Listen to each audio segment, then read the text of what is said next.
Welcome to Dr. Leopold Geiger's illustrated field guide to wild Appalachia.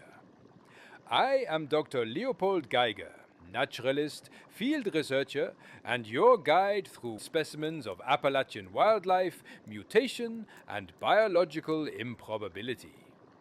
Assisting me is Hans, who manages the equipment, organizes the specimen cards, and corrects my observations whenever he believes German will make the correction more convincing.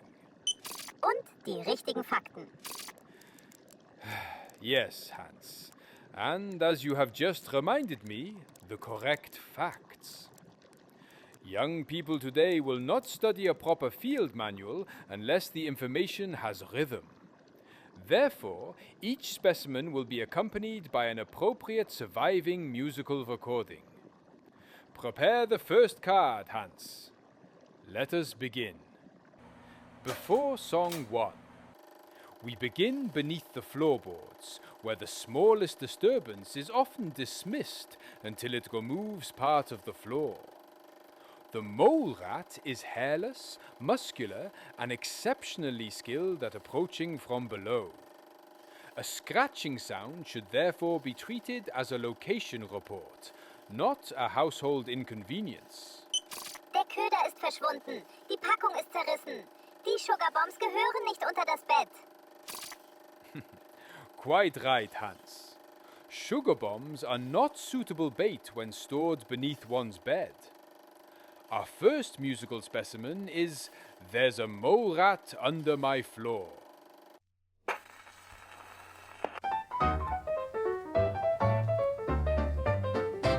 There's a scratching by the stove, there's a shaking by the door, there's a little line of dust coming through my kitchen floor. I put my ear down to the boards, then I heard somebody roar. There's a mole rat digging tunnels right beneath my floor. There's a mole rat under my floor, digging harder than he did before.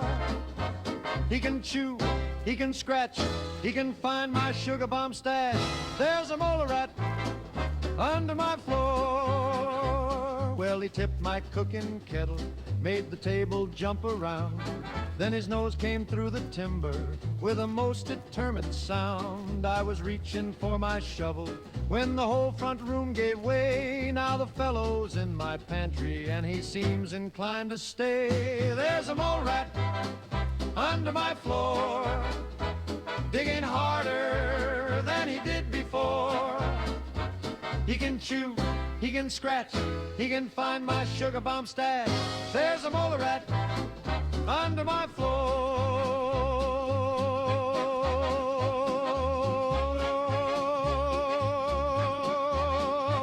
I can patch the broken windows, I can wire the radio, I can keep the rads outside me when the green storm starts to blow. But the house belongs to someone else from cellar wall to door. That mole rat brought his family and they're underneath the floor. There's a mole rat under my floor. Now I'm counting maybe 3 or 4. They can chew, they can scratch, they have found my sugar bomb stash. There's a mole rat under my floor. Yes, a mole rat under my floor.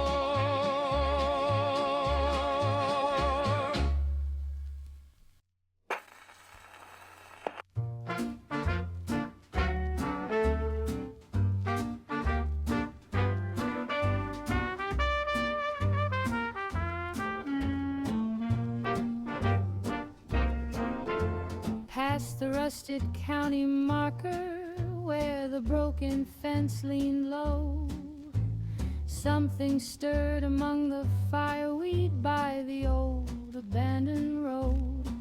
I saw 2 ears above the blossoms, then a white tail flashed and shone.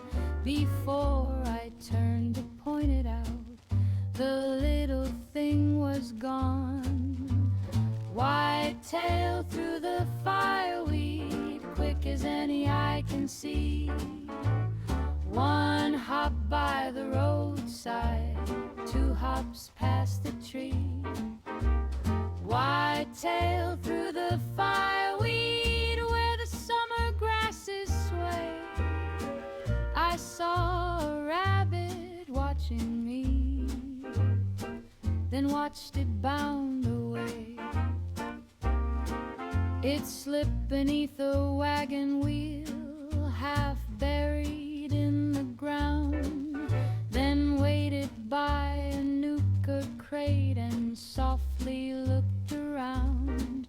No growl came from the hillside, no rifle split the air, just one small nose against the wind to learn who wandered there. White tail through the fireweed, quick as any eye can see. One hop by the roadside, two hops past the tree.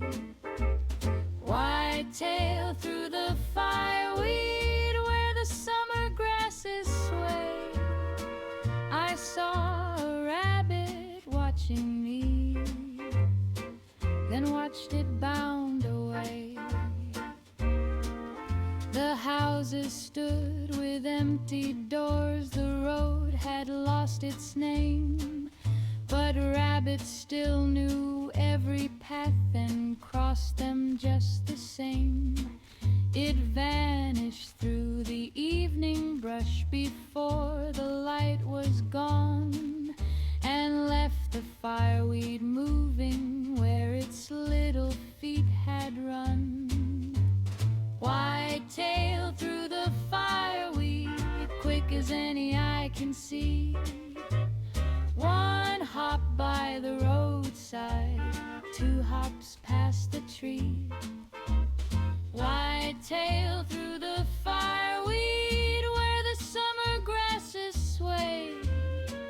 I saw a rabbit watching me, then watched it bound away.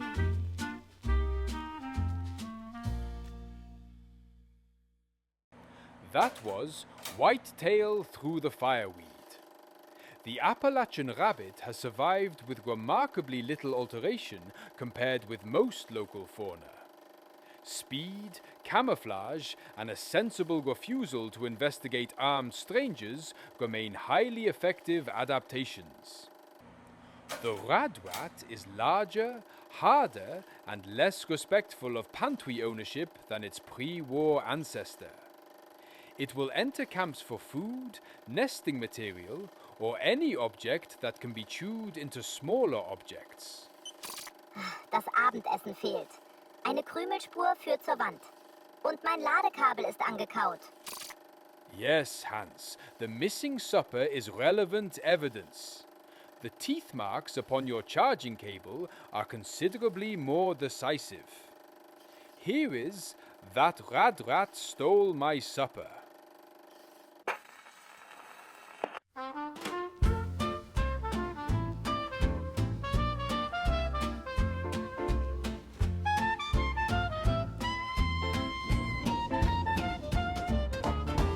Found a can of cram today, some beans still good and brown. I set them by the campfire in a half-abandoned town. I poured a little Nuka-Cola, turned to fetch my cup. Then something by the cabinet reached out and took it up. That rat stole my supper, carried it away. I waited half the afternoon to eat that meal today. He took the cram, he took the beans, he left me just the plate. That rat stole my supper, and now my supper's late.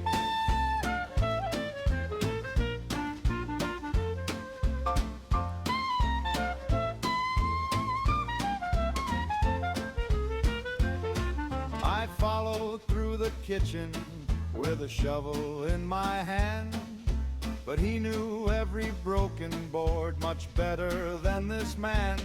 He pulled my dinner through a hole too small for me to pass, then stopped to drink my Nuka-Cola from a broken glass. That rad rat stole my supper, carried it away. I waited half the afternoon to eat that meal today. He took the cram, he took the beans, he left me just a plate. That rad rat stole my supper, and now my supper's late.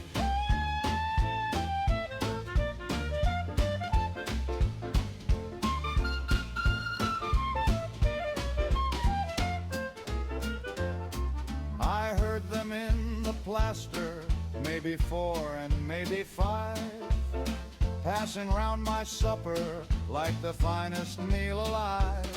So now I guard the pantry and I sleep beside the door. But that rad rat knows a tunnel I have never seen before. That rad rat stole my supper, carried it away. I waited half the afternoon to eat that meal today. He took the cram, he took the beans, he left me just a plate. That rad rat stole my supper, and now my supper's late.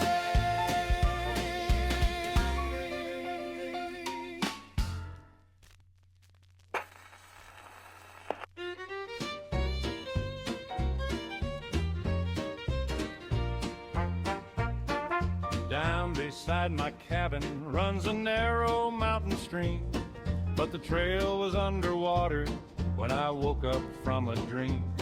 I pulled the sticks and branches loose and cleared it before night. By morning that old beaver had the whole thing back up tight. The beaver kept building, building all the day.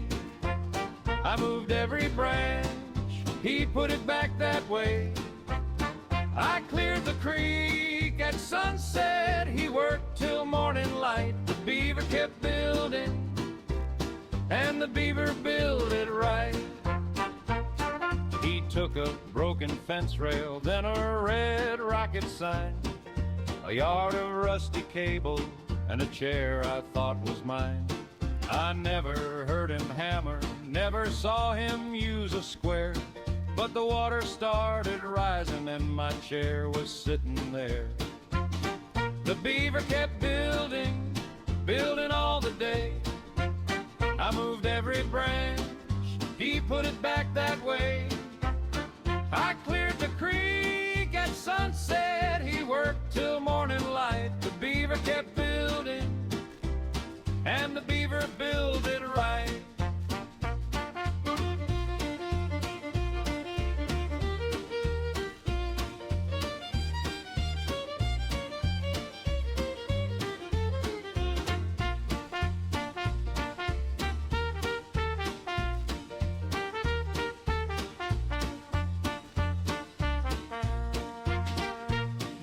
Cross upon his dam there, and my boots stay clean and dry, while he watches from the water with a warning in his eye. I let him keep the creek bed, he lets me use the shore, but I count my chairs each evening before I close the door. The beaver kept building, building all the day. I moved every branch, he put it back that way. I cleared the creek at sunset, he worked till morning light. The beaver kept building, and the beaver builded right.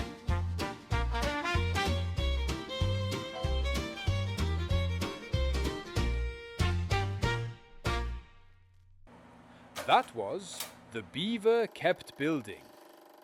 The beaver's engineering instinct survived the war intact. A dam removed in the morning may be reconstructed before evening, often with material taken from structures the human owner considered unrelated to the river. Der Damm steht wieder. Das Holz wurde neu geordnet. Keine Sturheit. Wartung. Ah yes, not stubbornness, Hans. Maintenance. From the beaver's perspective, we are the recurring equipment failure. A mole rat brood mother is larger and more defensive than the ordinary specimen. She remains close to the burrow and reacts vigorously to anything approaching the young. Die Wärme kommt nicht vom Ofen. Unter dem Boden kratzt etwas. Das Nest ist bewohnt. No, Hans. Warmth beneath the floor does not mean the furnace has repaired itself. It means the nursery is occupied. We shall proceed with Mama Keeps the Burrow Warm.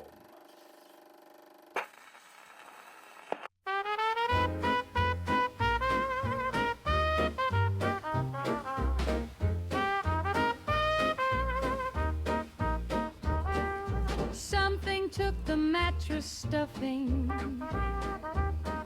Something pulled it through the wall. Something dragged a winter overcoat beneath the entrance hall.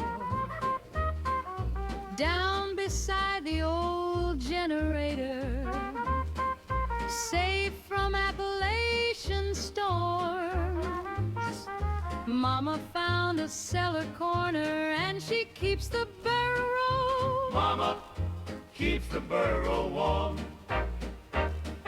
safe below the weather. Paper cloth and mattress wool, she pulls it all together.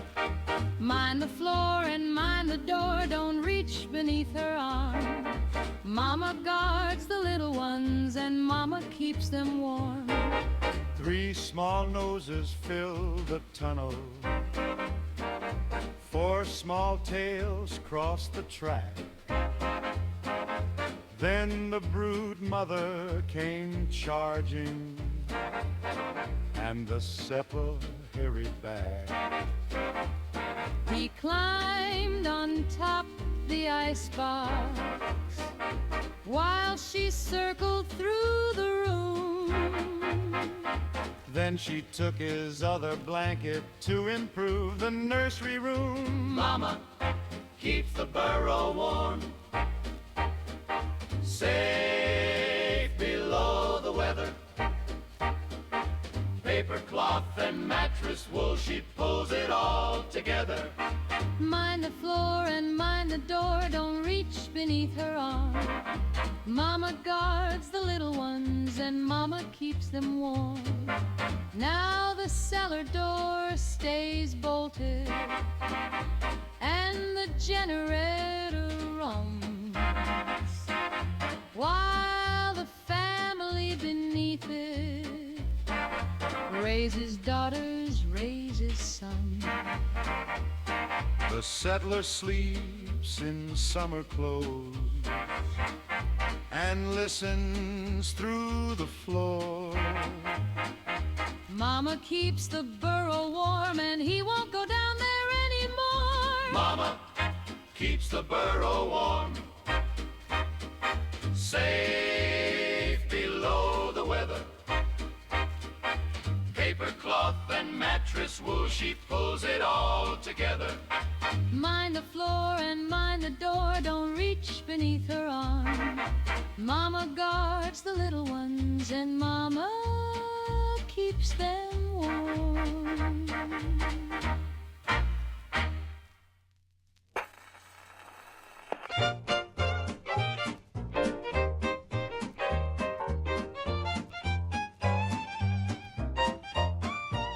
We stopped beside the market where the old road crossed the hill, set the beans beside the fire and the Nuka-Cola to chill. Then the bushes started shaking and we heard a heavy tread. Someone pointed toward the highway and the whole camp moved ahead. Make room for the Radhog, move your chair away. Lift your plate and mind the fire, he is coming through today. Make room for the Radhog, don't argue where he goes. When a Radhog picks a pathway, everybody knows. He overturned the card game, put his nose into the cram, ate a sack of razor grain and half a cooking pan.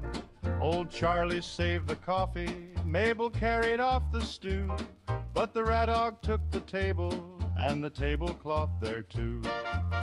Make room for the Radhog, move your chair away, lift your plate and mind the fire, he is coming through today. Make room for the Radhog, don't argue where he goes. When a Radhog picks a pathway, everybody knows.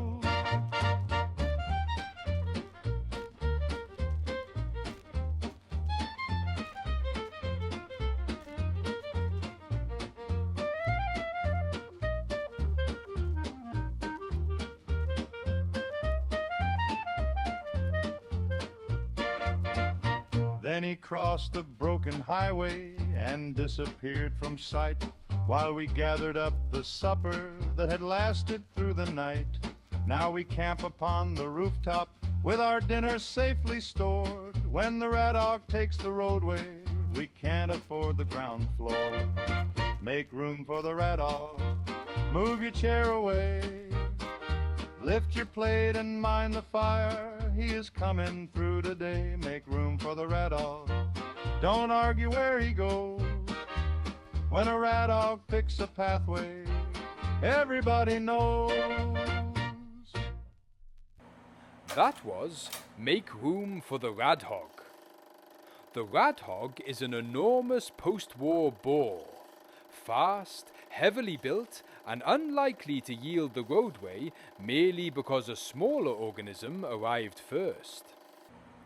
The Appalachian squirrel possesses 2 heads and an undiminished interest in collecting food. Whether the heads cooperate in choosing acorns is uncertain. Their combined capacity for noticing an unattended lunch is not.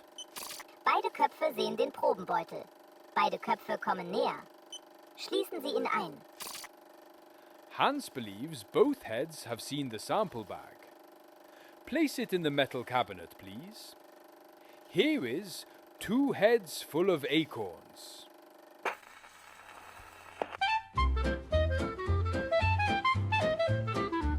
Found an acorn in my left boot, found another in my right, found a dozen in the cupboard where I keep my lamp at night. Then I heard the attic rattling, saw a tail go through the door. That 2-headed little squirrel had been stocking up my floor. 2 heads full of acorns, 2 eyes looking left, 2 more looking right while he plans another theft. 2 heads full of acorns and a tail behind the door. He has filled up every hiding place and still comes back for more. There were acorns by the radio, there were acorns in my chair. There were 7 in a helmet that I thought I used to wear. 1 head watched me from the window, 1 kept looking at the tree. Then he took my last potato just to see what it might be. 2 heads full of acorns, 2 eyes looking left, 2 more looking right while he plans another theft. 2 heads full of acorns and a tail behind the door. He has filled up every hiding place and still comes back for more. Now I leave the attic open and I keep my boots outside, while the squirrel counts his treasure with both faces full of pride. When the cold comes down the mountain, he'll have plenty safely stored, but I wish he'd stop concealing it inside my sugar bombs. 2 heads full of acorns, 2 eyes looking left, 2 more looking right while he plans another theft. 2 heads full of acorns and a tail behind the door. He has filled up every hiding place and still comes back for more.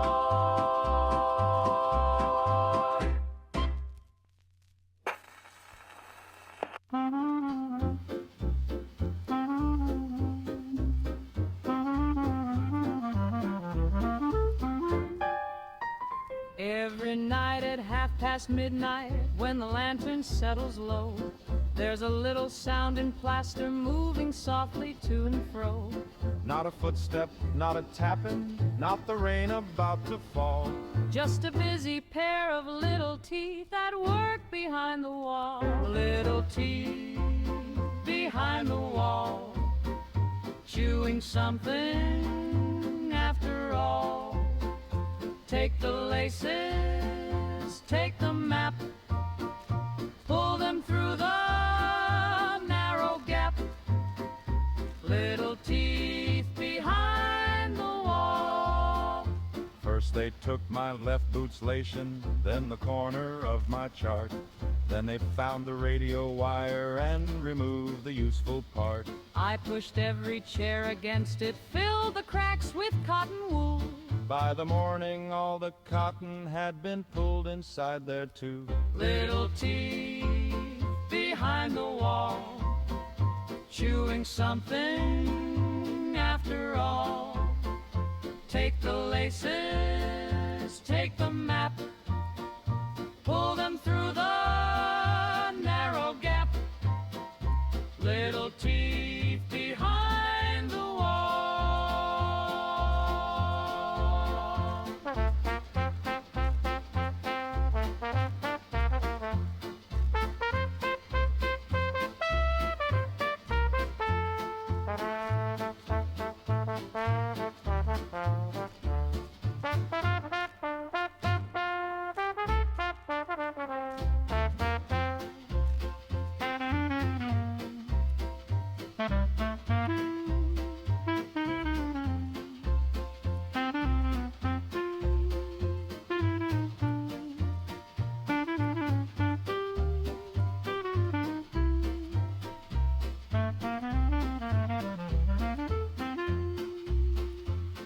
One nose came through the plaster and two small eyes looked at me. Just a little rat youngster, much too pleased with what he'd seen. Now I hang my things from rafters and I keep them 6 feet tall. But he's chewing through the lamp wire from behind the other wall. Little teeth behind the wall, chewing something after all. Take the laces, take the map, pull them through the narrow gap.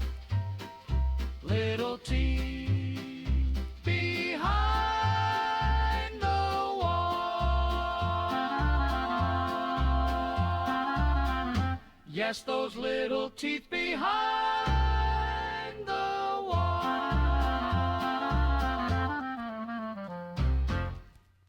That was Little Teeth Behind the Wall. A red pup is smaller than the adult, but small size merely gives it access to narrower walls, cupboards and ventilation ducts. Where one pup is heard, a nest may be nearby. Das Geräusch hat aufgehört. Das Tier ist noch in der Wand. Es hört uns zu. Correct, Hans. The sound has stopped. That does not mean the animal has left. It means it is listening to us. The red fox remains one of Appalachia's quieter survivors. It watches the edge of a camp for rodents and scraps, usually departing before an observer can decide whether the meeting was accidental. Here is Red Fox at the edge of camp.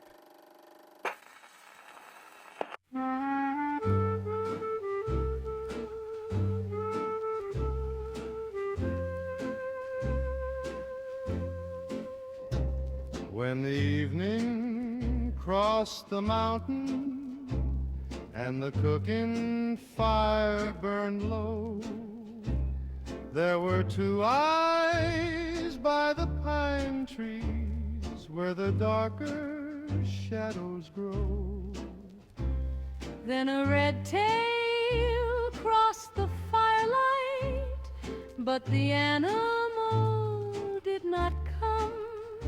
Just a red fox at the edge of camp, watching everyone. Red fox at the edge of camp, standing past the light, close enough to watch the fire, far enough for flight. Red fox at the edge of camp, silent in the air. Every night we saw him watching, every dawn he wasn't there. We left one scrap beside a tree stump, then we turned our chairs away, and the fox came through the darkness without asking if he may. He took the piece and watched the timber, kept one ear toward the hill. Then he slipped between the pine trees, and the camp was quiet still. Red fox at the edge of camp, standing past the light, close enough to watch the fire, far enough for flight. Red fox at the edge of camp, silent in the air. Every night we saw him watching, every dawn he wasn't there.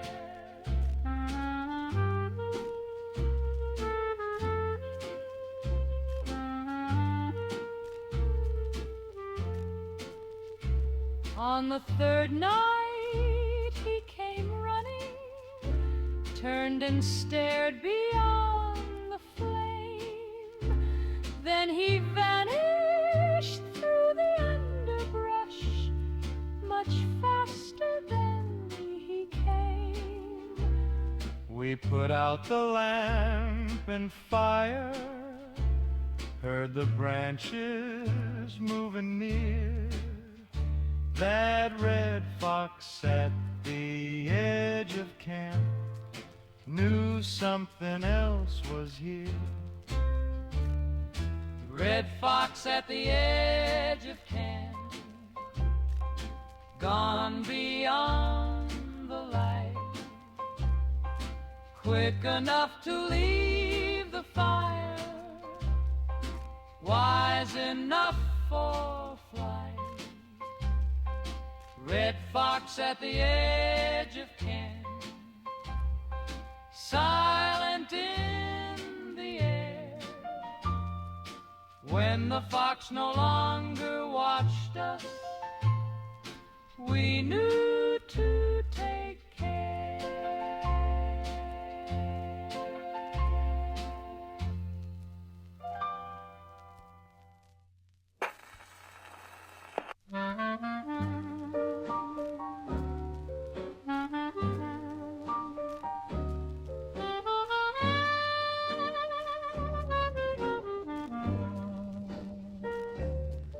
There's a green light in the garden, moving underneath a rose. Not a lantern, not a fire, but it travels as it glows. It went under all the razor grain, turned the darker, it's shining round. There's a slow green line of trouble, moving somewhere underground. There's a green light underground, moving softly without sound. Past the garden, past the door, now it's shining through the floor. There's a green light underground. I stood watching from the window while it crossed beneath the yard. Then the porch began to tremble and the meter started hard. Every crack between the floorboards caught a pale and sickly gleam, like the cellar held a lantern in a bad atomic dream.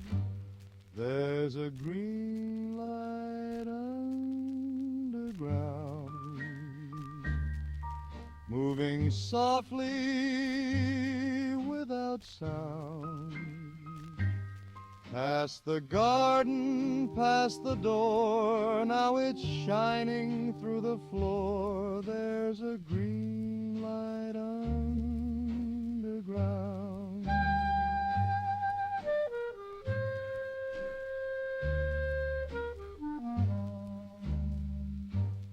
Then the boards rose in the corner and the dirt came falling through.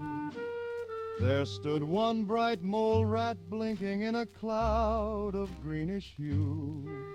Now I sleep above the tool shed when the evening settles down, for the nights are much too peaceful when no green light moves around. There's a green light underground, moving softly without sound.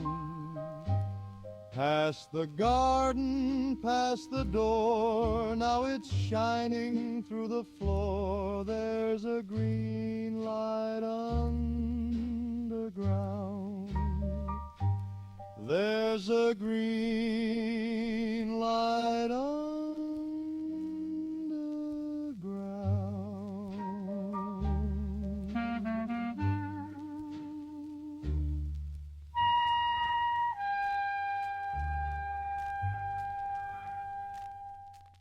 That was There's a Green Light Underground.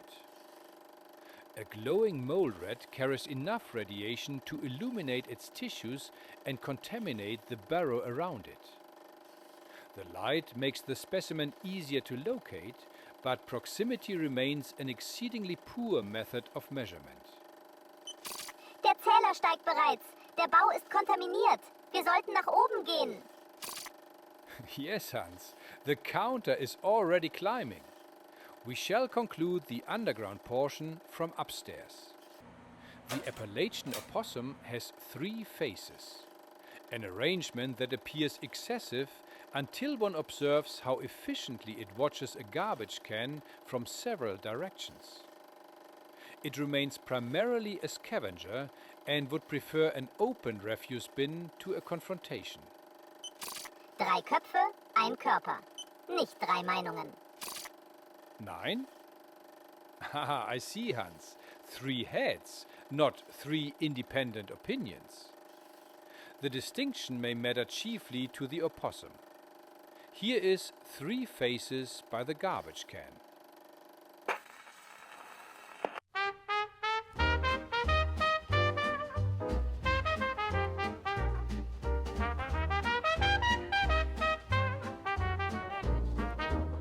There was rattling by the back door at 10:15. Then the old tin lid went rolling and it struck the fence again. I raised the lamp above me, saw a tail beside the can. Then 3 little faces turned and looked straight at this worried man. 3 faces by the garbage can, 3 noses in a row.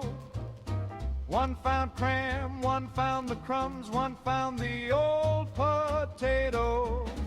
3 faces by the garbage can, doing what 3 faces can. 3 little suppers waiting there for one determined animal. One head took the sugar bombs box, one inspected yesterday's stew. One got stuck inside a bottle till the other faces knew.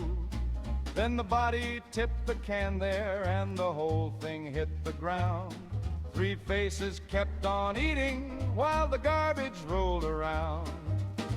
3 faces by the garbage can, 3 noses in a row. One found cram, one found the crumbs, one found the old potato. 3 faces by the garbage can, doing what three faces can. Three little suppers waiting there for one determined animal. Now I tie the lid each evening and I bring the bottles in. But three noses test the doorway when the nightly rounds begin. By the time I reach the back step, there's no creature I can see. Just three trails through supper scraps and one tail behind the tree. Three faces by the garbage can, three noses in a row. One found cram, one found the crumbs, one found the old potato. Three faces by the garbage can, doing what three faces can. Three little suppers waiting there for one determined animal.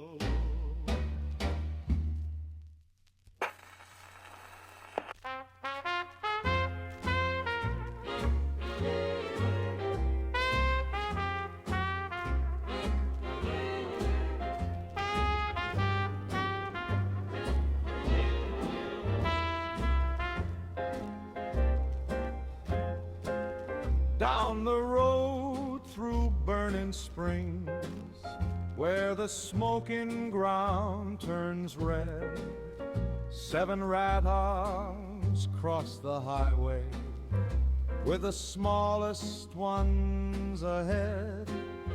Then the herd moved to the roadside, and the Brahmin pulled their strings. For a shadow left the station, the big boar of Burning Springs. Big boar of Burning Springs, hear the old road shake. Every cart moves to the shoulder, every little Radhog waves. Big boar of Burning Springs, walking like a king. When he takes the middle highway, nobody moves a thing. He passed beneath the service sign, brushed the rusted post aside, while the caravan stood silent, with the pack beasts terrified. He never charged the wagons, never hurried, never ran. He simply chose the road before him like the road was in his plan. Big boar of Burning Springs, hear the old road shake. Every cart moves to the shoulder, every little Radhog waves. Big boar of Burning Springs, walking like a king. When he takes the middle highway, nobody moves a thing. Then he crossed the smoking hillside, and the smaller herd fell in, while the traders found the roadway and began to move again. Now they stopped before the springs there, and they listen for the ground, for the big boar gives no warning when he starts another round. Big boar of Burning Springs, hear the old road shake. Every cart moves to the shoulder, every little Radhog waves. Big boar of Burning Springs, walking like a king. When he takes the middle highway,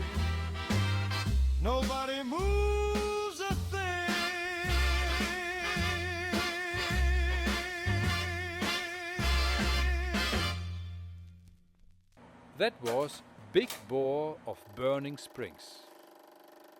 The Radhog Alpha is larger, stronger and more aggressive than the common animal.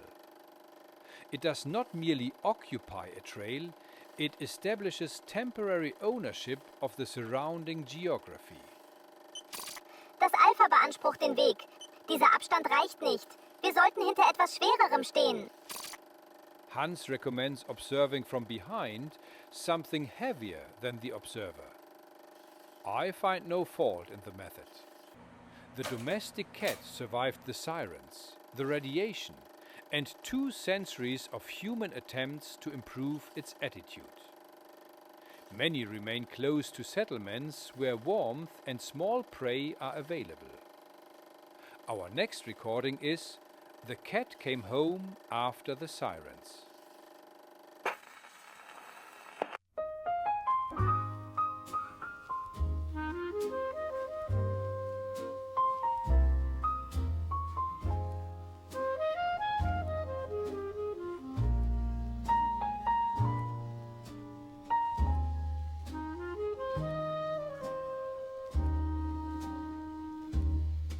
When the sirens cross the valley and the shutters rattle tight, I reached down beside the table, but the cat ran through the night, through a tear there in the screen door, past the garden, past the wall.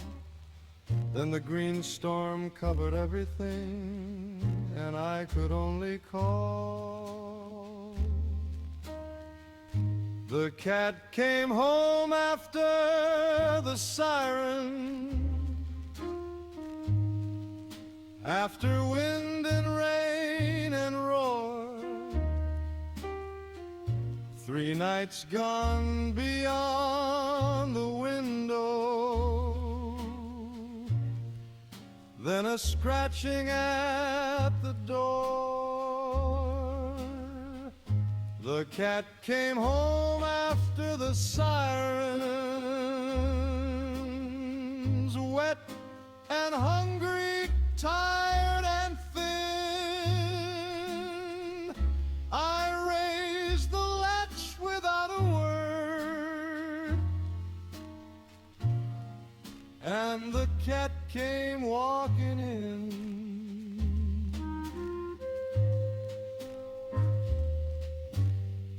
I searched the shed and roadside, carried lanterns through the rain, left an old tin plate beside the step and called his name again. Every shadow crossed the garden, every branch became a tale, but the night stayed dark and empty while the storm moved down the vale. The cat came home after the sirens, after wind and rain and roar. 3 nights gone beyond the window,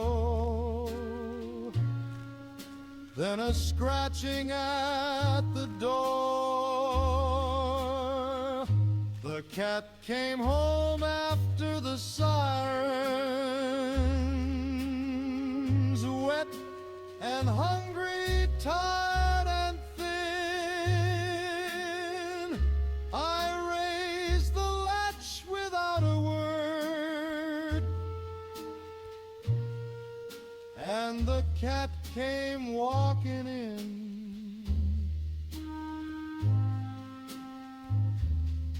Now he sleeps beside the heater with his collar hanging loose,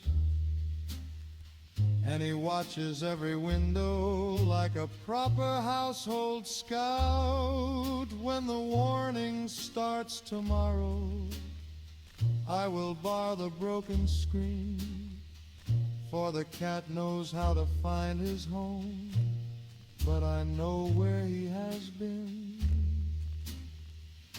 The cat came home after the siren, after wind and rain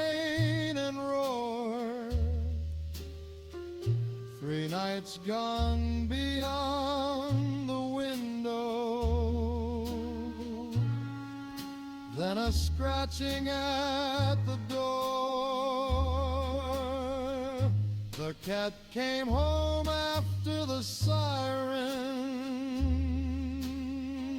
wet and hungry and thin.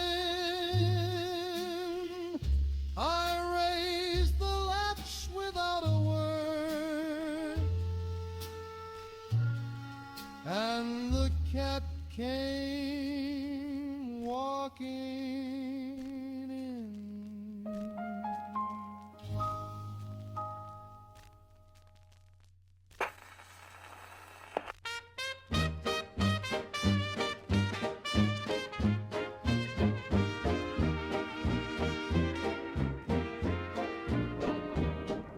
We have one good chicken in our little mountain town. She has got a guarded hen house with the strongest gate around. She gets razor grain at sunrise, every feather's checked each day. For one good chicken in Appalachia keeps the empty plates away. One good chicken in Appalachia, marching straight and proud. One good chicken in Appalachia, drawing out the settlement crowd. Guard the gate and count the eggs, keep the hungry fox away. We've got one good chicken in Appalachia, and she lays breakfast every day. Then somebody left the gate loose, and the chicken stepped outside. Crossed the market through the traders, with the whole town close behind. Past the forge and through the schoolyard, round the old church twice she ran. While the breakfast detail followed, with a bucket and a pan. One good chicken in Appalachia, marching straight and proud. One good chicken in Appalachia, drawing out the settlement crowd. Guard the gate and count the eggs, keep the hungry fox away. We've got one good chicken in Appalachia, and she lays breakfast every day. She returned before the supper when she heard the feet-in ring. Then she settled in the hen house like she hadn't done a thing. Now 2 guards attend the doorway, and the gate has one more chain. For one good chicken in Appalachia must not live that march again. One good chicken in Appalachia, marching straight and proud. One good chicken in Appalachia, drawing out the settlement crowd. Guard the gate and count the eggs, keep the hungry fox away. We've got one good chicken in Appalachia, and she lays breakfast every day. That was One Good Chicken in Appalachia. The post-war chicken remains valuable for eggs, meat, and the useful warning produced when something enters the yard after dark. Its survival depends less upon courage than upon rapid complaint. Das Huhn hat uns zuerst gewarnt. 2 Alarmanlagen haben versagt. Vertrauen Sie dem Huhn. Quite so, Hans. One dependable chicken may indeed be worth several unreliable alarm systems. The Brahmin is Appalachia's 2-headed cattle stock and one of the Wasteland's essential working animals. It carries cargo, pulls equipment, supplies milk, and remembers routes that its human escort may have forgotten. Der linke Kopf kennt den Weg. Der rechte Kopf folgt ihm. Keiner erklärt ihn uns. Hans asks which head knows the road. In my experience, both, and neither sees a reason to explain it. Here is Bessie and Bessie Know the Road.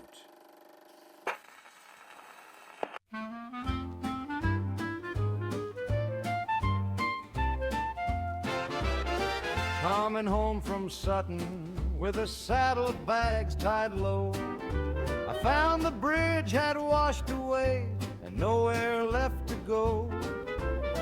Every sign was in the river, Every marker left the road, but Bessie and Bessie raised their heads beneath the trader's load. Bessie and Bessie know the road, even when the signs are gone. One head watches where we've been, one keeps looking on. Loose the reins and let them choose where the old creek waters flow. When I've lost the road through Appalachia, Bessie and Bessie know.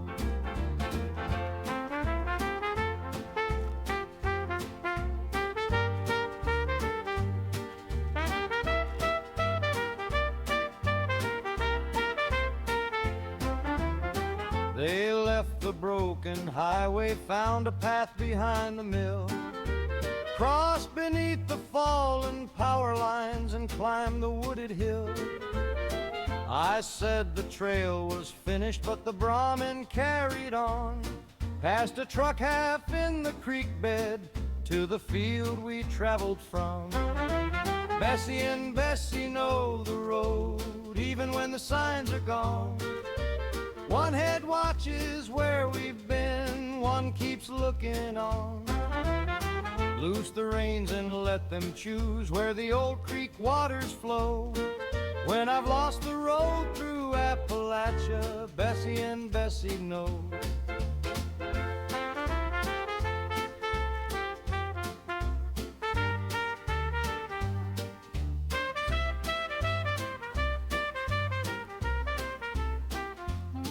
By the time the lamps were burning, we could hear the traders call, and the Brahmin crossed the camp gate without slowing down at all.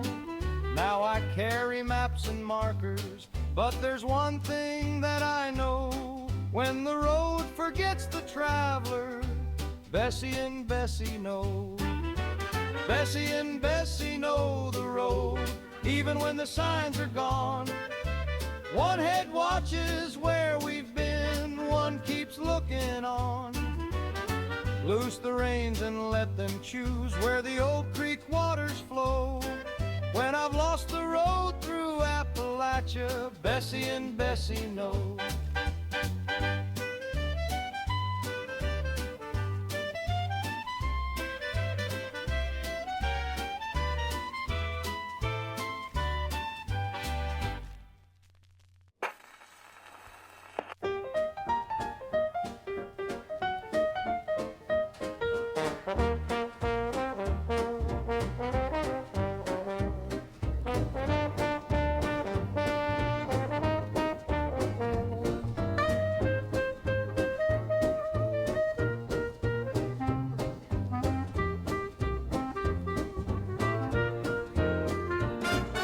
The broken county marker in the fog before the dawn stood a Radstag by the highway where the painted line was gone.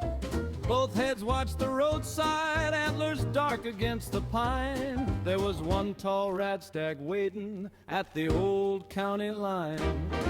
Radstag at the county line, standing where the roads divide. One head watching up the hill, one head watching the other side. Radstag at the county line, hold the road till all are gone. When the last hoof clears the highway, then the Radstag travels on.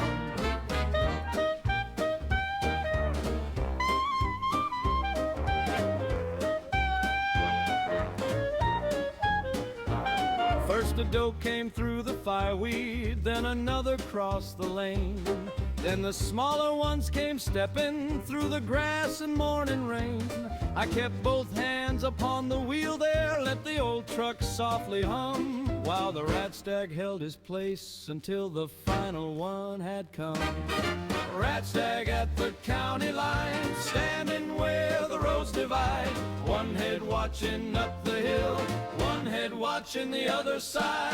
Radstag at the county line, hold the road till all are gone. When the last hoof clears the highway, then the Radstag travels on.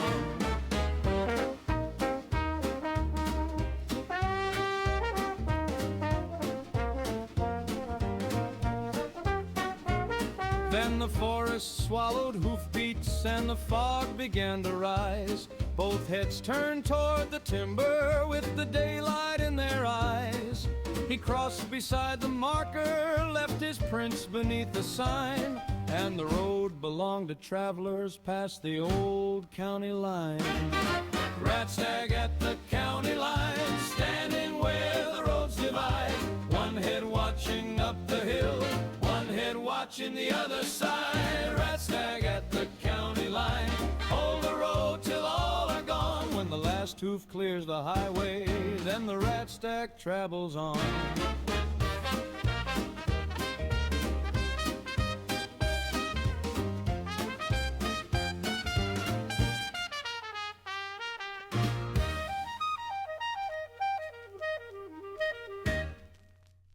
That was Radstag at the county line.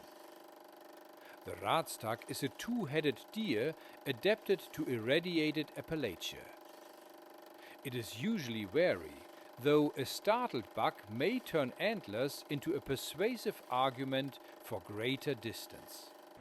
The mongrel is descended from domestic dogs, but now survives through scavenging, pack behavior, and a practical distrust of strangers. An old animal resting beside a gate may appear harmless until the gate is approached. Der Schwanz bewegt sich. Die Augen sind offen. Das Tor wird noch bewacht. Yes, Hans, the tail moved. That is not permission. It is evidence that the tail remains operational. Here is Old Mongrel by the gate.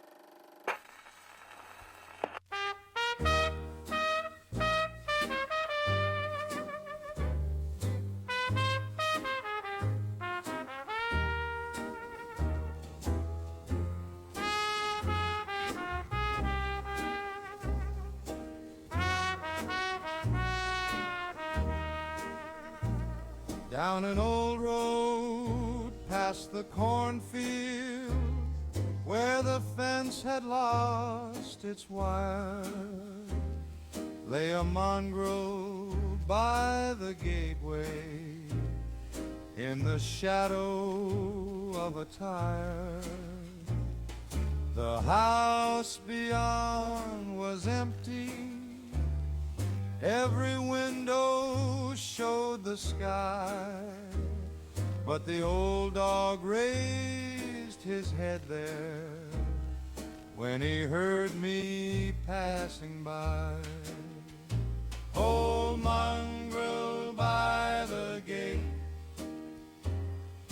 watching where the hinges lean. No one lives beyond the fence now. No one keeps the garden clean. Old mongrel by the gate, he won't follow, he won't wait. He just stands between the traveler and the road beyond the gate. I put one hand upon the latch there, and he rose without a sound. Then a warning left his throat and put my boot back on the ground. He never crossed the gateway, never chased me down the lane. He just watched the broken farmhouse and the windows full of rain. Old mongrel by the gate, watching where the hinges lean. No one lives beyond the fence now. No one keeps the garden clean. Old mongrel by the gate, he won't follow, he won't wait. He just stands between the traveler and the road beyond the gate.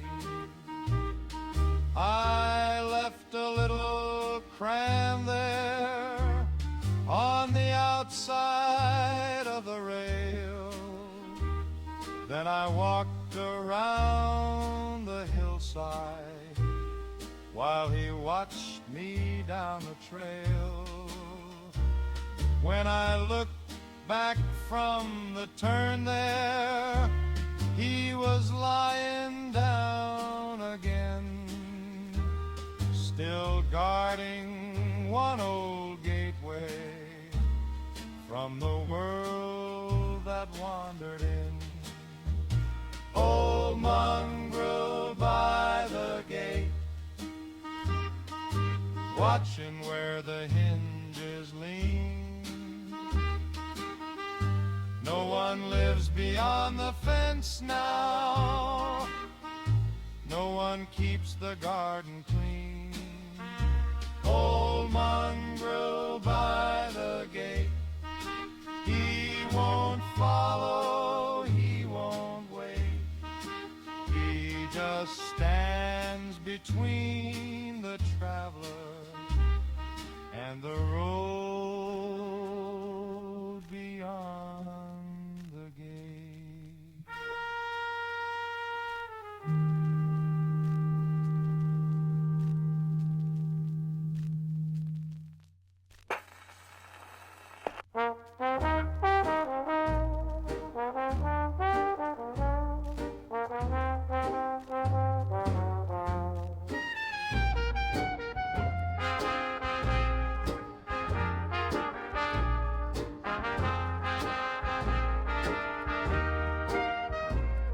We found a ranger cabin in the cold and mountain rain. Put the lantern by the doorway, set our packs beside the pane. There were blankets by the stove there, piled up heavy, dark and high. Then the blankets started breathing, and we knew the reason why. Don't wake the Guai, step easy through the room. Don't kick the empty bottle, don't lean against the broom. Don't wake the Guai, leave the bedroll where it lies. The safest bear in Appalachia is the one that shuts its eyes. Charlie reached to take the lantern, Mabel lifted up the food. I was halfway to the doorway when I stepped on something wood. Every floorboard gave a warning, every buckle made a sound, but the Guai kept on sleeping while we passed the packs around. Don't wake the Guai, step easy through the room. Don't kick the empty bottle, don't lean against the broom. Don't wake the Guai, leave the bedroll where it lies. The safest bear in Appalachia is the one that shuts its eyes. We left the stove and blankets, left the coffee, left a chair, left one boot beside the window when it caught beneath a snare. Now we camp beneath the pine trees when the mountain rain comes by, for the cabin has an owner and we won't wake the Guai. Don't wake the Guai, step easy through the room. Don't kick the empty bottle, don't lean against the broom. Don't wake the Guai, leave the bedroll where it lies. The safest bear in Appalachia is the one that shuts its eyes. That was Don't Wake the Guai. The Guai is a heavily mutated bear with remarkable speed, strength, and resistance to ordinary discouragement. A sleeping specimen offers the safest possible version of the animal. The mega sloth moves slowly, but one should not confuse pace with weakness. Its tremendous claws and body mass provide ample defense, while the growth upon its back supports an entire traveling patch of mire vegetation. Die Pflanzen bewegen sich mit dem Tier. Sie sind kein eigener Garten. Das ganze Ökosystem läuft. Not a walking garden, Hans, though I admit the garden is keeping pace with us. Here is Slow Steps Through the Mire.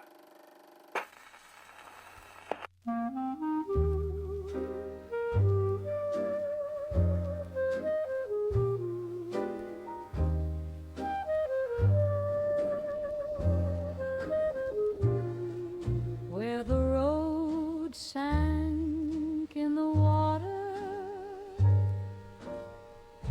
and the cypress shadows grew, there was moss beside a tree stump with the rain still shining through. Then the moss began to tremble and the fallen branches stirred. Something larger than the timber rose without a sound or word. Slow steps through the mire, water round its knees, carrying a little garden through the cypress tree. Slow steps through the mire,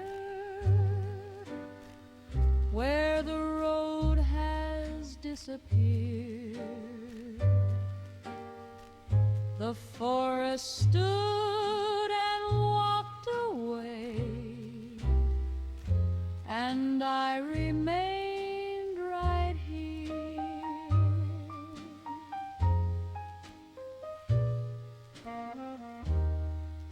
Ferns were growing on its shoulders,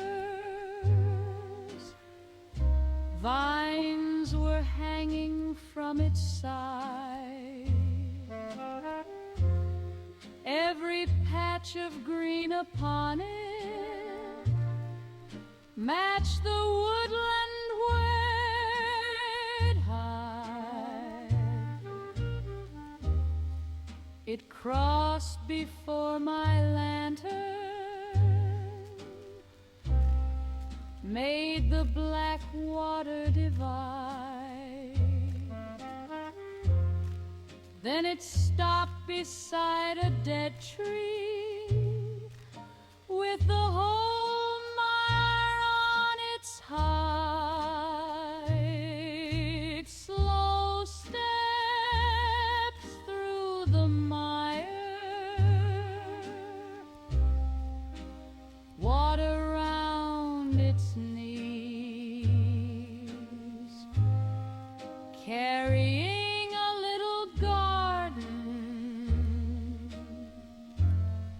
through the cypress tree. Slow steps through the mire, where the road has disappeared. The forest stood and walked away, and I remained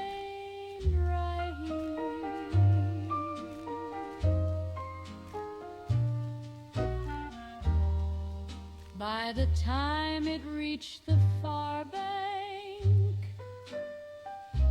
fog had settled through the lane, and its back became the forest in the silver morning rain. I could follow where the water held the footprints for a while. Then the slow steps joined the timber and were swallowed by the mead. Slow steps through the mire, water round its knees, carrying a little garden through the cypress trees. Slow steps through the mire, where the road has disappeared. The forest stood and walked away, and I remained right here.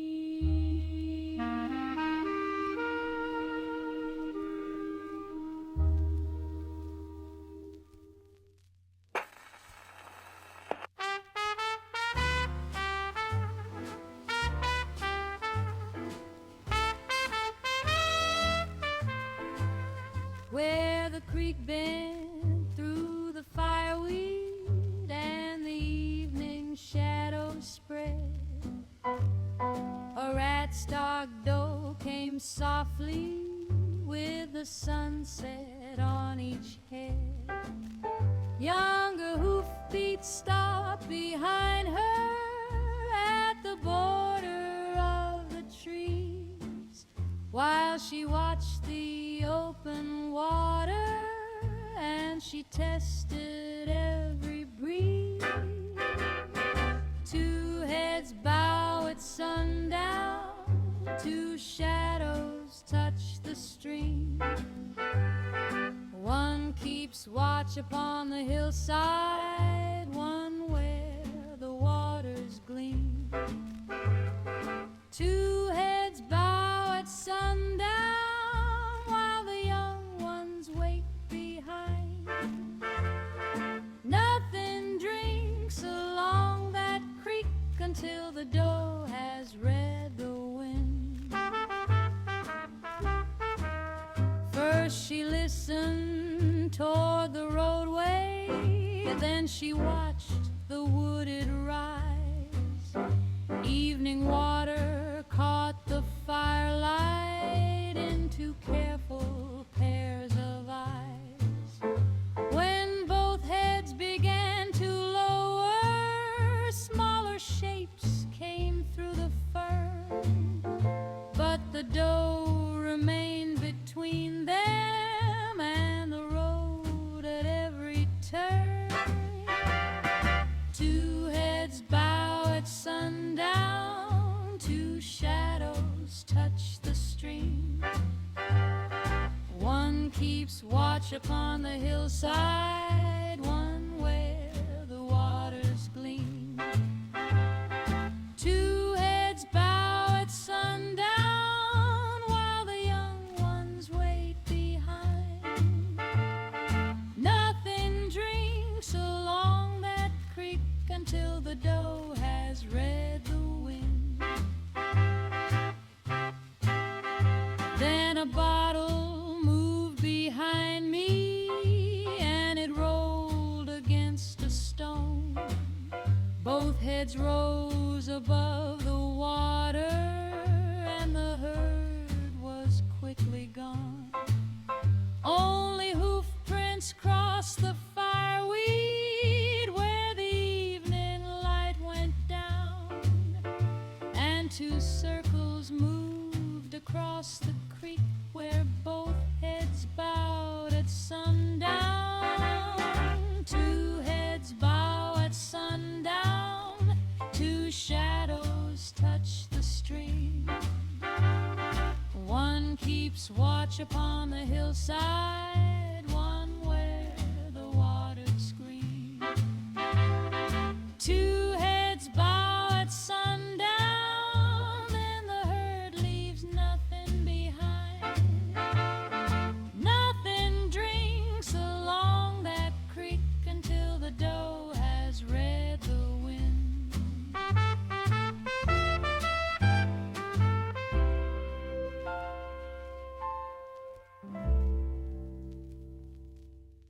That was Two Heads Bow at Sundown. The Radstag doe is less imposing than the buck, but no less alert. Her two heads allow a broad field of attention while feeding, resting, or guiding young through exposed ground. An attack dog differs from a wild mongrel in one important respect. Somebody selected its target before you arrived. Training, armor, and continued loyalty may survive long after the original handler does not. Die Pfeife kam aus dem Gebäude. Der Hund beobachtet den Eingang. Das ist ein trainierter Verteidigungsbereich. Nein? Yes, Hans. The whistle came from the ruined building. We are not observing one animal. We are entering someone's defensive perimeter. Here is somebody trained that dog.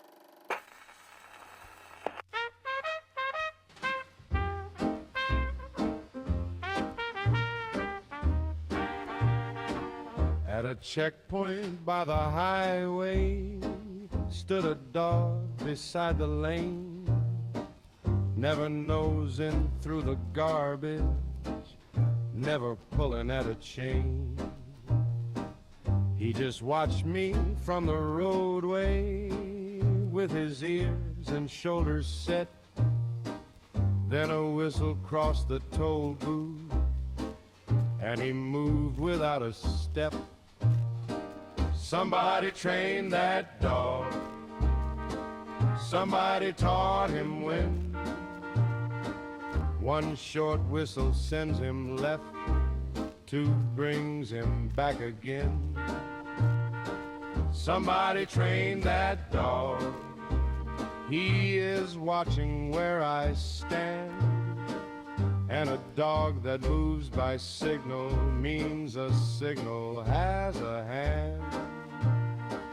He went wide around the guardrail, kept the wreckage at his side, while another whistle sounded from the place the gunman hid.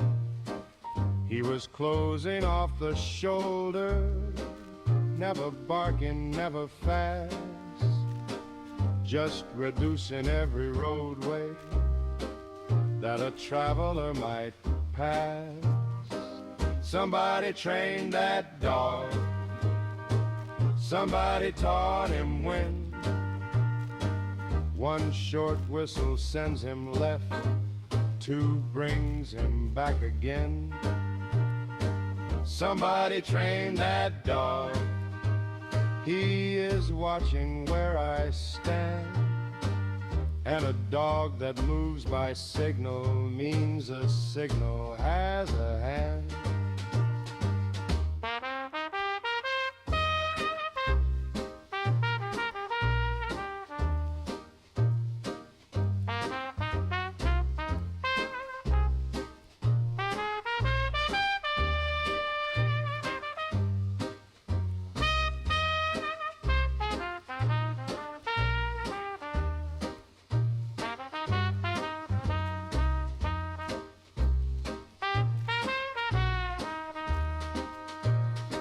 So I backed beyond the marker, kept my hands where both could see, and the dog returned to center when the whistle called at 3. Now I watch the dogs at checkpoints, not just teeth and not just size, for the dangerous part of training may be hidden from your eyes. Somebody trained that dog, somebody taught him when. One short whistle sends him left, two brings him back again. Somebody trained that dog, he is watching where I stand. And a dog that moves by signal means a signal has a hand.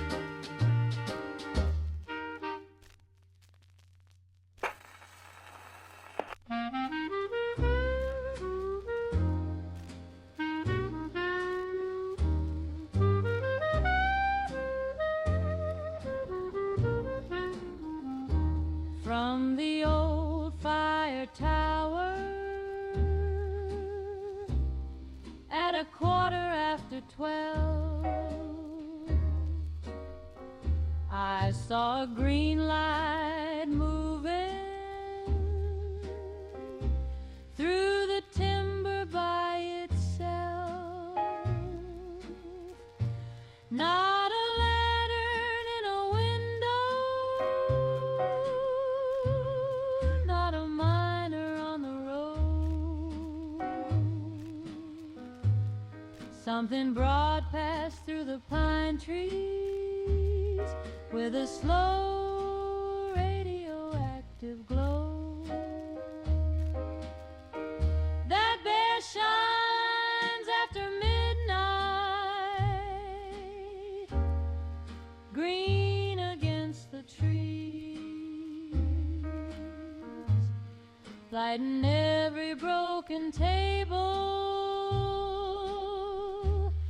every branch and every leaf. That bear shines after midnight, where the dark creek water flows. You can watch him cross the valley by the light his body throws.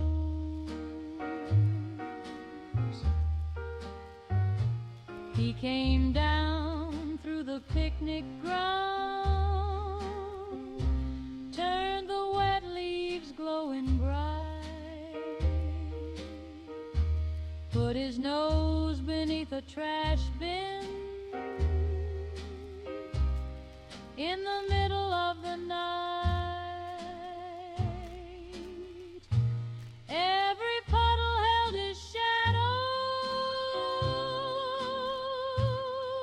every window caught the beam. There was nowhere in the darkness that the shining bear was unseen. That bear shines after midnight, green against the trees, lighting every broken table, every branch and every leaf. That bear shines after midnight, where the dark creek water flows. You can watch him cross the valley by the light his body throws.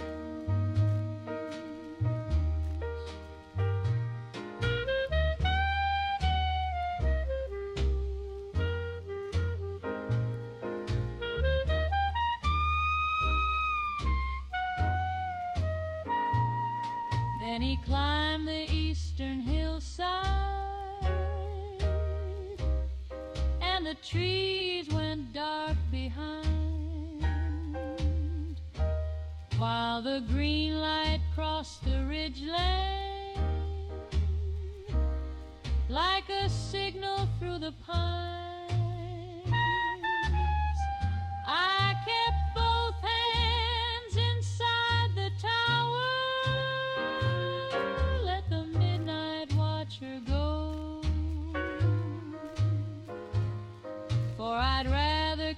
his footsteps by the light his body throws. That bear shines after midnight, green against the trees, lighting every broken table, every branch and every leaf. That bear shines after midnight, where the dark creek water flows. You can watch him cross the valley by the light his body throws.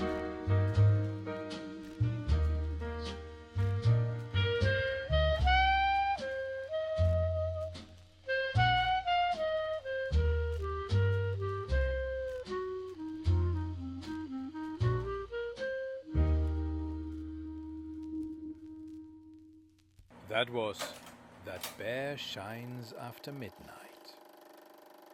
A glowing Guai combines the physical advantages of the ordinary animal with an intense radioactive field. Darkness makes it visible. Darkness does not make it safer. Der Bär kann das Messgerät sehen. Er hat den Kopf gedreht. Messen Sie von weiter hinten. Hans, please stop measuring from that position. If the instrument can see the bear clearly, the bear can almost certainly see the instrument. A diseased megasloth may carry infections, parasites, or contaminated growth across its enormous body. Its slow movement encourages observers to approach more closely than hygiene permits. Here is Keep Your Distance, Darling.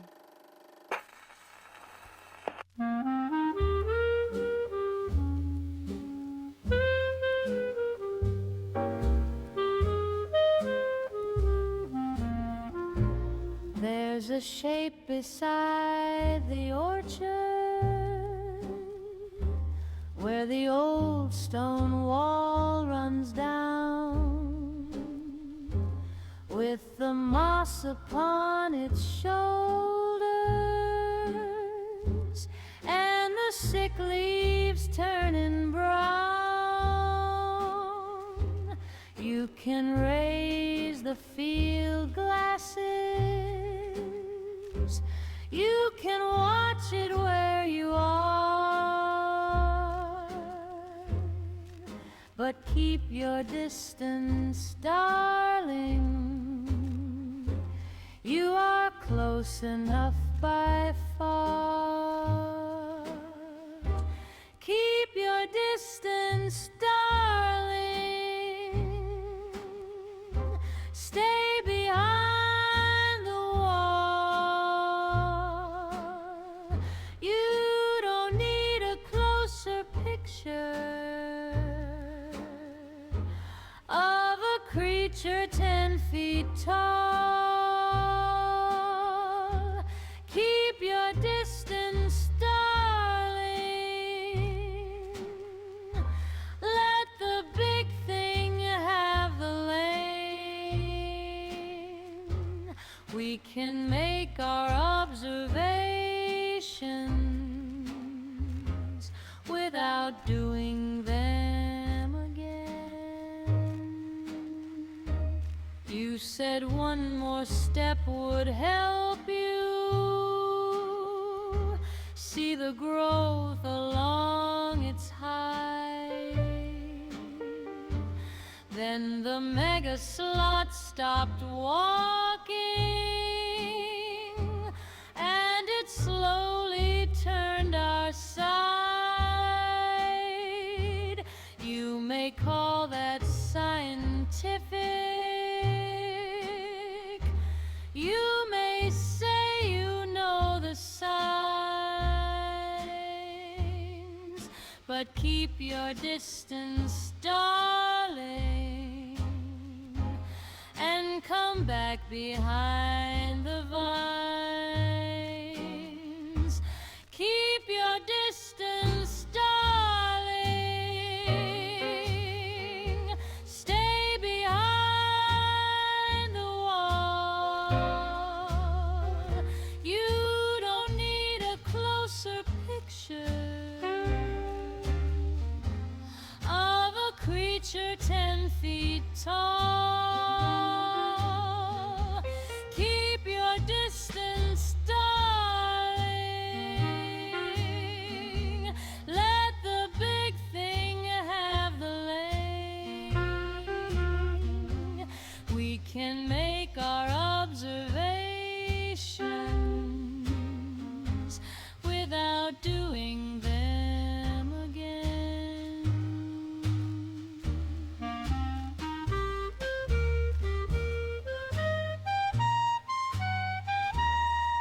it crossed the broken roadway and disappeared beyond the farm, while you wrote a fine description from a place beyond its arm. Now you praise my field procedure and the judgment in my eyes, but keep your distance, darling, from the next thing of that size. Keep your distance, darling. Stay behind the wall. You don't need a closer picture of a creature 10 feet tall. Keep your distance, darling. Let the big thing have the lane. We can make our observations without doing them again.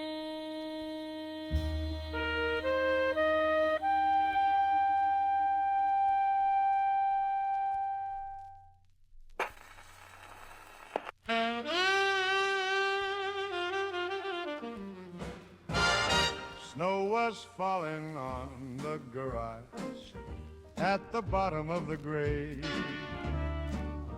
when a long howl crossed the ridgeline and another answer made. We put out the road lamp, closed the doors on either side. Then one gray shape left the timber high up on the savage divide. The pack came down from the divide, one in front and two spread wide, one through snow and one through pine. Every shadow kept its line. The pack came down from the divide, crossed the road from side to side. Not one wolf alone out there, but the whole pack moving everywhere. One wolf followed near the guardrail, two moved higher through the trees. Three came down behind the leader with the snow around their knees. No one barked and no one hurried, still they covered every lane. Like the mountains sent its shadows down the old road through the grain. The pack came down from the divide, one in front and two spread wide, one through snow and one through pine. Every shadow kept its line. The pack came down from the divide, crossed the road from side to side. Not one wolf alone out there, but the whole pack moving everywhere. Then the leader crossed the highway and the others followed through, till the ridge was still behind them and the valley held the view. When the final tail had vanished, we unbarred the doors inside, but the howls were moving southward with the pack below the divide. The pack came down from the divide, one in front and two spread wide, one through snow and one through pine. Every shadow shadow kept its line. The pack came down from the divide, crossed the road from side to side. Not one wolf alone out there, but the whole pack moving everywhere.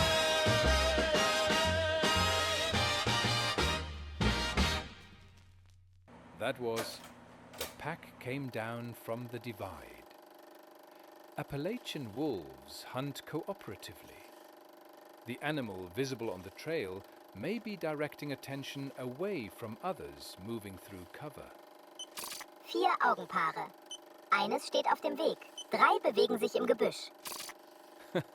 Quite right, Hans. I counted 4 sets of eyes, not 2. We shall discuss the arithmetic after reaching the vehicle. The albino Radstag's pale coat makes it conspicuous against most Appalachian terrain. It remains a living animal rather than an omen, although a white, 2-headed stag emerging through ash can understand why the distinction is often neglected. Here is White Stag in the Ashes.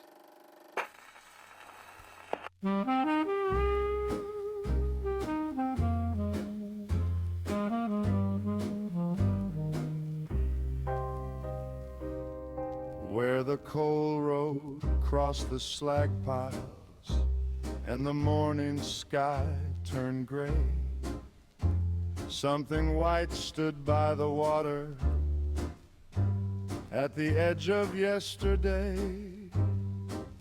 2 pale heads above the trough there, antlers bright against the grind, like a scrap of winter standing in a place that lost its time.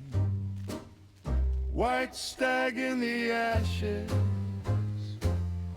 pale against the black, 2 heads by the water, 2 eyes watching back. White stag in the ashes, where the coal road cinders lie. Every hoof print marks the darkness till the smoke takes back the sky. Ash was settling on his shoulders, still his coat remained inside. While he crossed the ruined roadway like a shadow made of white, no herd followed through the furnace, no other antlers showed, just the white stag and his hoof prints on the old industrial road. White stag in the ashes, pale against the black,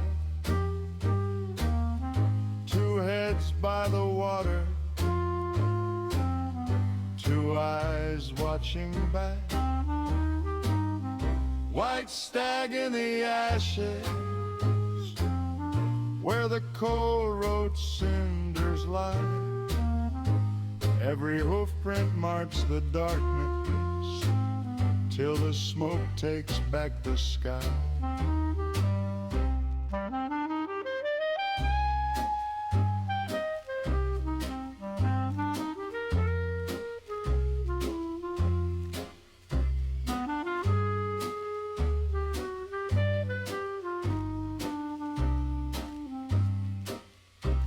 Then he climbed the cinder hillside, where the smokestack split the air, and the white became the grayness, till no rat stock lingered there. Only tracks remained behind him, crossing where the slag wind blows. A white stag gone through the ashes, down a road nobody knows. White stag in the ashes, pale against the blast. Two heads by the water, two eyes watching back. White stag in the ashes, where the coal roach cinders lie. Every hoof print marks the darkness, till the smoke takes back the sky.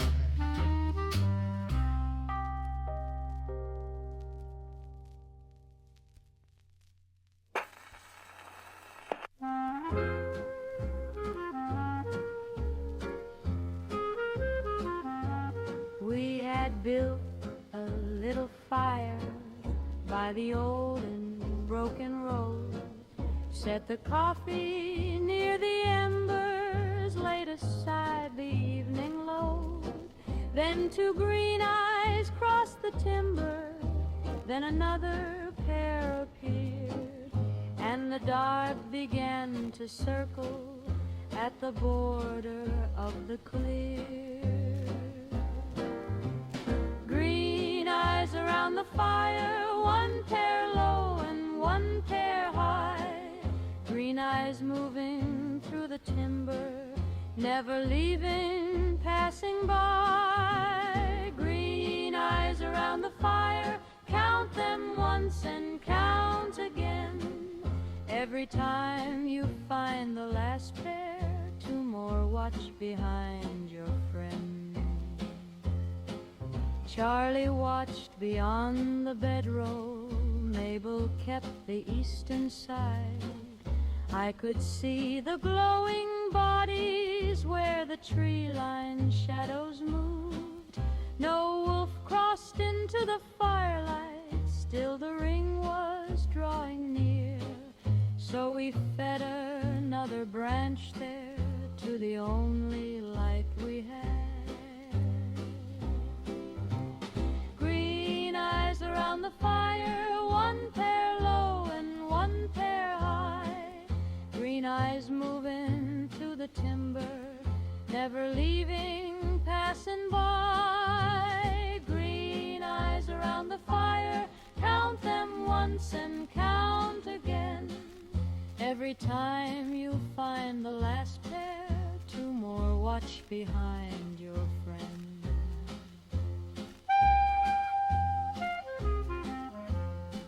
When the morning touched the roadway, every glowing shape withdrew, and the green eyes left the timber as the sky turned cold and blue. There were tracks around the fire, one unbroken turning line, where the pack had watched the travelers through the whole long night time. Green eyes around the fire, one pair low and one pair high. Green eyes fading through the timber with the morning in the sky. Green eyes around the fire, gone beyond the daylight's end. But the tracks made one full circle round the fire and every friend.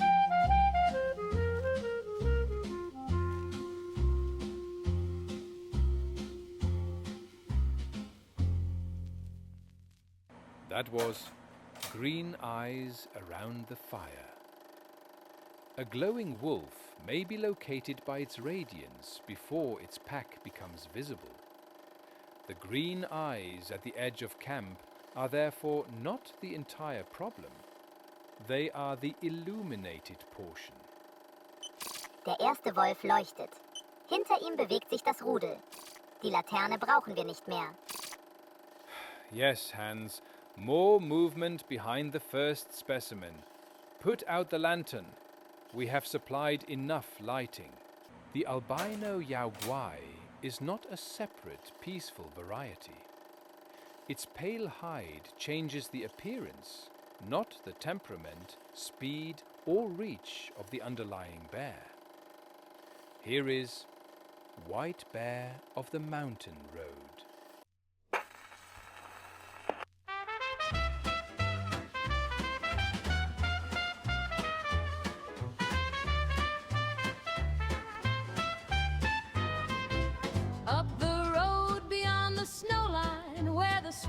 turned from sight, lay a white shape on the roadway in the early morning light. We thought winter crossed the pavement, thought the snow had drifted wide. Then the whole bank stood upon 4 feet and shook the frost aside. White bear of the mountain road, standing where the high winds blow. White against the winter there, waiting where the trucks must go. White bear of the mountain road, no room left to pass him by. Put the old truck into reverse and leave the road to the Guai. There was mountain on our left side, there was nothing on our right. There was one pale bear before us, taking all the road in sight. He never charged the engine, never struck the forward load. He just watched us through the windshield from the middle of the road. White bear of the mountain road, standing where the high winds blow. White against the winter there, waiting where the trucks must go. White bear of the mountain road, no room left to pass him by. Put the old truck into reverse and leave the road to the Guai. We backed down around the switchbacks till the pine trees hit the grade. Left the bear above the snow line and the morning mountain shade. Now we stop before each white drift where the winter road climbs high. For the snow may only be the snow or the white Guai.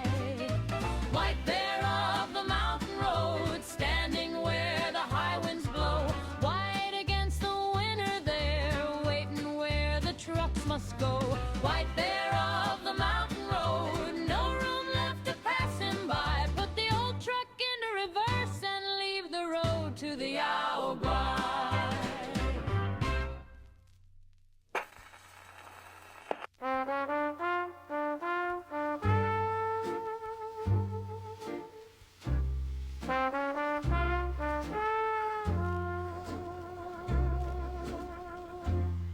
Where the forest stood in cinders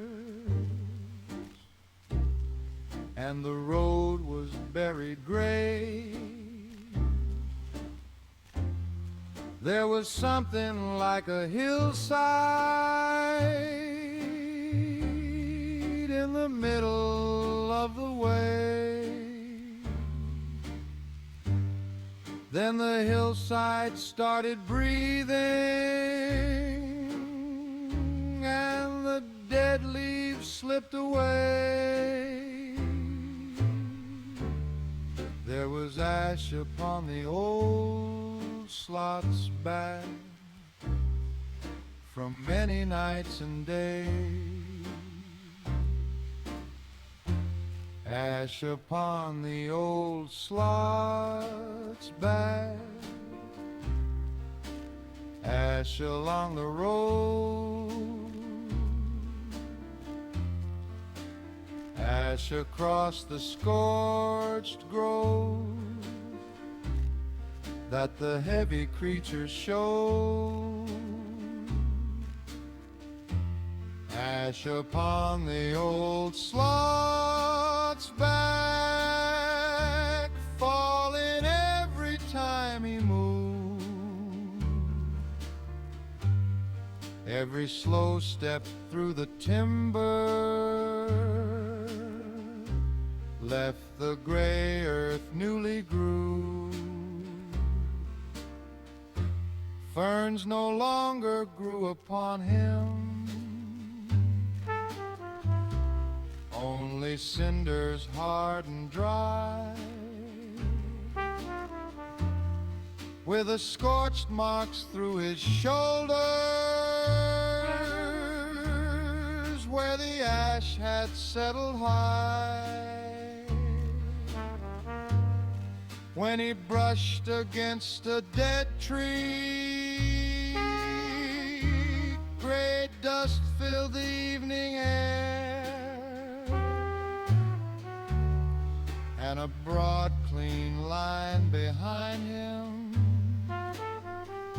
showed the altered hide beneath.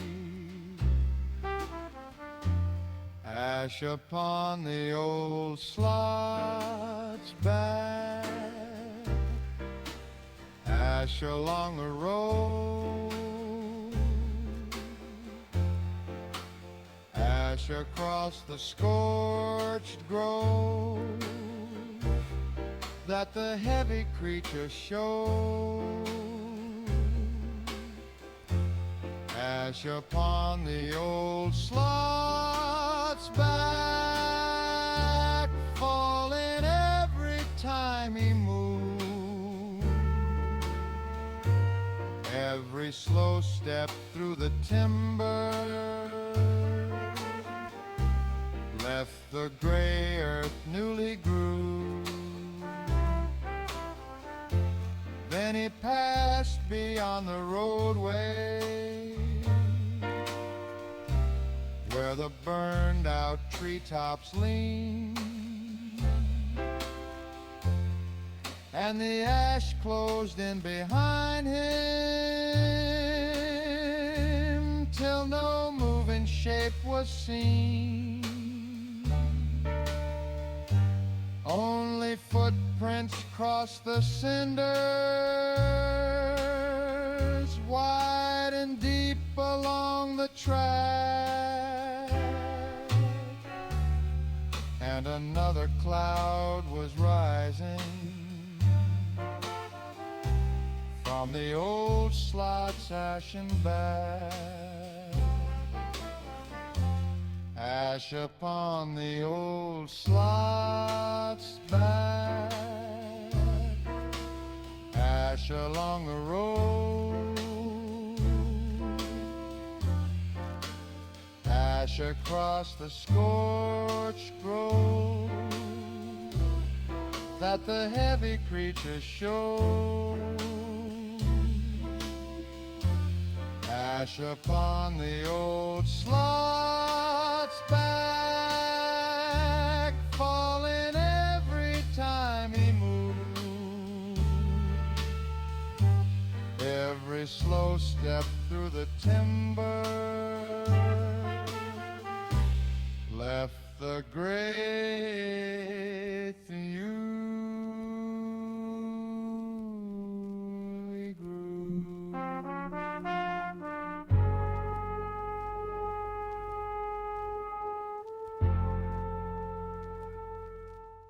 That was Ash upon the Old Sloth's Back. A scorched megasloth carries the same infection that binds other scorched creatures to a wider hostile network. Its familiar slow outline can conceal an organism altered by plague and mineral growth. Die Asche gehört zum Tier. Die Infektion ist noch aktiv. Bürsten Sie nichts ab. Correct, Hans. The ash is not merely resting upon it. We shall not collect a sample by brushing it off. The glowing Radstag is easily recognized by its green radiance and elevated radioactive burden. It remains capable of sudden flight or sudden defense, neither of which improves at close range. Here is Antlers in the Green Mist.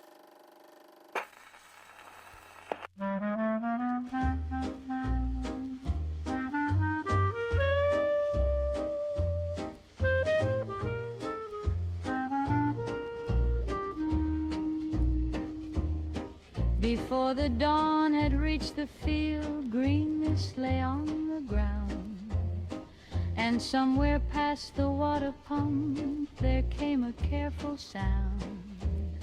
Then antlers rose above the fog, two branches pale and bright, moving through the green mist in the hour before the light.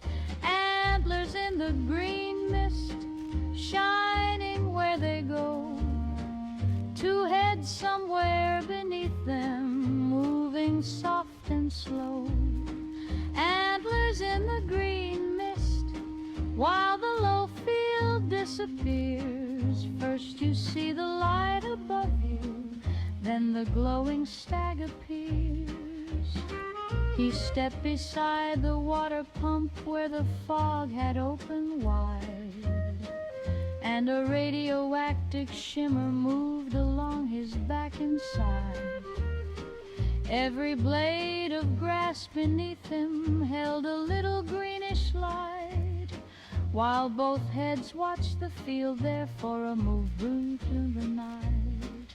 Antlers in the green mist, shining where they go, two heads somewhere beneath them, moving soft and slow. Antlers in the green mist, while the low field disappears. First you see the light above you, then the glowing stag appears.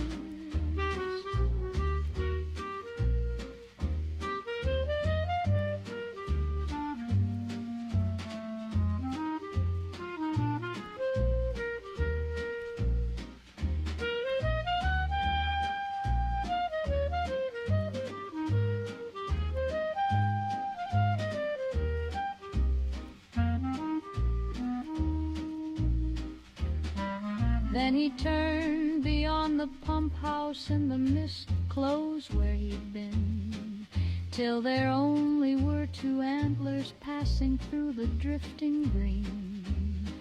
When the morning cleared the lowland, every trace had disappeared, but the grass still held a pale glow where the glowing stag had neared. Antlers in the green mist, shining where they go, two heads somewhere beneath them, moving soft and slow. Antlers in the green mist, while the low field disappears. First you see the light above you, then the glowing stag appears.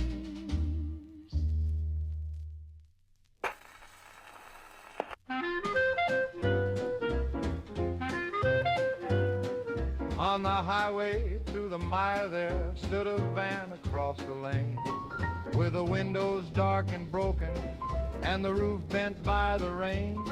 There were vines around the bumper, there were weeds beneath the doors, but the mud beside the tailgate held some tracks I'd not seen before. The highway shell has legs, the highway shell can walk. That old van beside the guardrail isn't wreckage after all. The highway shell has legs, and it's rising from the road. There's a hermit crab beneath it, carrying the whole wide load. I stepped up beside the back door, raised my hand to test the lock. Then a claw came through the gravel, and the roadway gave a knock. 6 long legs rose from the water, lifted metal, vine, and scale. Then the van began to travel with a crab beneath the shell. The highway shell has legs, the highway shell can walk. That old van beside the guardrail isn't wreckage after all. The highway shell has legs, and it's rising from the road. There's a hermit crab beneath it, carrying the whole wide load.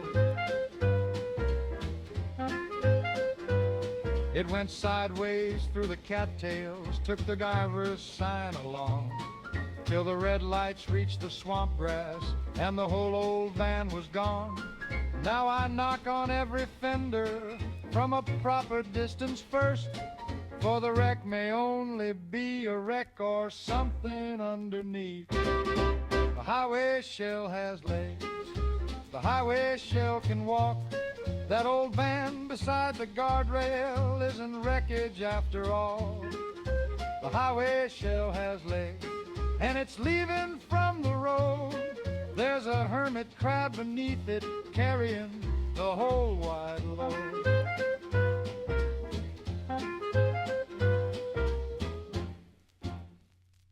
That was The Highway Shell Has Legs. The hermit crab has adapted a ruined vehicle into a mobile shell. What appears to be abandoned roadside machinery may therefore possess claws, appetite, and strong opinions regarding inspection. Der Lastwagen hat Krallen. Das Fahrgestell wird von unten angehoben. Das Tier bewegt den Lastwagen. Nein? Ah, yes, Hans. The truck is not moving by itself. The animal beneath it is moving the truck. This correction does not improve matters. The Radroach inherited our kitchens because it required neither title nor permission. It is larger than its pre-war ancestor, remarkably durable, and willing to feed upon nearly anything left accessible. Es frisst die Etiketten. Nummer 32 ist schon verschwunden. Retten Sie die übrigen. Yes, Hans, that includes the specimen labels. Begin with the recording while I recover number 32. Here is The Radroach Knows My Kitchen.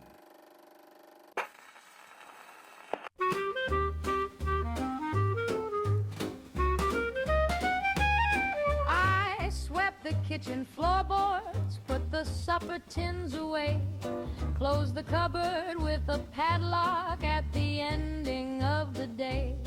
Then a shadow crossed the counter and went sliding past the door. That Radroach knew the kitchen and the cracks beneath the floor.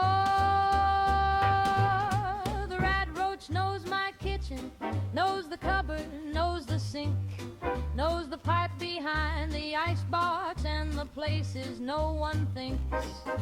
The Radroach knows my kitchen, every corner, every track. Block the doorway in the evening, he'll be waiting when you're back.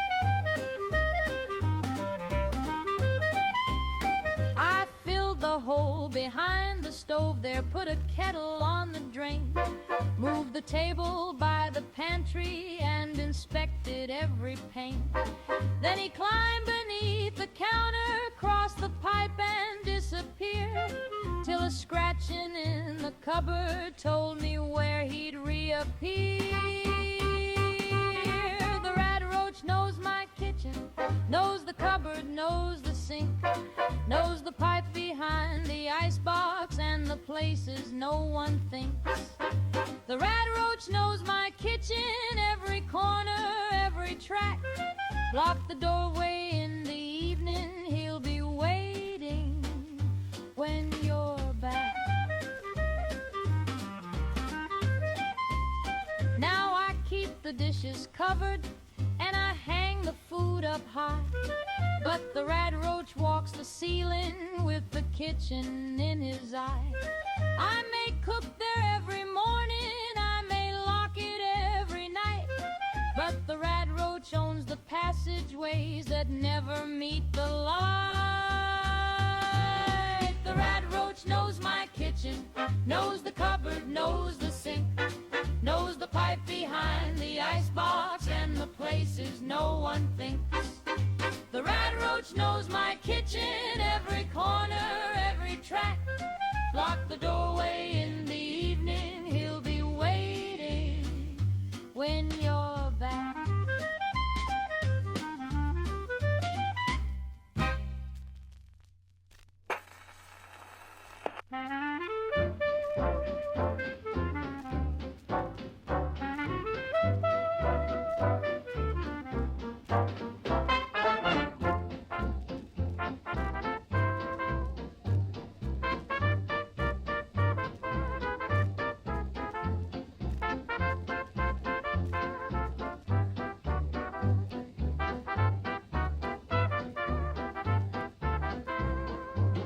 We found a wooden picnic table by a faded camping sign.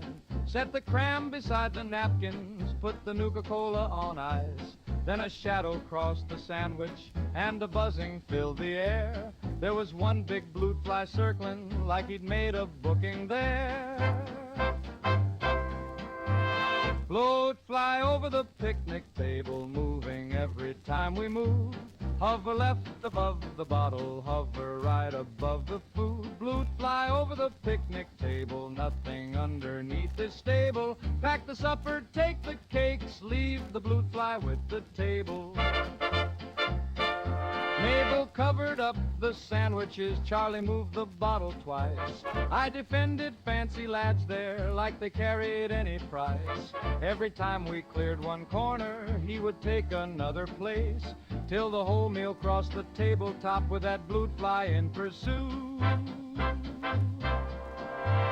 Bloatfly over the picnic table, moving every time we move. Hover left above the bottle, hover right above the food. Bloatfly over the picnic table, nothing underneath is stable. Pack the supper, take the cakes, leave the bloatfly with the table.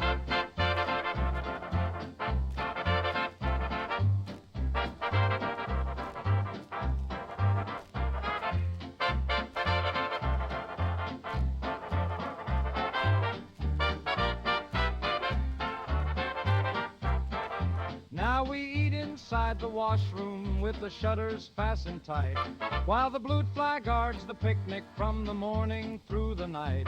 There are cleaner dining rooms there, there are finer places too, but the bloatfly has the best seat and the widest picnic view.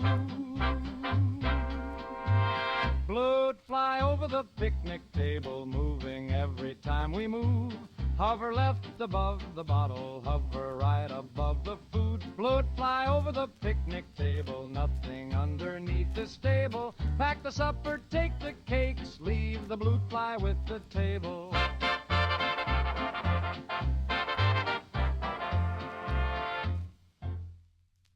That was Bloatfly over the picnic table. The bloatfly is an enlarged flying insect capable of launching biological projectiles at threats. Its circling flight should not be interpreted as indecision. It is establishing range. The bloodbug feeds by driving an elongated proboscis into a host and drawing blood with alarming efficiency. A swollen abdomen indicates that the specimen has recently fed, not that it has lost interest. Der Blutkäfer hat sich zu Ihnen gedreht. Der Rüssel ist ausgestreckt. Sie stehen am nächsten. No, Hans, it does not like me best. I am simply standing closest. Here is The Bloodbug Likes Me Best.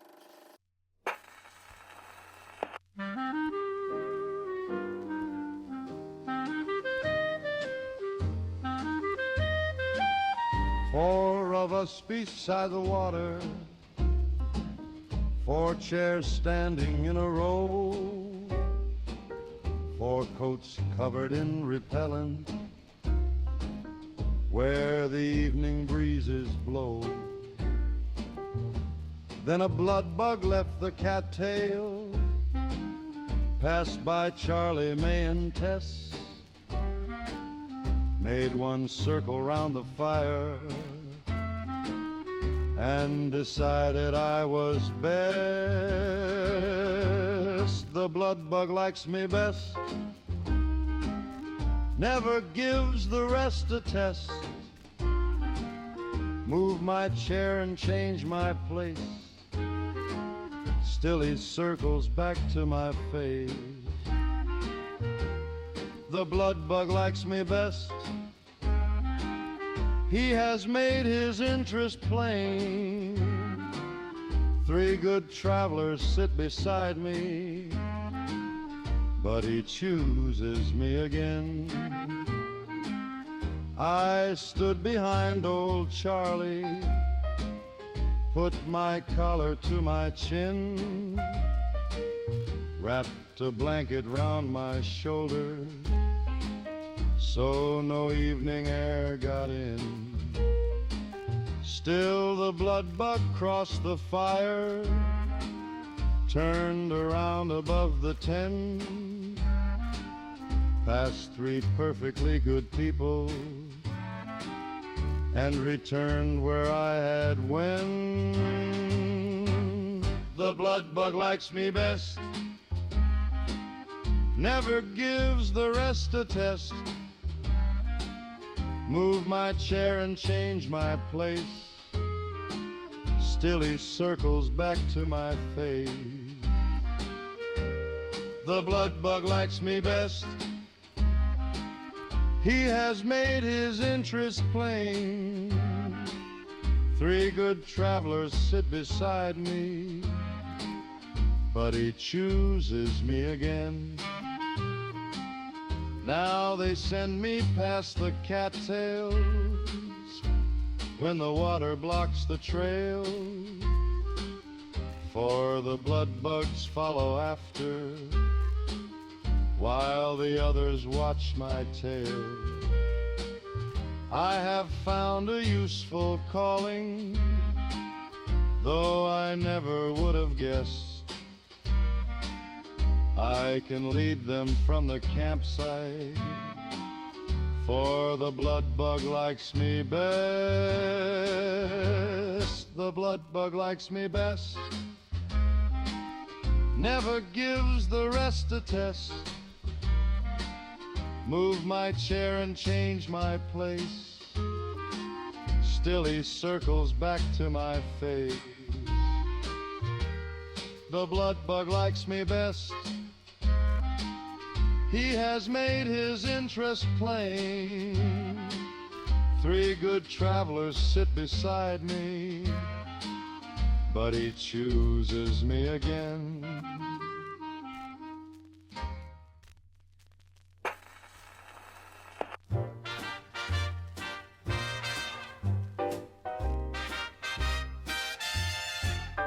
No cloud stood above the farmhouse, not a raindrop touched the lane.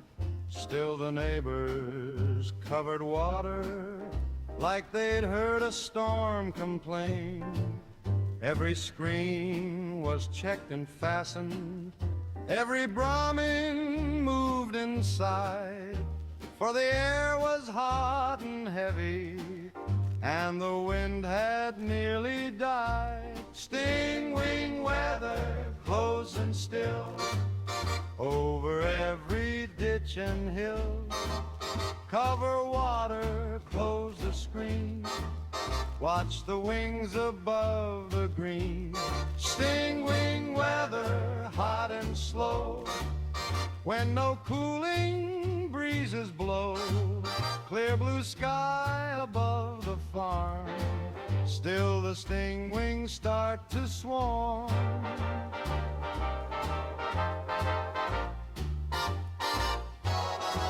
First one crossed above the cornfield, then another cleared the shed. Then the drainage ditch was humming with the shadows overhead.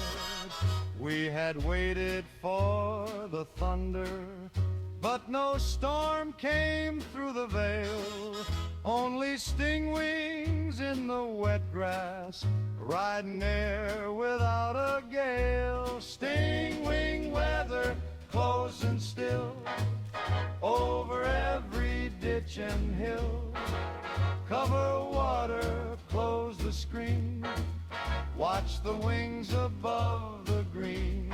Stingwing weather, hot and slow, when no cooling breezes blow. Clear blue sky above the farm, still the stingwings start to swarm.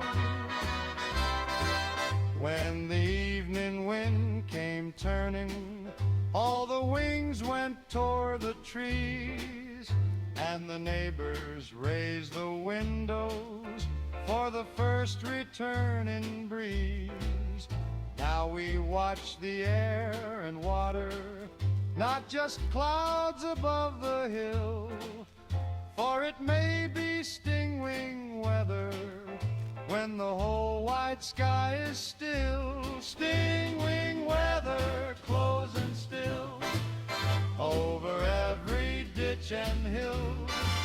Cover water, close the screen, watch the wings above the green. Stingwing weather, hot and slow, when no cool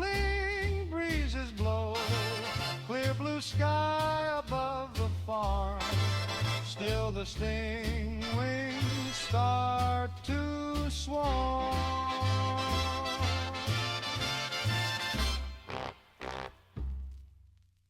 That was Stingwing Weather. Stingwings are fast aerial predators equipped with toxic stingers.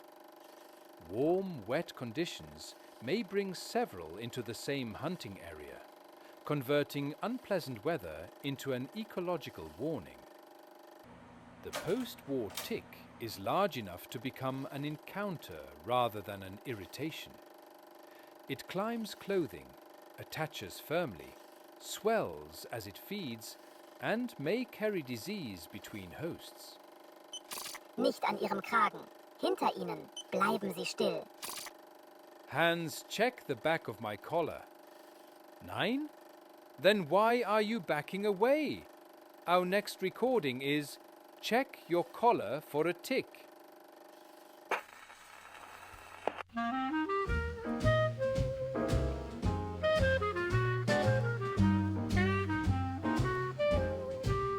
When you come back through the meadow and the wet grass touched your coat, don't go walking through the bunkhouse with your collar at your throat. Check your boots beside the doorway, check your sleeves and check them quick. Then turn around beneath the lantern and check your collar for a tick. Check your collar for a tick. Check it twice and check it quick. Check the buckle, check the seam. Check the places seldom seen. Check your collar for a tick. Before you cross the doorway brick, one small passenger from the brush can hide beneath it pretty quick. Charlie said his coat was buttoned, said his scarf was tied up tight, said no creature from the meadow could have joined him there that night.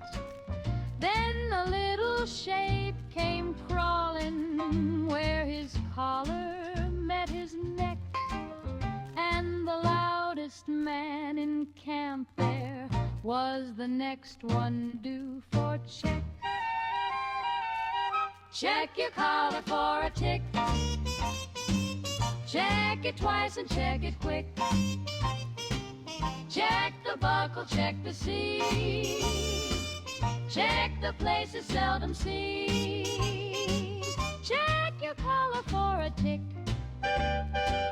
Before you cross the doorway brick, one small passenger from the brush can hide beneath it pretty quick.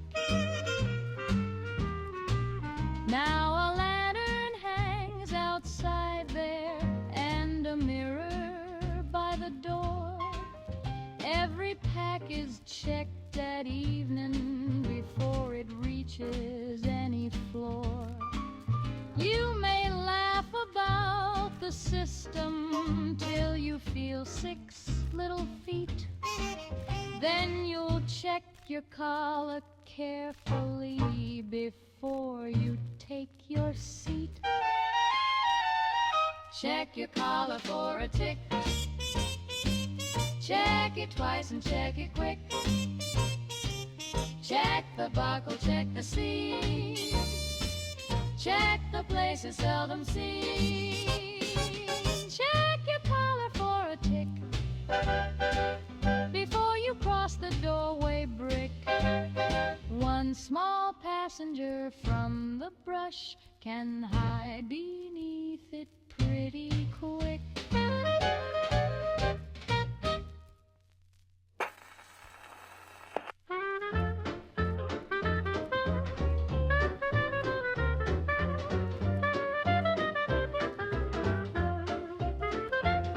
After midnight in the boarding house, a rhythm crossed the room, clicking underneath the floorboard by the cellar and the broom. I blame the pipes and furnace, blame the coal behind the door. Then I heard those cricket shoes go walking on the cellar floor. Cricket shoes on the cellar floor. Click once, click twice, then a dozen more. Past the furnace, round the coal, through the place beneath the hall. Cricket shoes on the cellar floor. And I won't go down at all. I raised the door an inch there, held the lantern toward the stair, saw one cricket by the preserves, then another waiting there. 3 went hopping past the laundry, 1 came underneath the door. So I dropped the latch and listened to those shoes across the floor. Cricket shoes on the cellar floor. Click once, click twice, then a dozen more. Past the furnace, round the coal, through the place beneath the hall. Cricket shoes on the cellar floor. And I won't go down at all.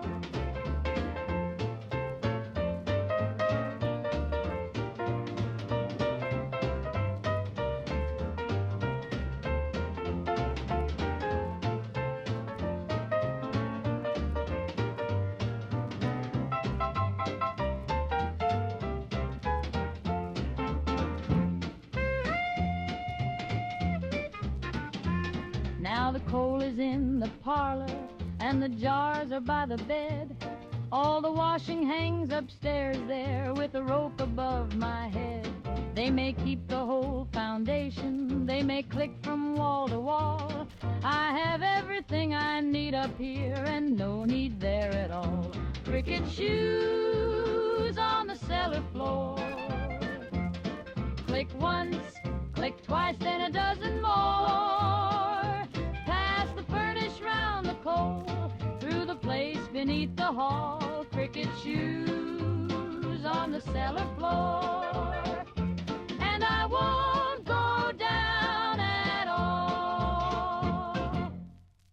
That was Cricket Shoes on the Cellar Floor. The cave cricket is defending, now remarkably resilient and capable of sudden leaps through confined spaces. Its footsteps below the house deserve more respect than their size suggests. Appalachian ants reach sizes that allow a colony to move food, building material, and occasionally the evidence one intended to study. Their strength is impressive individually and transformative in numbers. Charleston steht noch. Die Kolonne trägt nur unsere Karte. Holen Sie sie später zurück. Nein? Ah, I see. They have not carried Charleston away. They are carrying our Charleston map. Recover it after the column passes. Here is The Ants Carried Charleston Away.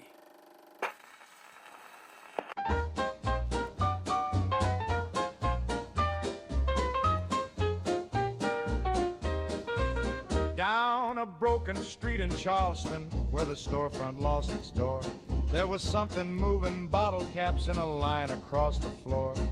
One ant carried paper, one had half a wooden tray, and the line went through the pavement where the street had worn away. The ants carried Charleston away, piece by piece and day by day. Caps and cans and scraps of board, anything the street ignored. The ants carried Charleston away. Not the town, but what it gave. Follow that line beneath the stone. Every little piece goes home. One came through the diner window with a spoon across its back. 2 were moving sugar bombs boxes down the colony track. 3 went under with a clipboard, 4 returned to find some more. By the morning, half the loose things had departed from the store. The ants carried Charleston away, piece by piece and day by day. Caps and cans and scraps of board, anything the street ignored. The ants carried Charleston away, not the town, but what it gave. Follow that line beneath the stone, every little piece goes home.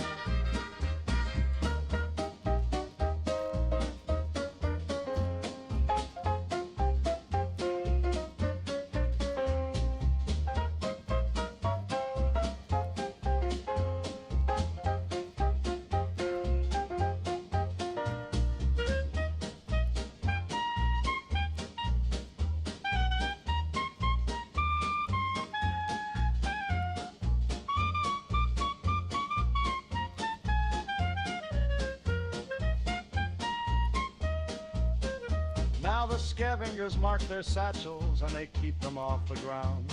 For the ants inspect the pavement and they carry what they found.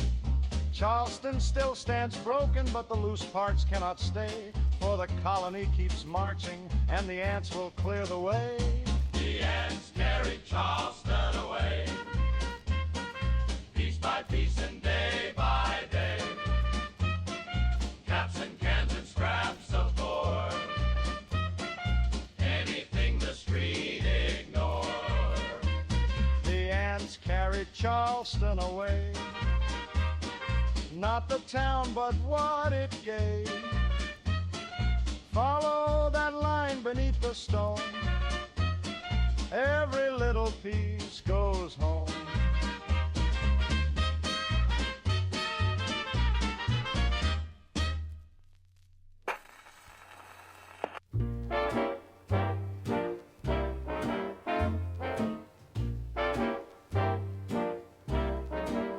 I caught a little sweetness drifting softly through the pine, like summer in a sugar jar or supper dressed in shine. I found a heap of honeycomb beside a fallen track, then something underneath it breathed and slowly raised its back. There's honey on the monster's back and trouble in the air.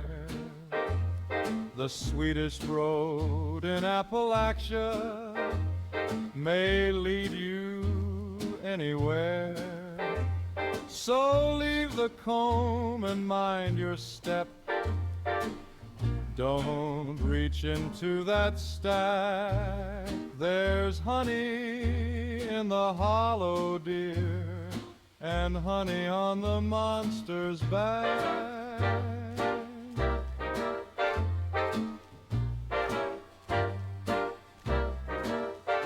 6 heavy legs began to move, the branches shook above. 100 little wings arose to guard the thing they loved. I tipped my hat and told them all I'd only come to look, but every bee replied to me according to the book. There's honey on the monster's back and trouble in the air. The sweetest road in Appalachia may lead you anywhere. So leave the comb and mind your step. Don't reach into that stack. There's honey in the hollow, dear, and honey on the monster's back.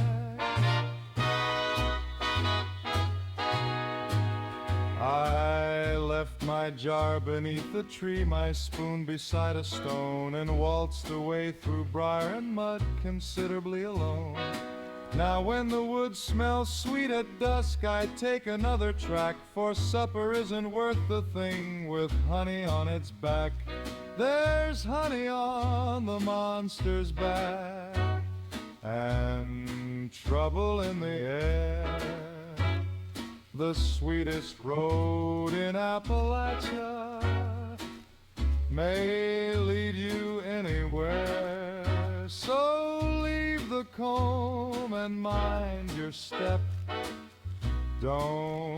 reach into that stack, there's honey in the hollow, dear, and honey on the monster's back.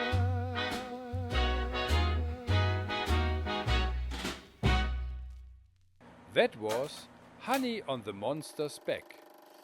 The honeybeast supports comb, honey, and a colony of bees upon its body. Approaching for the honey, therefore, requires negotiations with both the carrier and the residents. Der Honig ist das Risiko nicht wert. Die Bienen stimmen zu, das Tier ebenfalls. Hans proposes that the honey is not worth the procedure. This is the first unanimous conclusion of the expedition. The firefly remains a small and useful source of bioluminescence above Appalachian wetlands. Its light may reveal contaminated water without requiring the observer to enter it. Here is Little Lights Above the Toxic Water.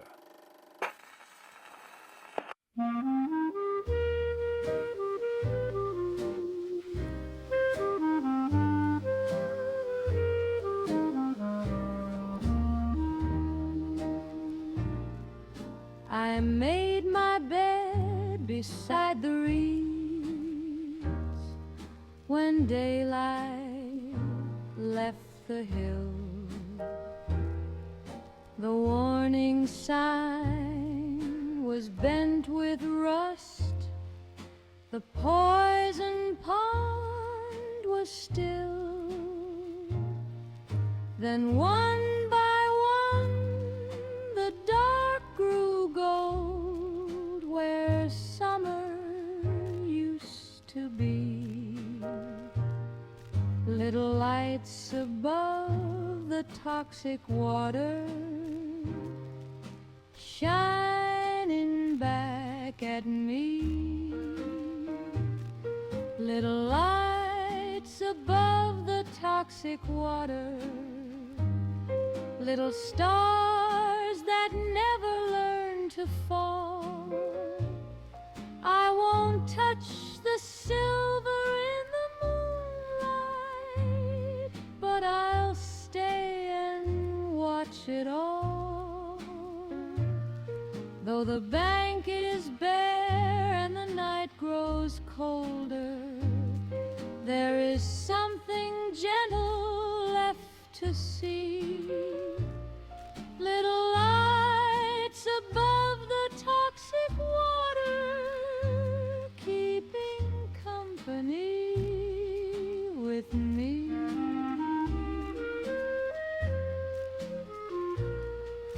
They danced above a sunken chair, a tire and a tin, and every broken thing below caught yellow light again. I thought about the summer jars we carried carefully, and little lights above the toxic water shining back at me. Little lights above the toxic water, little stars that never learn to fall. I won't touch the silver in the moonlight, but I'll stay and watch it all.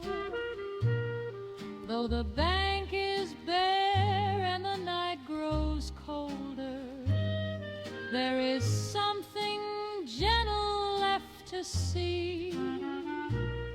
Little lights above the toxic water, keeping company with me.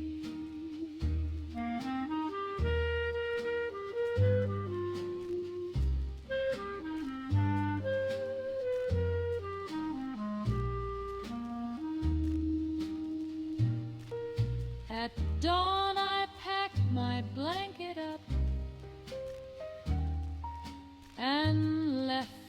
pond behind, but kept its quiet lanterns in a corner of my mind.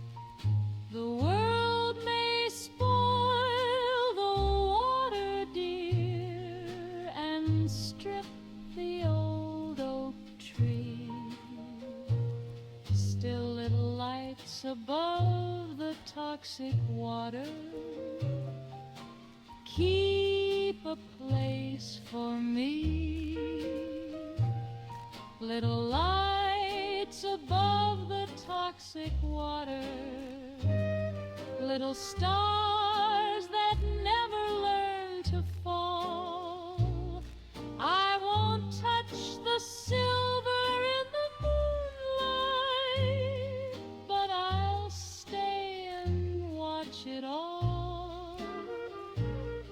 Though the bank is bare and the night grows colder, there is something gentle left to see. Little lights above the toxic water, keeping company with me.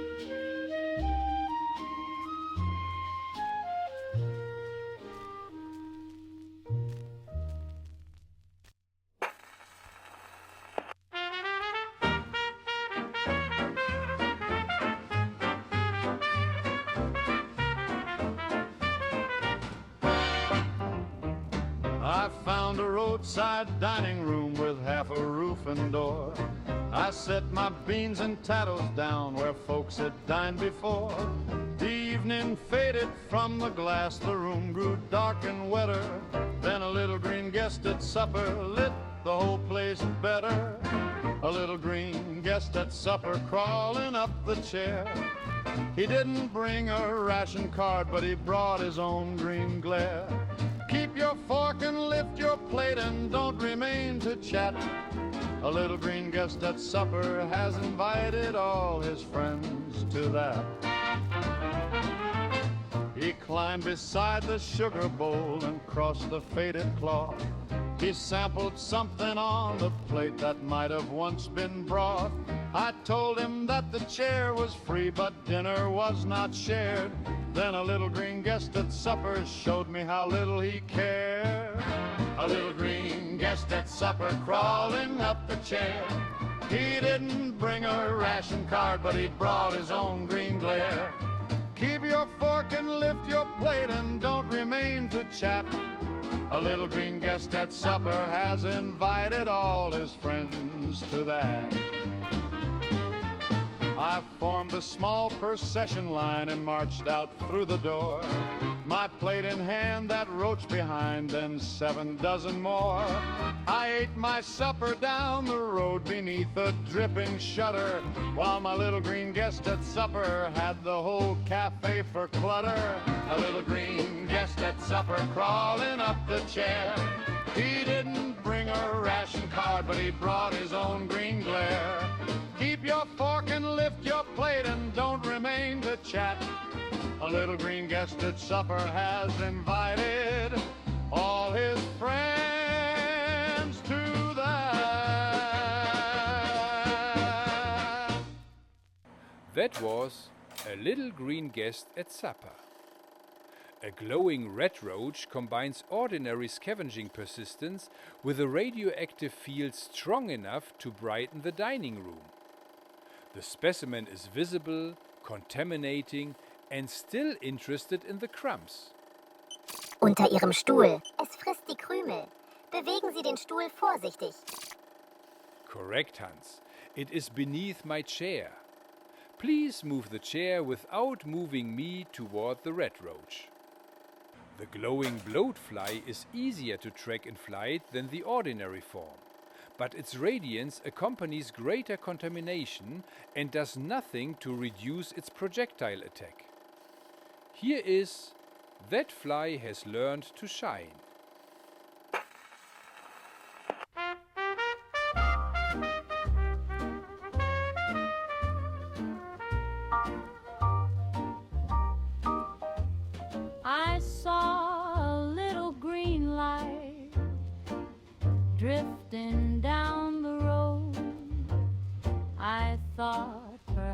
house a neighbor had found a dry abode.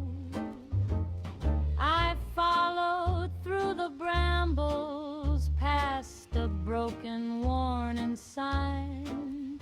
Then I saw that swollen bloatfly. That fly has learned to shine. That fly has learned to shine, dear, green as bottled lime. He lights the road behind me and keeps in perfect time. Don't follow every lantern when you're walking after 9. It may be just a bloatfly, and that fly has learned to shine. It's settled on a barrel beside an old cafe. The wings were torn and righted. The eyes looked both my way. It hummed around my shoulder and inspected every line of the label on my supper.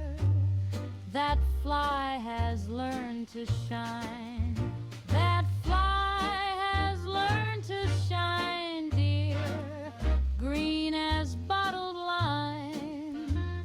He lights the road behind me and keeps in perfect time. Don't follow every lantern when you're walking after 9. It may be just a bloatfly, and that fly has learned to shine.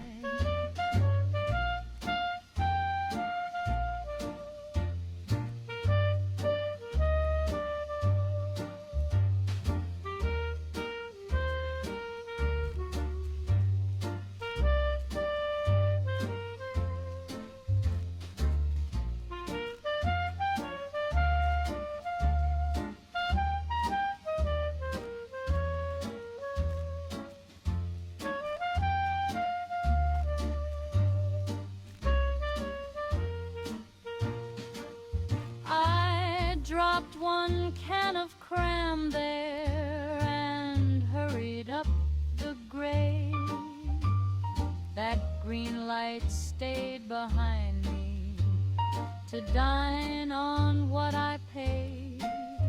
Now I carry my own lantern and I keep my rations fine, for I'll never trust a bloatfly just because it learned to shine.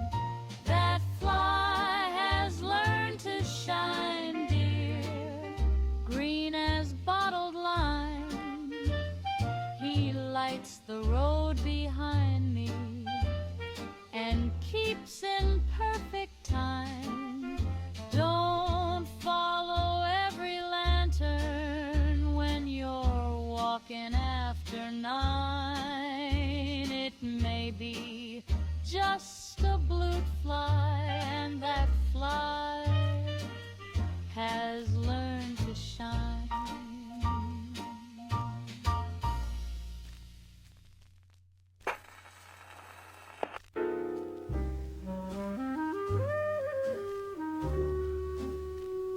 I found a little cabin with one good sharing door. I set my lamp beside the bed and laid my coat on the floor. At 12:30 the glass turned green. A shadow crossed it slow. There were green wings at my window and nowhere else to go. Green wings at my window, green light on the wall. Something long and hungry is feeling for a flaw. I've barred the door and killed the lamb. I'm breathing soft and low. There are green wings at my window, and they know I'm here below. It tapped along the window frame and tested every seam. Its legs were thin as knitting pins, its eyes had found a gleam. Then through a crack beside the sash a pointed needle showed. There were green wings at my window and hunger on the road. Green wings at my window, green light on the wall. Something long and hungry is feeling for a flaw. I've barred the door and killed the lamb. I'm breathing soft and low. There are green wings at my window, and they know I'm here below. I pushed the bureau to the glass and waited out the night.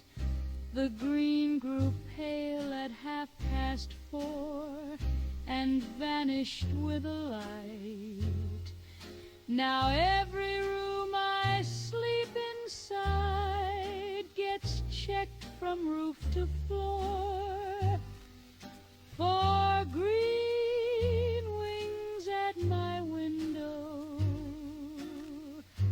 Maybe testing at the door. Green wings at my window, green light on the wall. Something long and hungry is feeling for a flaw. I've barred the door and killed the lamp. I'm breathing soft and low. There are green wings at my window, and they know I'm here.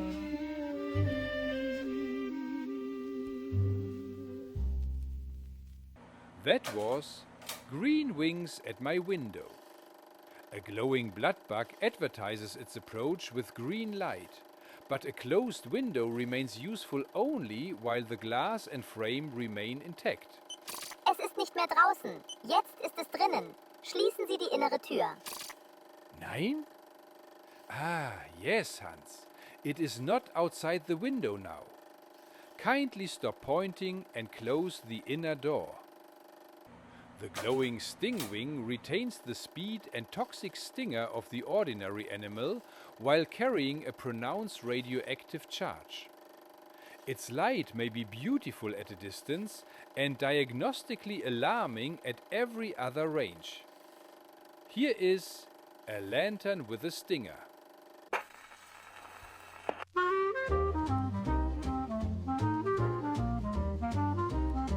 I saw a green light burning above a farmhouse door. I thought a friendly neighbor might be waiting there once more.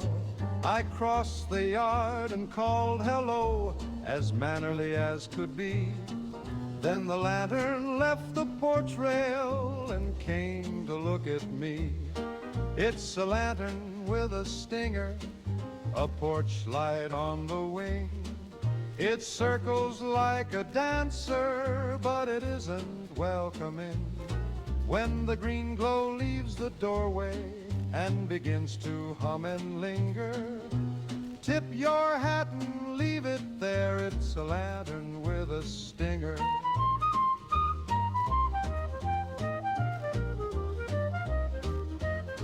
It floated by my collar and rested near my hat. I saw the wings, I saw the legs, and something worse than that. The pointed tail came forward as the green grew bright and bigger. I knew I had been calling on a lantern with a stinger. It's a lantern with a stinger, a porch light on the wing. It circles like a dancer, but it isn't welcoming. When the green glow leaves the doorway and begins to hum and linger, tip your hat and leave it there. It's a lantern with a stinger.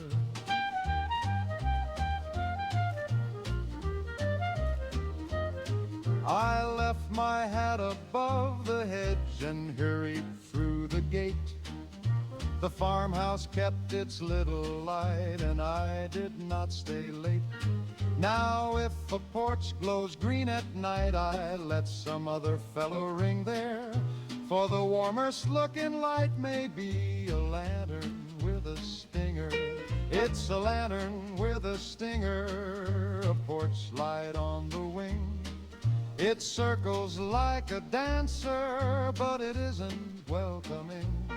When the green glow leaves the doorway and begins to hum and linger, tip your hat and leave it there. It's a lantern with a stinger.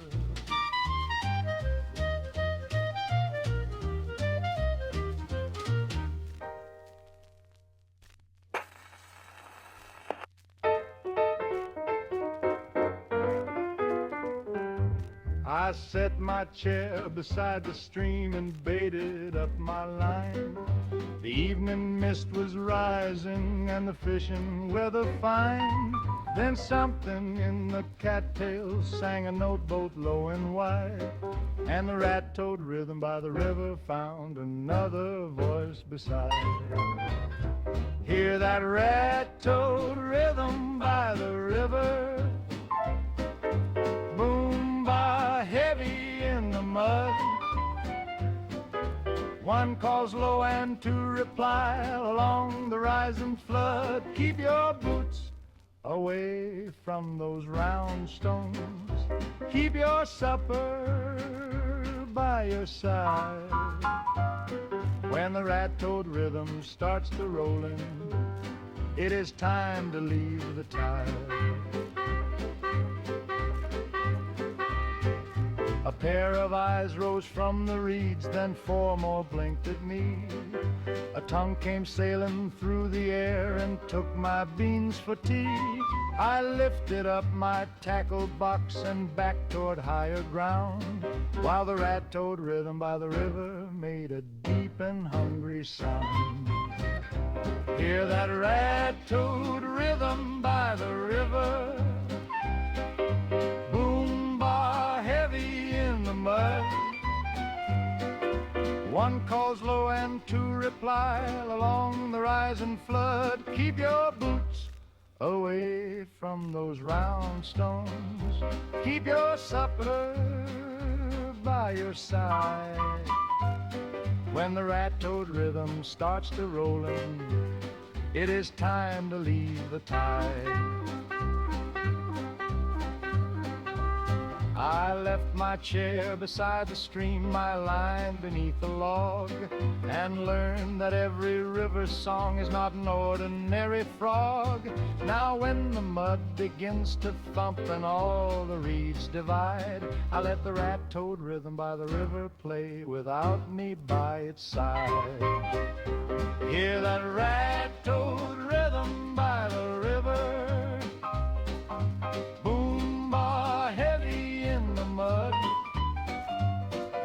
one calls low and two reply along the rising flood. Keep your boots away from those round stones. Keep your supper by your side. When the Radtoad rhythm starts to rollin', it is time to leave the town. That was Radtoad Rhythm by the River. The Radtoad is a massive amphibian with multiple eyes and clusters of explosive eggs upon its back. Its riverbank call may be rhythmic. The eggs are not percussion instruments. Der Zeiger berührt fast das Gelege. Langsamer, noch langsamer. Hans, remove the pointer from that cluster very slowly. Yeah, slower than that. The gulper is a large amphibious predator capable of climbing and resting against trees with deceptive stillness. What resembles a damp section of cypress bark may democrate itself and descend upon the observer. Der Baum hat sich bewegt. Nein, das Tier am Baum. Es kommt herunter. No, Hans, the tree did not move. The animal attached to the tree moved, which is the more useful and less comforting explanation. Here is Gulper in the Cypress Tree.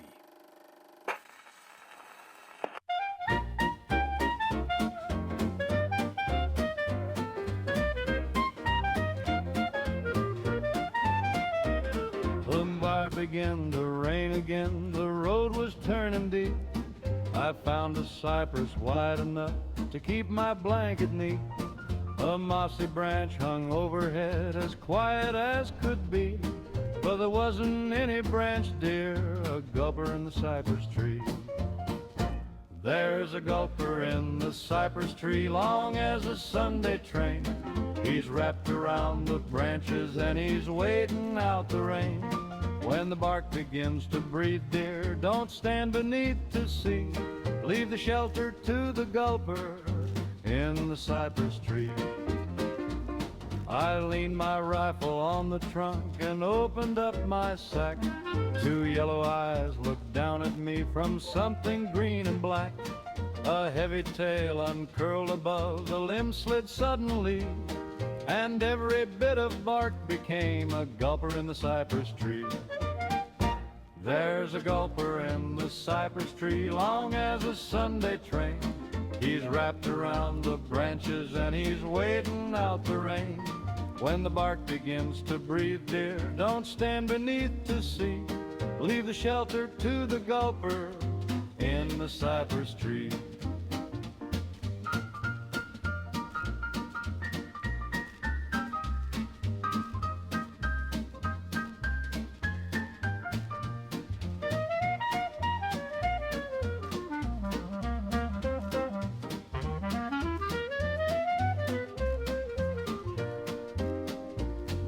I took my rifle from the mud and left my blanket dry.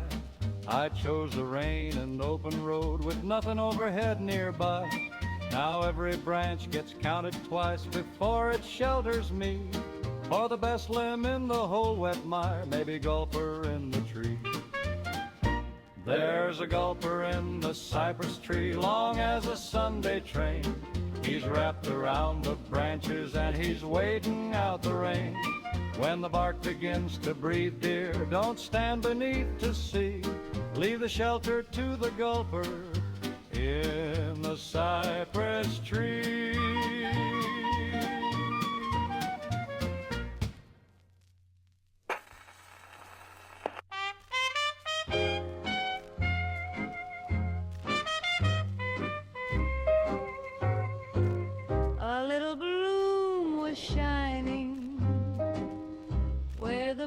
water met the land, I left the boards to gather it and held my basket in my hand. You said the wind is moving east, but that stem is turning west. That wasn't a flower, darling, though it wore one on its crest. That wasn't a flower, darling, growing sweetly in the mire. There were teeth beneath the petals and two eyes beneath the briar.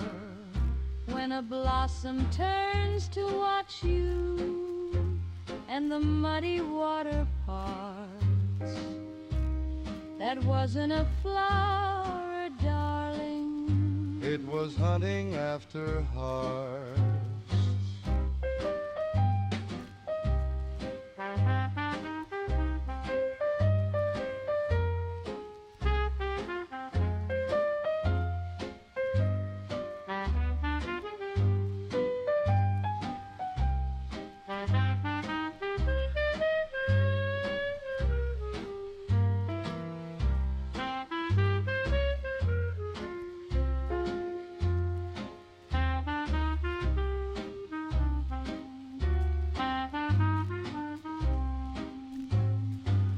The bank began to shudder, then the water rolled away. A mouth rose under that little bloom where the hidden creature lay. I dropped my empty basket and you pulled me to the board. That wasn't a flower, darling. Flowers do not come with jaws. That wasn't a flower, darling, growing sweetly in the mire. There were teeth beneath the petals and two eyes beneath the briar. When a blossom turns to watch you and the muddy water parts, that wasn't a flower, darling. It was hunting after hearts.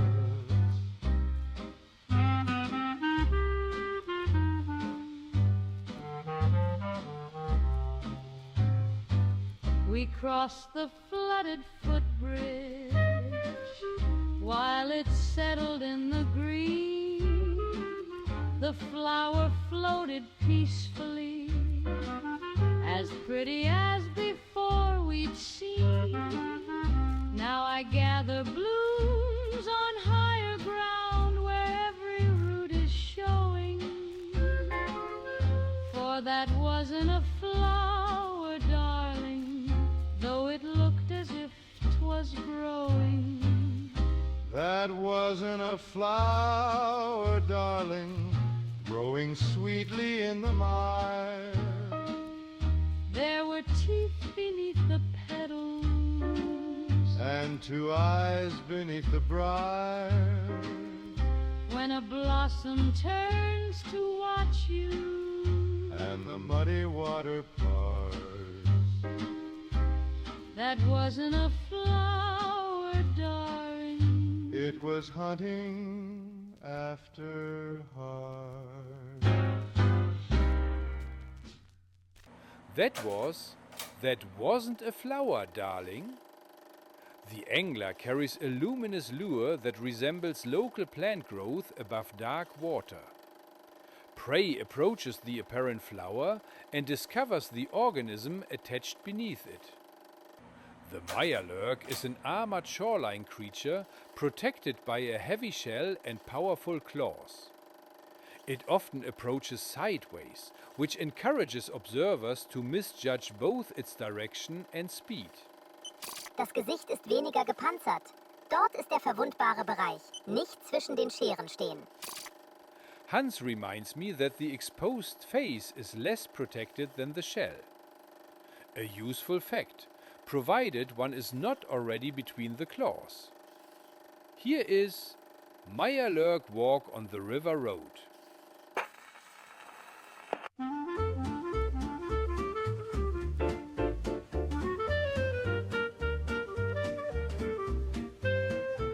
I took the road beside the stream to reach the bridge by 10. The river climbed across the stones and washed them clean again. Then something in an armored coat came sideways through the fog, doing the Mire Lit walk on the river road beside a sunken log. Do the Mire Lit walk on the river road, one step left and one step right. Keep those claws in front of you and keep that shell in sight. If he raises both his arms, dear, let him carry the load. You take the hill, he'll keep the mud on the Mire Lit River Road. I stepped around him to the left, he moved to block my shoe. I tipped my hat and tried to right, he took that roadway too. I said, good sir, I'm passing through. He clicked a hard reply, then did the Mire Lit walk on the river road with both his pincers high. Do the Mire Lit walk on the river road, one step left and one step right. Keep those claws in front of you and keep that shell in sight. If he raises both his arms, dear, let him carry the load. You take the hill, he'll keep the mud on the Mire Lit River Road.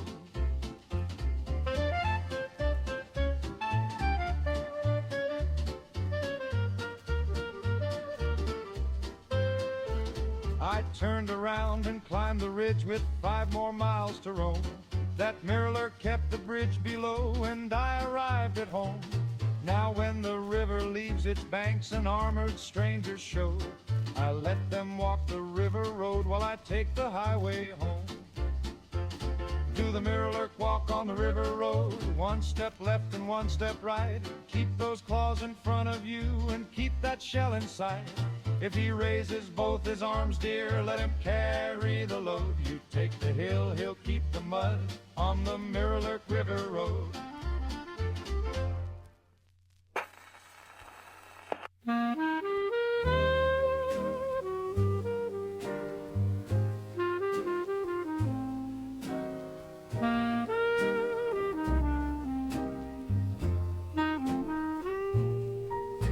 I crossed the wooden walkway when the morning bell was gone.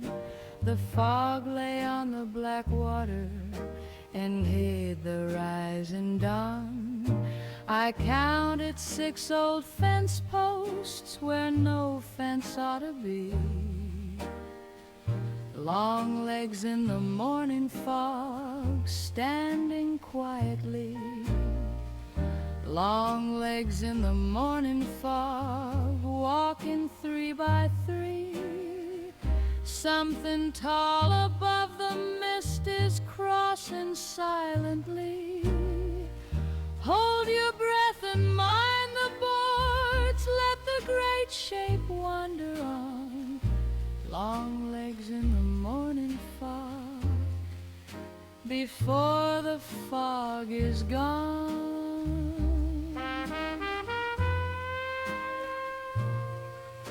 The first 2 posts moved forward, then the others followed slow. A heavy shape rose over them where the pale reeds used to grow. Its claws came through the silver air, its shell climbed like a hill. Long legs in the morning fog, and I was standing still. Long legs in the morning fog, walking 3 by 3. Something tall above the mist is crossing silently. Hold your breath and mind the boards, let the great shape wander on. Long legs in the morning fog, before the fog is gone.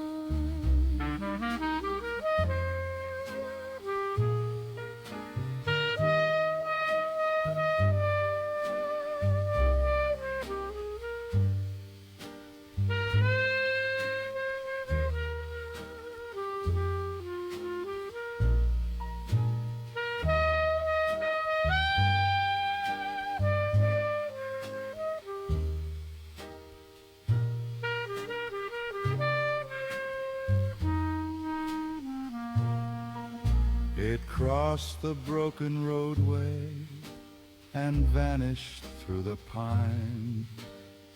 The mist closed up behind it as if the road were mine. I waited till the sun appeared and warmed the old wet log, but I still saw those long legs walking through the morning fog. Long legs in the morning fog, walking 3 by 3. Something tall above the mist is crossing silently. Hold your breath and mind the boards, let the great shape wander on. Long legs in the morning fog, before the fog is gone.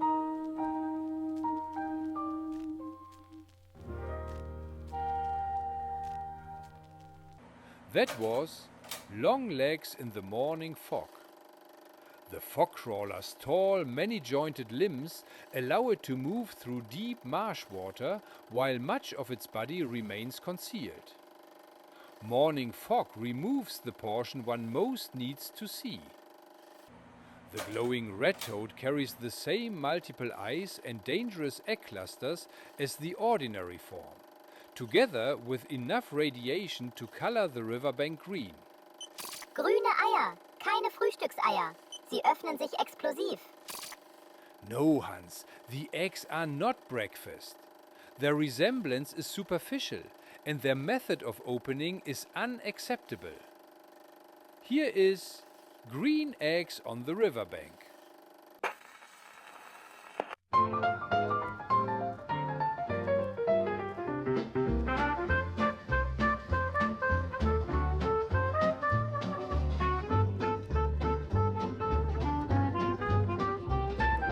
Took my basket to the stream to find a bite to eat.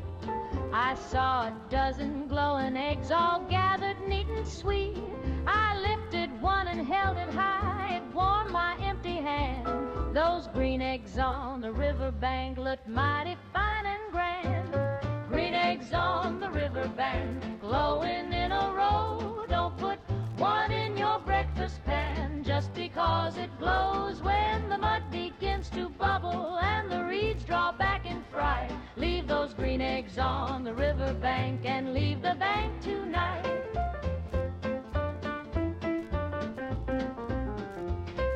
The water rolled, the cattails shook, the broad green head arose. 2 eyes looked at my basket first, then 4 watched where I'd go. The egg beneath my elbow hissed, the others blinked with light. Those green eggs on the riverbank had spoiled my appetite. Green eggs on the riverbank, glowing in a row. Don't put one in your breakfast pan just because it glows when the mud begins to bubble and the reeds draw back in fright. Leave those green eggs on the riverbank and leave the bank tonight.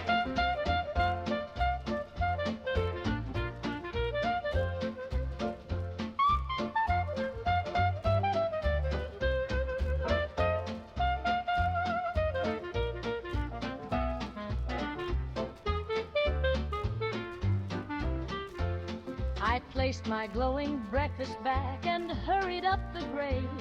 The Radtoad watched with every eye until the trade was made. Now when my stomach growls at dawn, I open Candy Light and leave green eggs upon the bank exactly where they light. Green eggs on the riverbank, glowing in a row. Don't put one in your breakfast pan just because it glows when the mud begins to bubble and the reeds draw back in fright. Leave those green eggs on the riverbank and leave the bank tonight.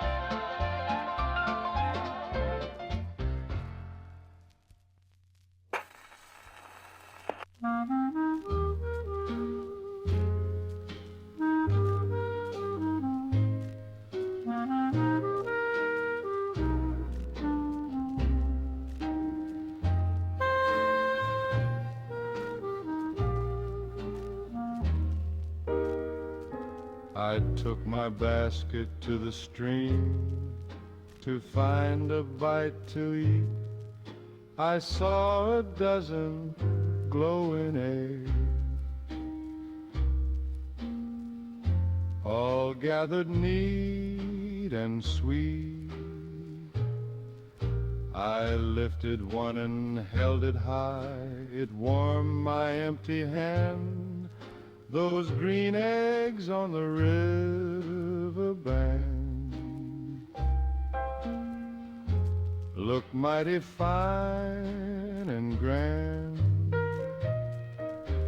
Green eggs on the river bank, glowing in a row. Don't put one in your breakfast pan just because it glows. When the mud begins to bubble and the reeds draw back in fright, leave those green eggs on the river bank and leave the bank tonight.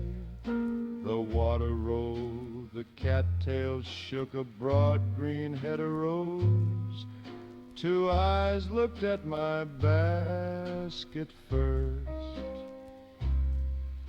then four watched where I'd go.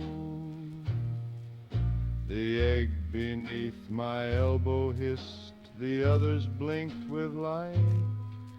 Those green eggs on the river bank had spoiled my appetite. Green eggs on the river bank, glowing in a row. Don't put one in your breakfast pan just because it glows. When the mud begins to bubble and the reeds draw back in fright, leave those green eggs on the river bank and leave the bank tonight.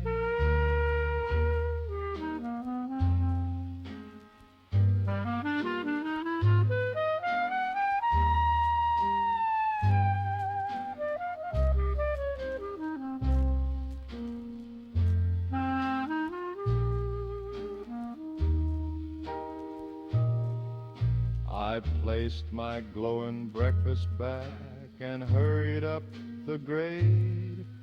The Radtoad watched with every eye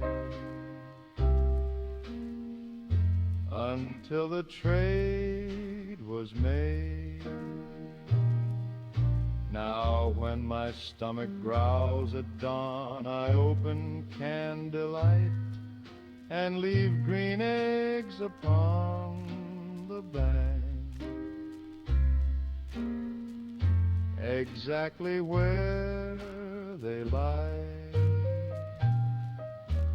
Green eggs on the river bank, glowing in a row. Don't put one in your breakfast pan just because it glows.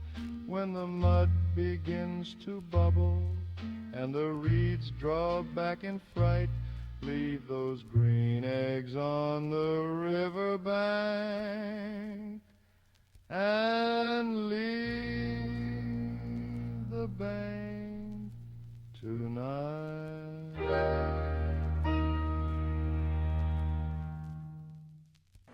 That was the Mire Lit Up Tonight.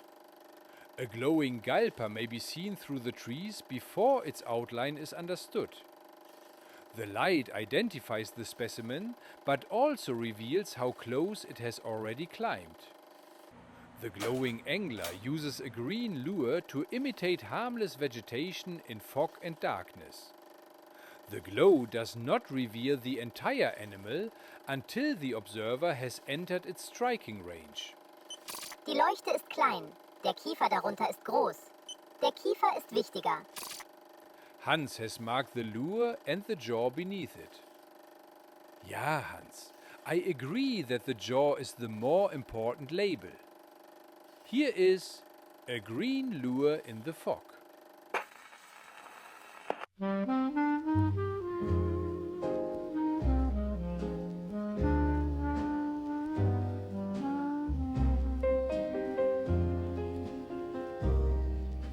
I rode before the morning,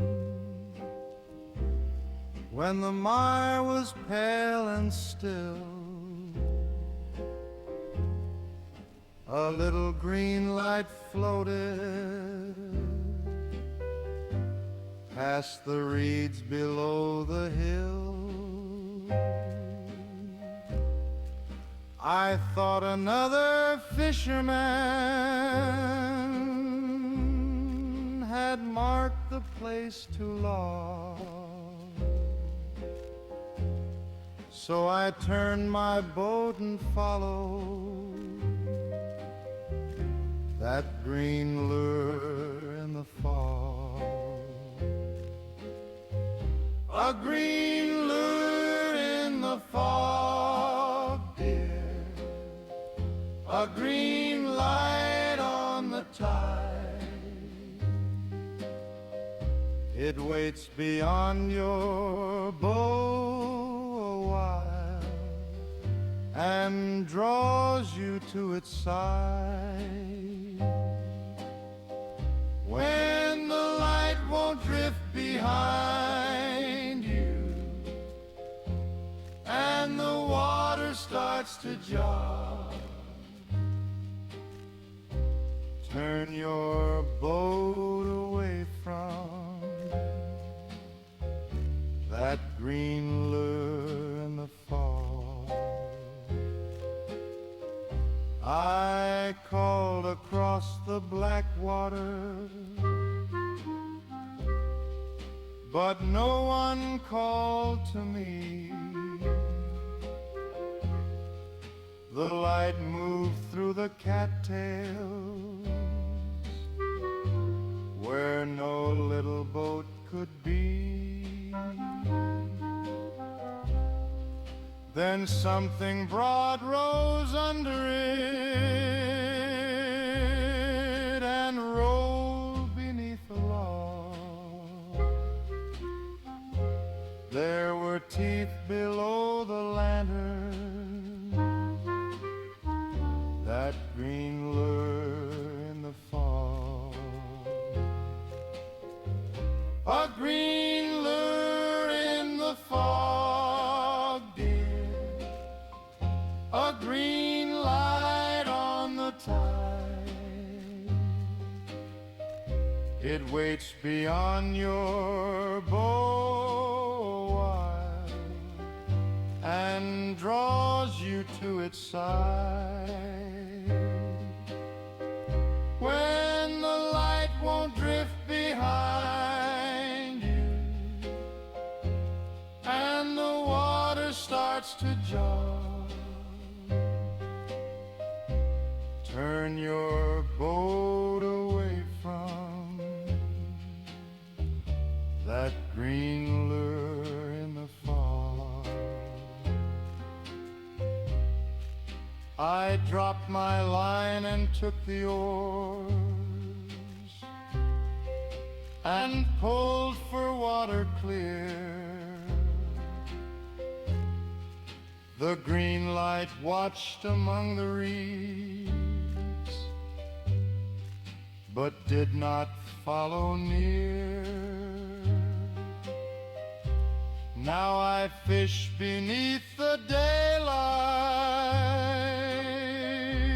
with my back against a log, and never row to visit any green lure in the fall. A green lure in the fog, dear. A green light on the tide.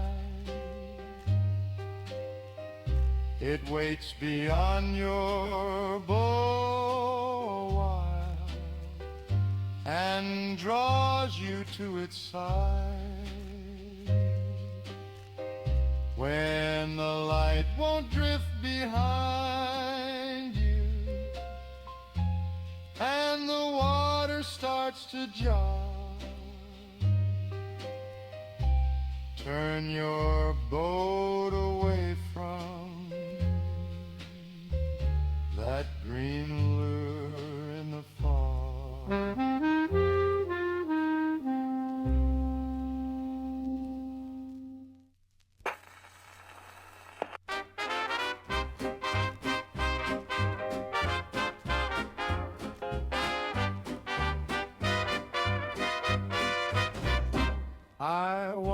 along the river road with traps upon my back. A narrow wake moved through the reeds and followed every track. I stopped beside a warning post, the water settled flat. Then something underneath the mud began to follow back. The hunter came sideways, sideways through the rain. Claws across the river road and shell above the drain. When the wake keeps pace beside you, don't wait to see its eyes. The Mire hunter stays below till the hunter comes sideways.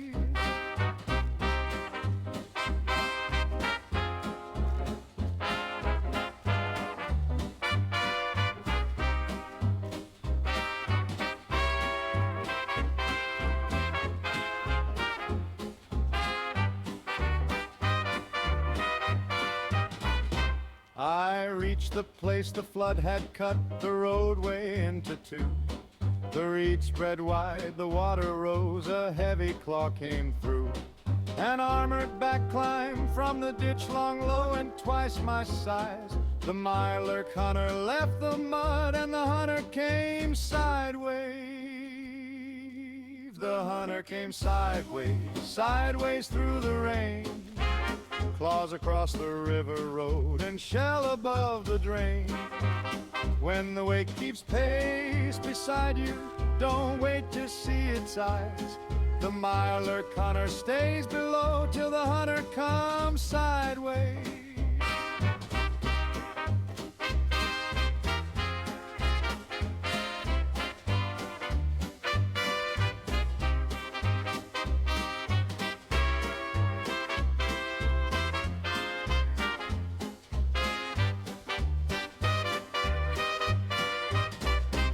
I climbed an old delivery truck as something struck the door. A burning spray went past my boot and marked the rusted floor. It circled till the river rose, then slipped beneath the tide. Now I watch the water, not the road, for hunters move beside. The hunter came sideways, sideways through the rain. Claws across the river road and shell above the drain. When the wake keeps pace beside you, don't wait to see its eyes. The Mire hunter stays below till the hunter comes sideways.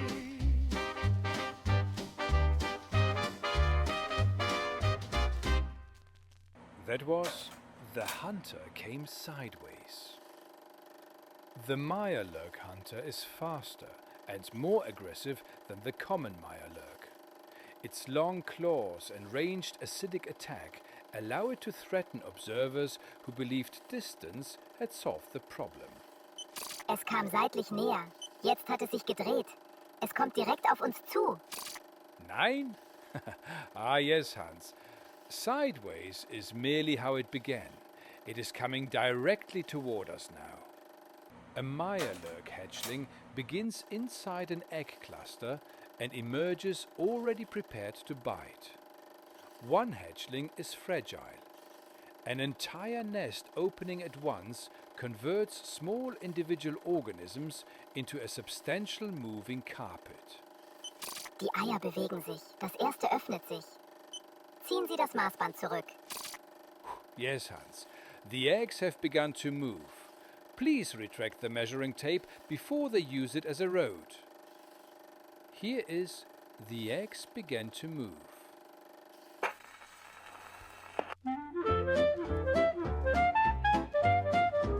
We found a cave beside the stream and spread our luncheon there.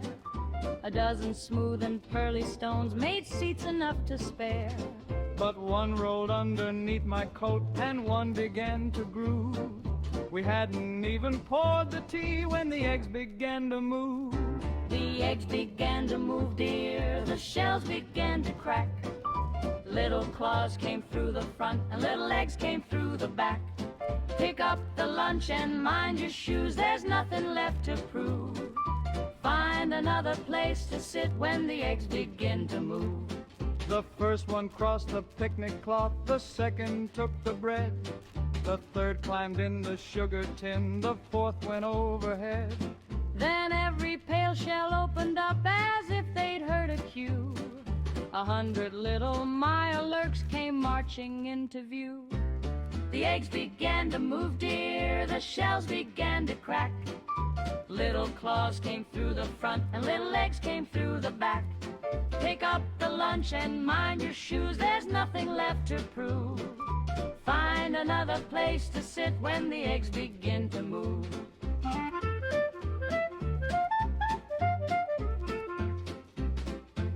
We reached the cave mouth with our plates and heard the river roar.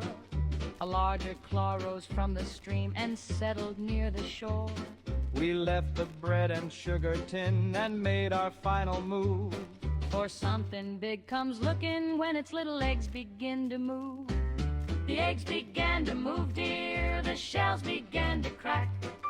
Little claws came through the front and little legs came through the back. Pick up the lunch and mind your shoes, there's nothing left to prove. Find another place to sit when the eggs begin to move.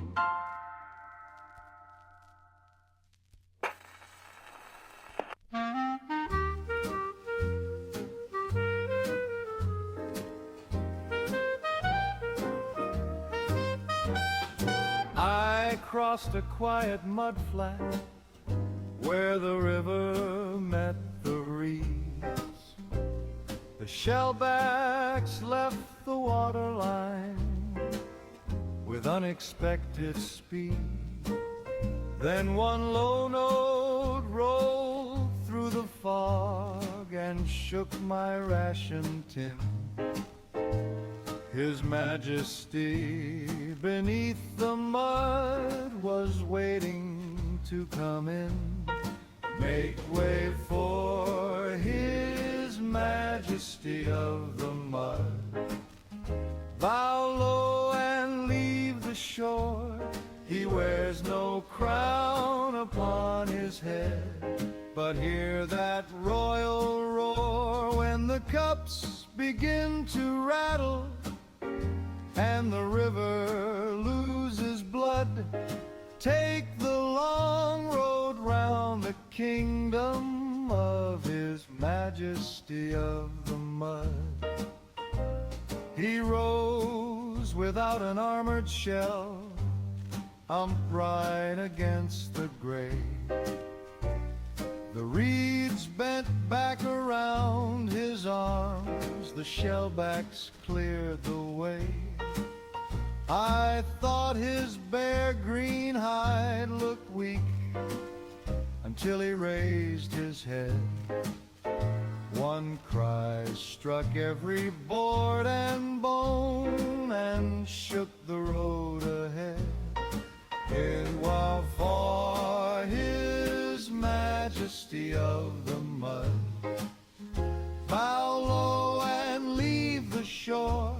He wears no crown upon his head, but hear that royal roar when the cups begin to rattle and the river loses blood. Take the long road round the kingdom of His Majesty of the mud.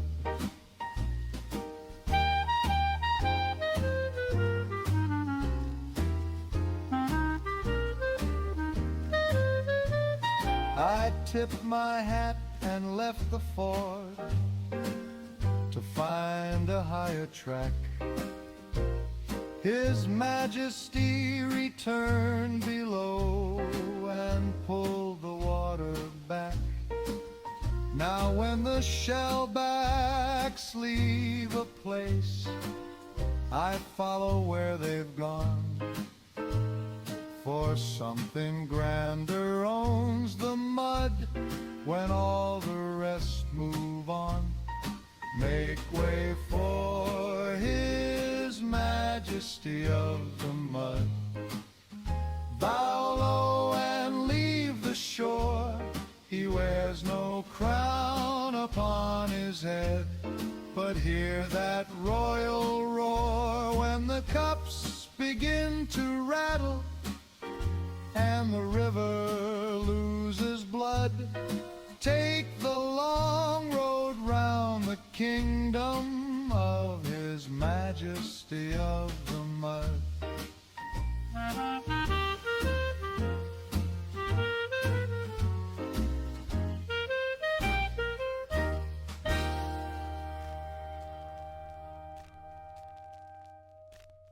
That was His Majesty of the Mud.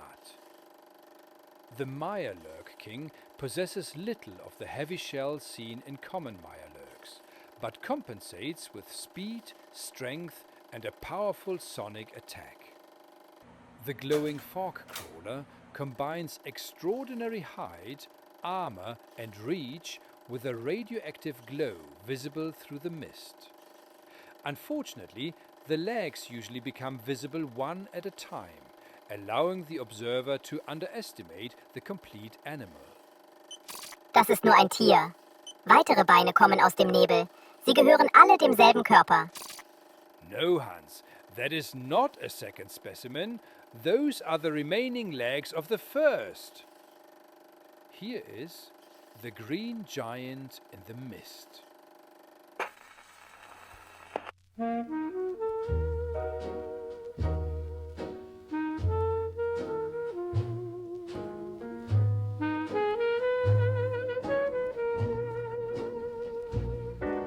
I kept the watch till morning on a platform by the road.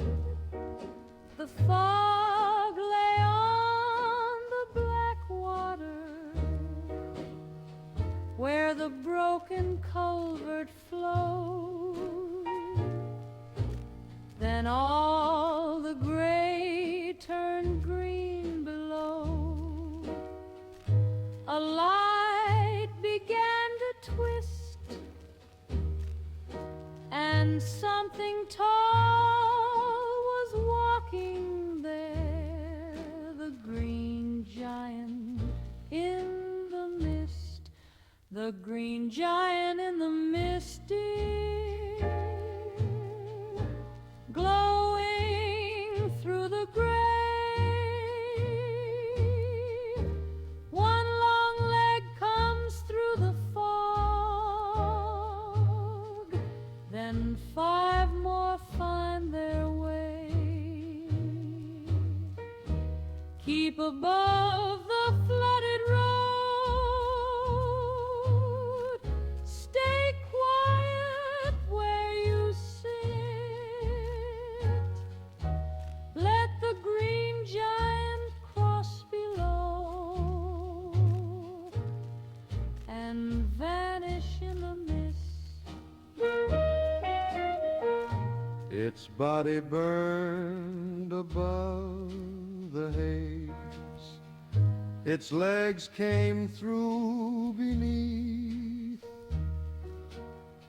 The wet boards glowed around my boots. Green light touched every leaf.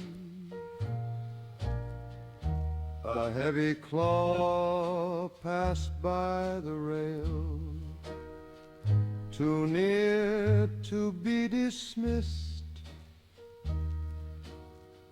while all the mire shone underneath, the green giant in the mist. The green giant in the misty, glowing through the gray. One long leg comes through the fog, then 5 more find their way. Keep above the flooded road, stay quiet where you sit. Let the green giant cross below and vanish in the mist.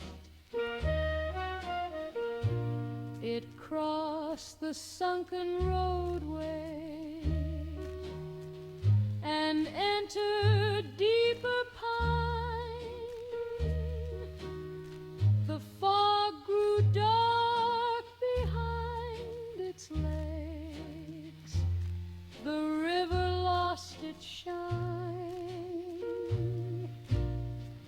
At dawn I marked the tallest tree, where every footprint kissed, and thanked the boards that held me high above that giant in the mist. The green giant in the misty, glowing through the gray. One long leg comes through the fog, then 5 more find their way.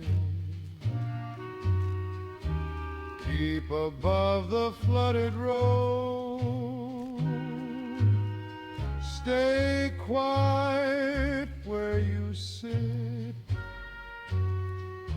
Let the green giant cross below and vanish in the mist.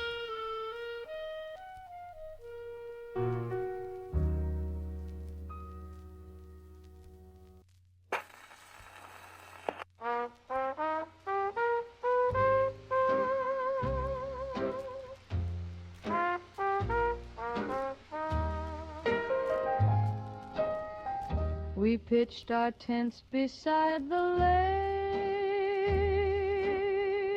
upon a muddy rise. The shellbacks left the waterline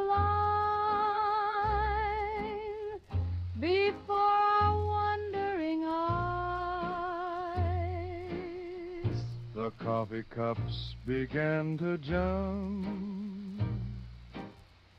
the bank split in between.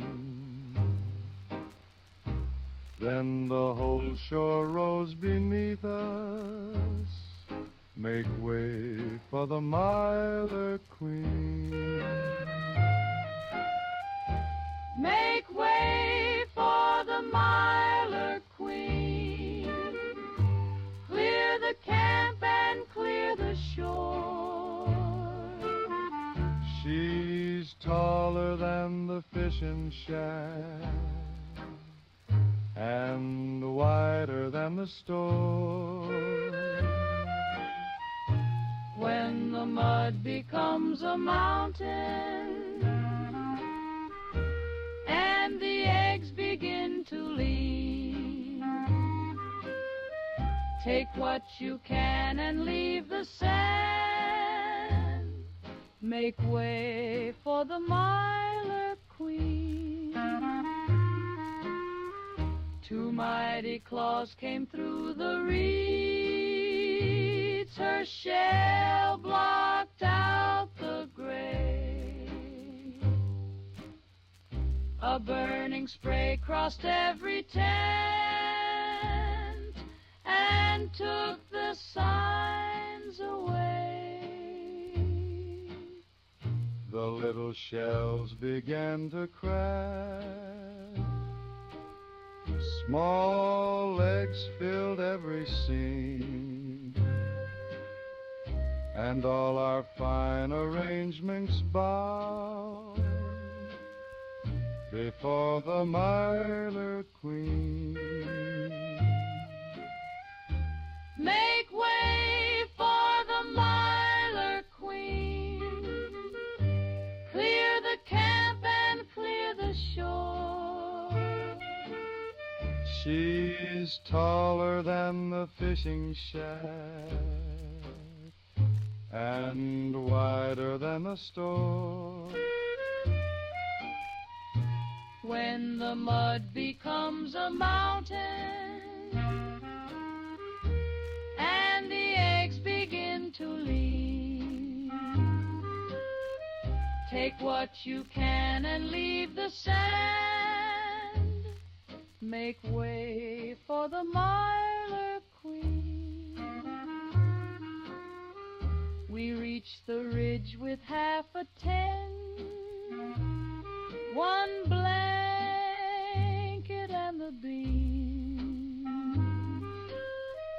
She kept the chairs, the coffee tin, and everything between. Now when the smaller shellbacks leave, we follow where they've been. For the shoreline may be sleeping with a mighty Mire Lit Queen. Make way for the Mire Lit Queen. Clear the camp and clear the shore. She's taller than the fishing shack and wider than the store. When the mud becomes a mountain and the eggs begin to leave, take what you can and leave the sand. Make way for the Mire Lit Queen.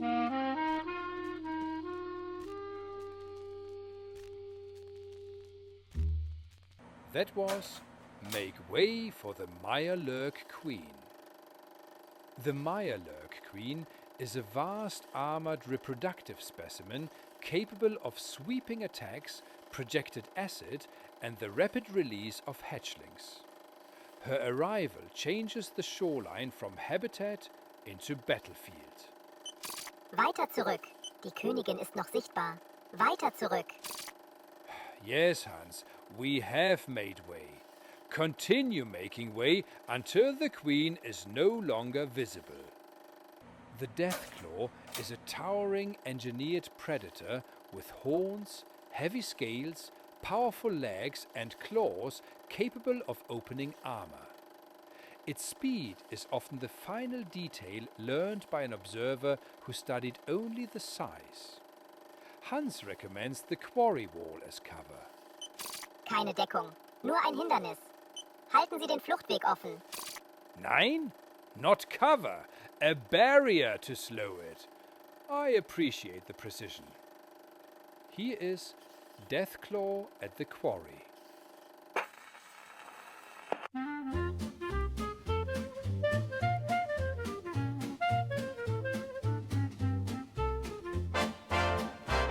We came to work the quarry for the wire and drills below. The warning signs were faded and the morning moving slow. Then gravel crossed the upper ledge, a horn rose through the gray. There was a Deathclaw at the quarry standing over us that day. Deathclaw at the quarry, climbing down the stone. Leave the drills and leave the wire, don't try to stand alone. When the rocks begin to tumble and the crows all fly away, there's a Deathclaw at the quarry, take the high road while you may.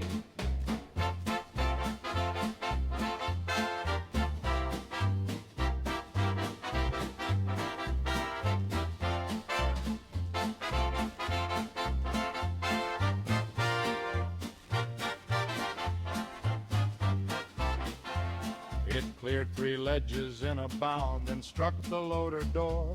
Its claws left lines across the steel, its tail swept up the floor. We climbed the loading tower as it cut across the way, with that Deathclaw in the quarry, moving faster than the shale. Deathclaw at the quarry, climbing down the stone. Leave the drills and leave the wire, don't try to stand alone. When the rocks begin to tumble and the crows all fly away, there's a Deathclaw at the quarry, take the high road while you may.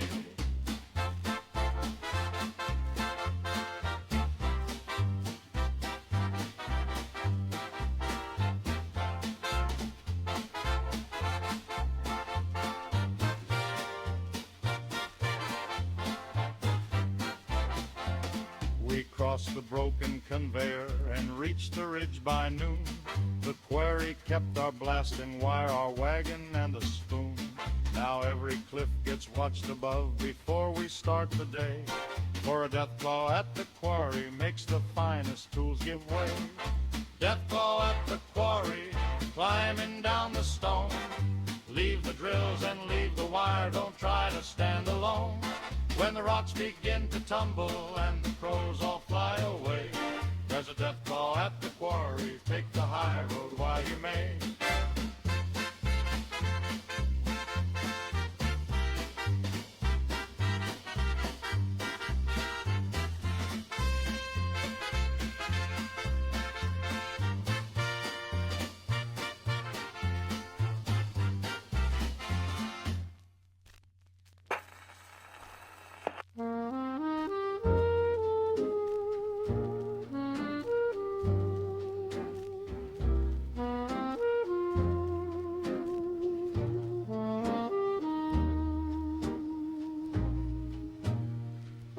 The fires burned behind the mine. The slag was red below. But halfway down the loading road, my breath came white as snow. A silver frost crossed every rail, where coal dust lay knee-deep. There was cold breath over the ash heap, where nothing cold should keep. Cold breath over the ash heap, blue frost on the flame. Something drifts above the ground that winter never claimed. When the burning road turns silver and the frozen shadows creep, find a wall between yourself and a cold breath over the ash heap.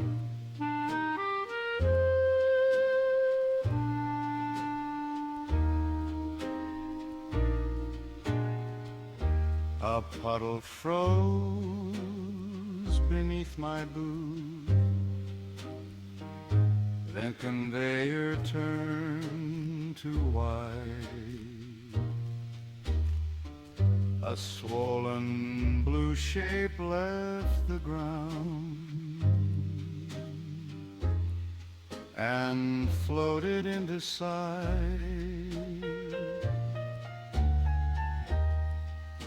The vapor rolled around its mouth. The iron gave a crack.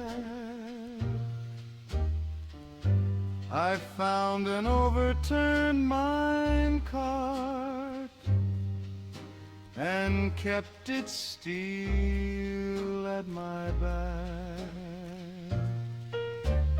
Cold breath over the ash heap, blue frost on the flame.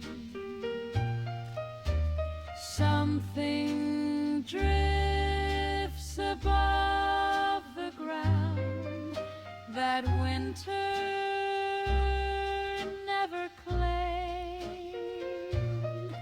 When the burning road turns silver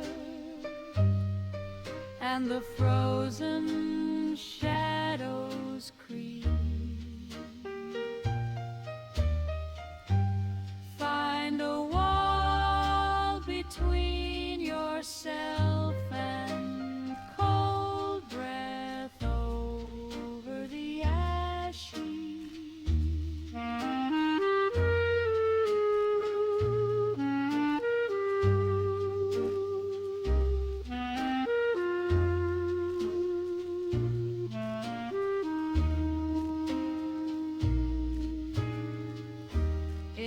crossed between the smoking stacks and vanished through the gray. The frost ran down the rusted rail and melted where it lay. Now when the hottest road turns cold and blue lights start to sweep,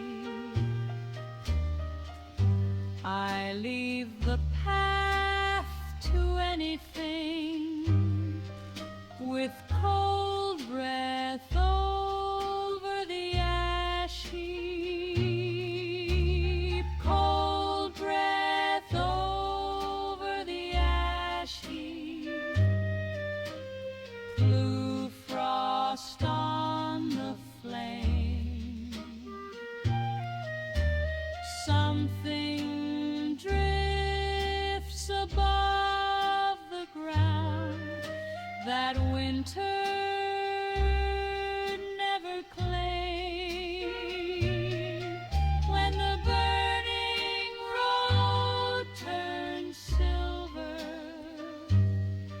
and the frozen shadows creep, find a wall between yourself and cold breath over the ash heap.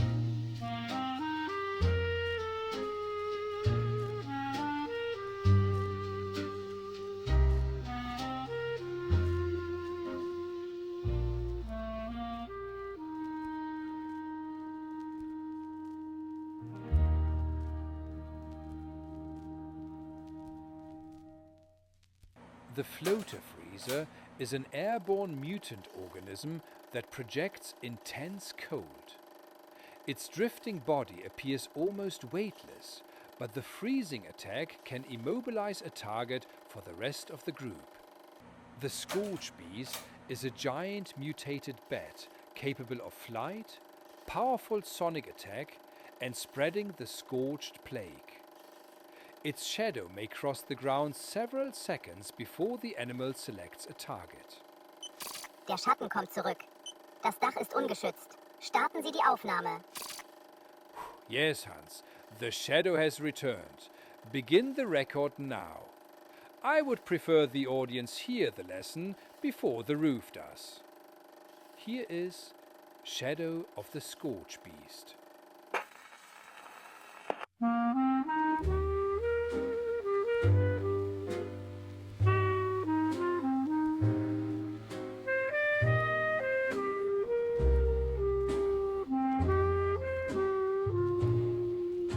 The fires burned behind the mine, the slag was red below.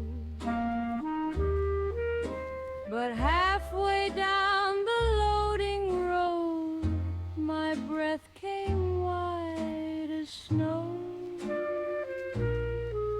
A silver frost crossed every rail where coal dust lay knee-deep. There was cold breath over the ash heap where nothing cold should keep. Cold breath over the ash heap. Blue frost on the flame. Something drifts above the ground that winter never claimed. When the burning road turns silver And the frozen shadows creep, Find a wall between yourself and cold breath over the ash heap. A puddle froze beneath my boot. The conveyor turned to white. A swollen blue shape left the ground and floated into sight. The vapor rolled around its mouth. The iron gave a crack.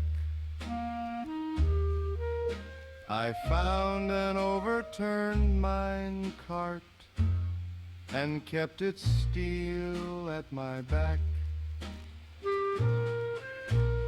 Cold breath over the ash heap. Blue frost on the flame. Something drifts above the ground that winter never claimed. When the burning road turns silver and the frozen shadows creep, find a wall between yourself and cold breath over the ash heap.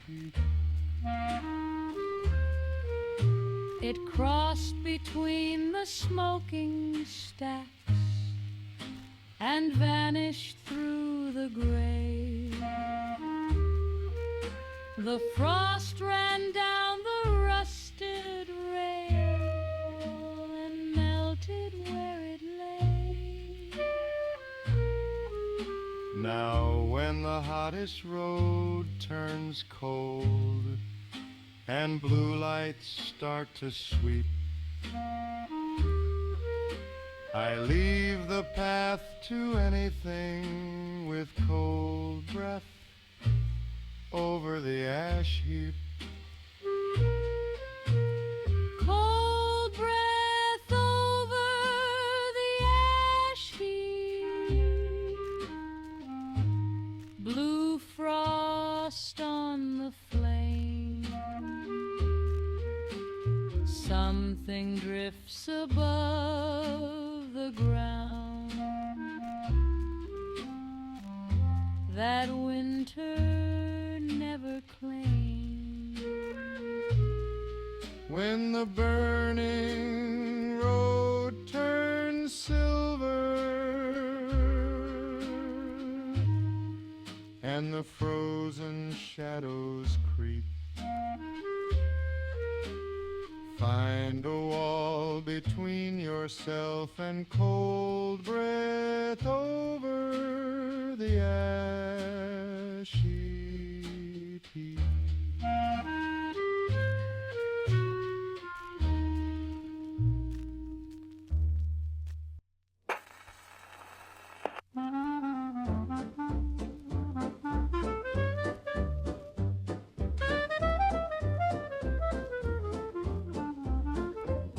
The rain had soaked the ranger camp, my matches numbered one. I struck it by the fire ring, it smoked and then was done. I settled for a supper cold and pulled my blanket higher. Then the ground rolled underneath, the floater brought the fire. The floater brought the fire, red and rolling through the rain. It lit the tarp, it warmed the pot, then scorched the window pane. Take your bedroll, leave the beams, and climb a little higher. When the campsite starts to boil, the floater brought the fire. It rose without a pair of wings and hovered by the shed. A burning breath crossed every chair and turned the canvas red. My coffee boiled inside the tin, the clothesline climbed the wire. I never saw a wetter camp so thoroughly on fire. The floater brought the fire, red and rolling through the rain. It lit the tarp, it warmed the pot, then scorched the window pane. Take your bedroll, leave the beams, and climb a little higher. When the campsite starts to boil, the floater brought the fire.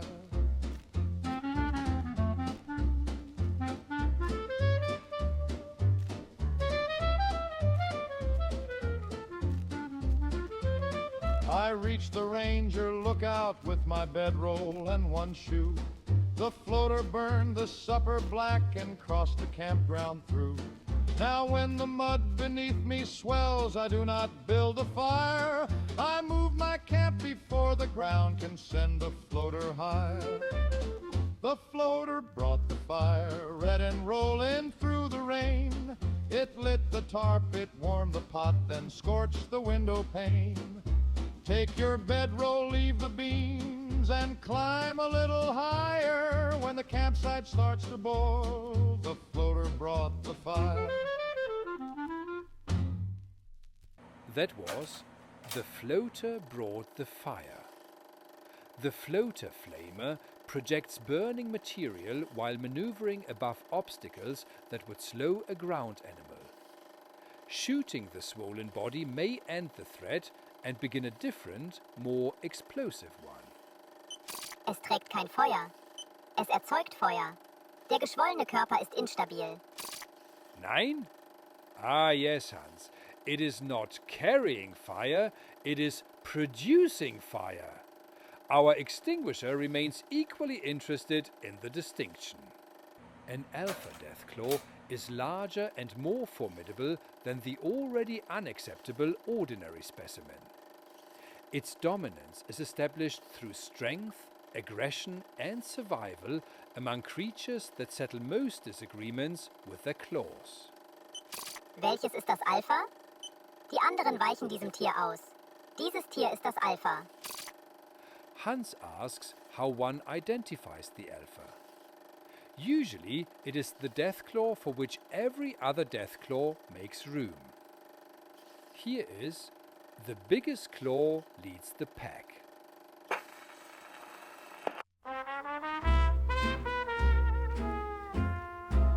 I found 3 trails beside the road where the tunnel met the stone.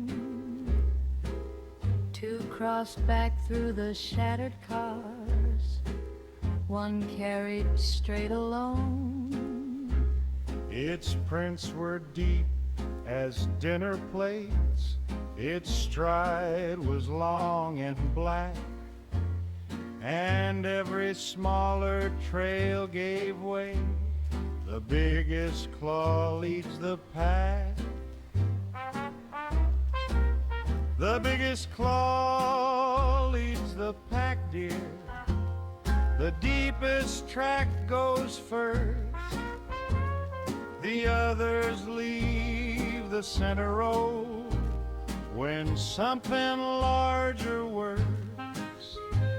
When the little prints begin to turn and the great ones don't turn back, find the height and leave the road.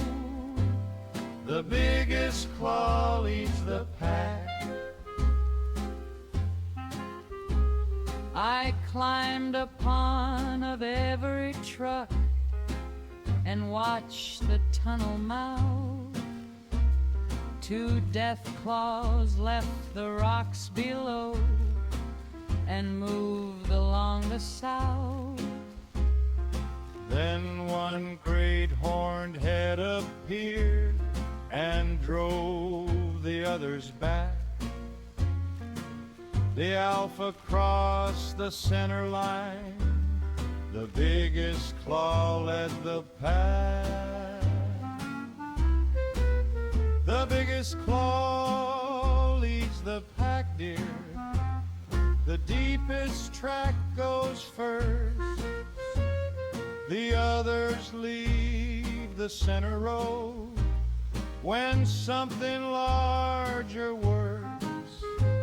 When the little prince begin to turn and the great ones don't turn back, find the hide and leave the road.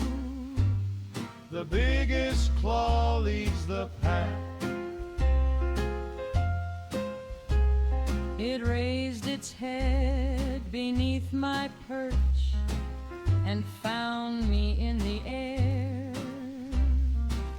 I crossed the broken overpass and left my field notes there. Now when the deepest prints stay straight, while every small one bends, I do not wait to meet the claw, the other death claw follows. The biggest claw leads the pack, dear. The deepest track goes first. The others leave the center road when something larger works. When the little prince begin to turn and the great ones don't turn back, find the hide and leave the road. The biggest claw leads the pack.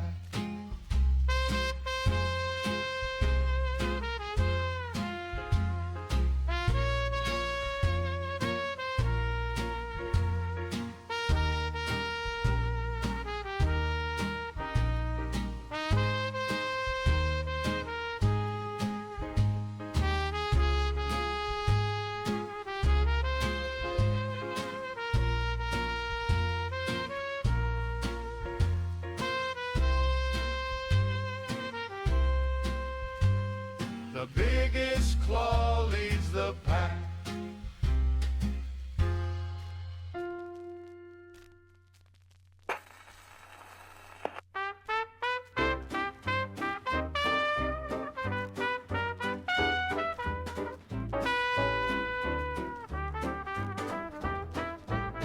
I pulled my cart along the road with tattos, tins, and meat. The ground rolled by the market sign and opened at my feet. A green shape rose behind the wheel and followed everywhere, with a mouth as wide as Sunday, teeth drifting through the air.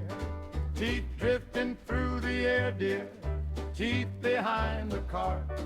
They're floating at your shoulder and they're gaining from the start. Roll the supper down another road and do not stop to stare. Keep the tins and lose the meat when teeth drift through the air.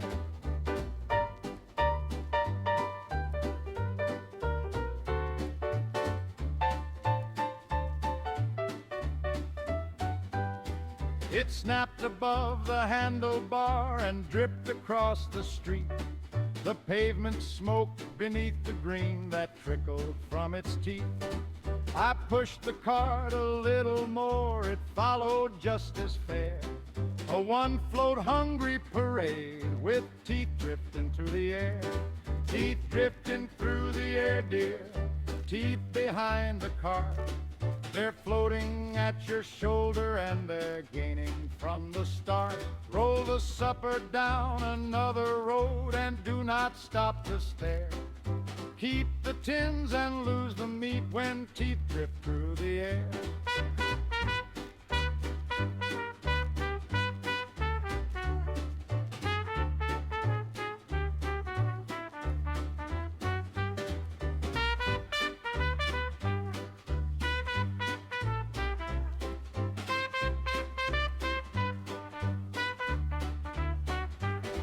I sent the spoiled meat downhill and turned behind the store. The gnasher followed supper south and did not follow more. Now everything upon my cart is wrapped with double care. For one loose dinner calls a mouth with teeth drift through the air.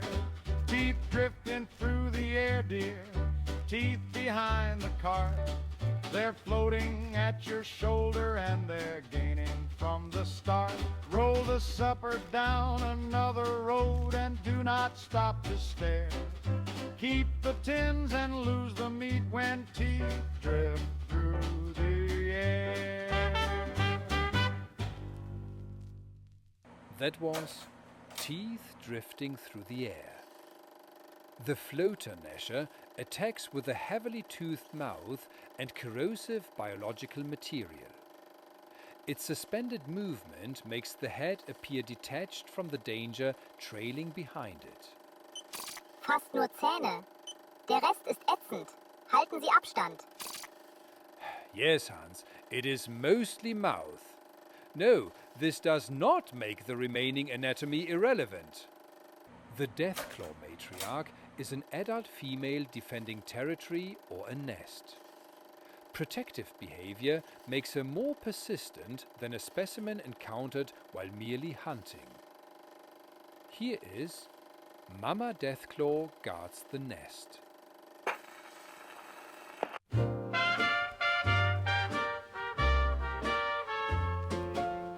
We found a cave above the road with eggs against the stone. The dust was still, the ledge was bare. We thought we were alone. I raised one head to test its weight. You said put back our guest. For somewhere in the dark above, Mama guarded the nest. Mama Deathclaw guards the nest. Mama watches from the stone.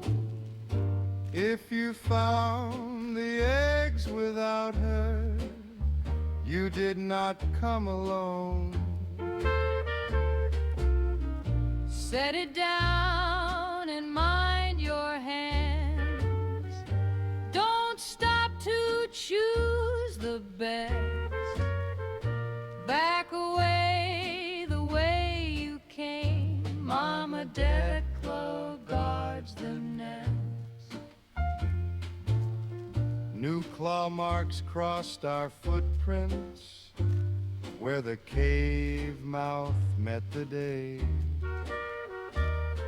A horn appeared above the shelf and dust began to sway. Two yellow eyes looked down at us. Her claws came through the crest. We placed the egg exactly back.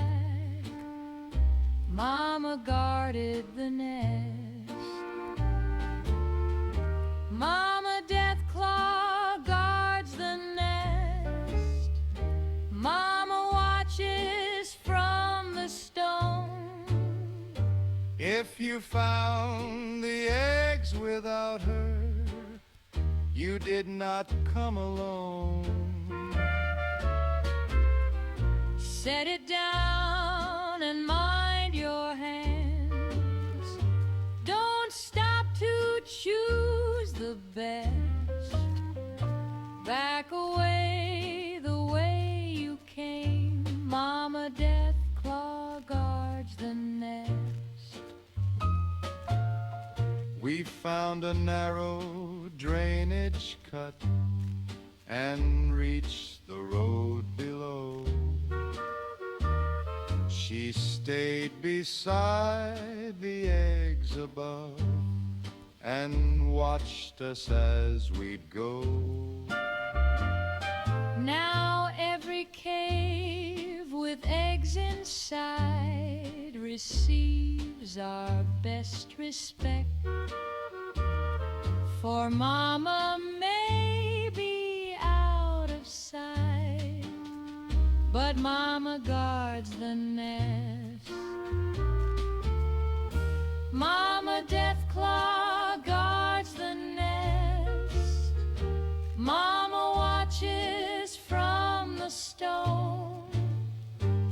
If you found the eggs without her, you did not come alone.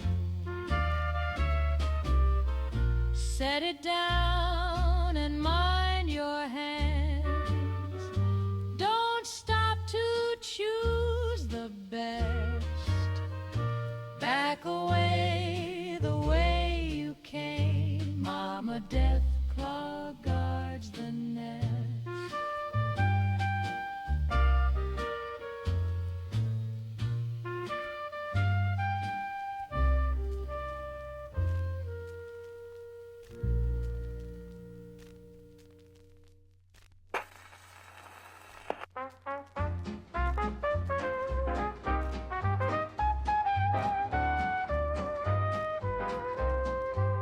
We carried gauges to the ridge to mark the fissure line. The smoke went up against the wind, the needle would not mind. The smaller shadows left the sky, the rocks began to lean.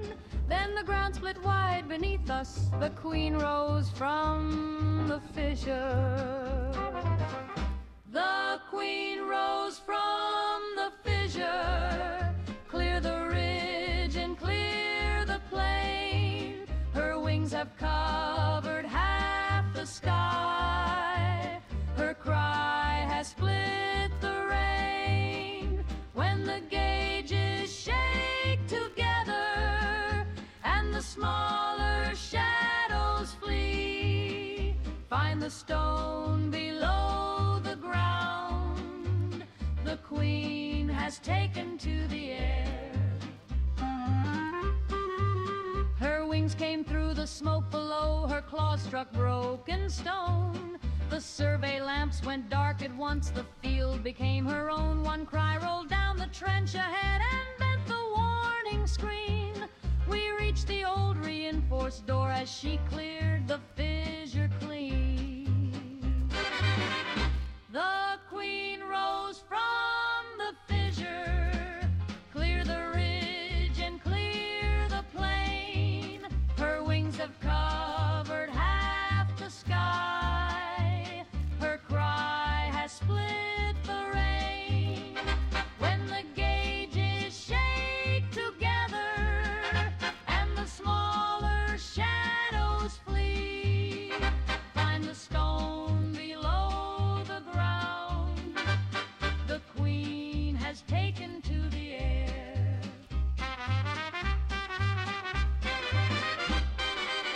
We waited while the bunker rang and shadows crossed the grate. At dusk the smoke drew downward and the sky released its weight. We left the flags and gauges there and marked the ridge unseen, for no survey line is worth the ground where the fissure keeps its queen. The queen rose from the fissure, clear the ridge and clear the plain. Her wings have covered half the sky. Her cry has split the rain. When the gauges shake together and the smaller shadows flee, find the stone below the ground. The queen has taken to the air. That was The Queen Rose from the Fissure. The Scorchbeast Queen is the immense reproductive center of the scorched threat. She emerges from the fissure, commands the air above it, and spreads destruction through both direct attack and infected followers. Der Zähler ist außerhalb der Skala. Die Strahlung ist ausreichend bestätigt. Wir sollten gehen. Hans reports that the counter has exceeded its printed scale. Yeah, we shall classify the reading as sufficient. The chameleon Deathclaw can bend light around its body and disappear against the terrain. The claws, weight and appetite remain present even when the outline does not. Ich sehe es auch nicht. Die Spuren sind trotzdem frisch. Die Tarnung funktioniert. Nein? I see, Hans. You do not see the specimen either. That is confirmation, not reassurance. Here is You Never Saw the Deathclaw Coming.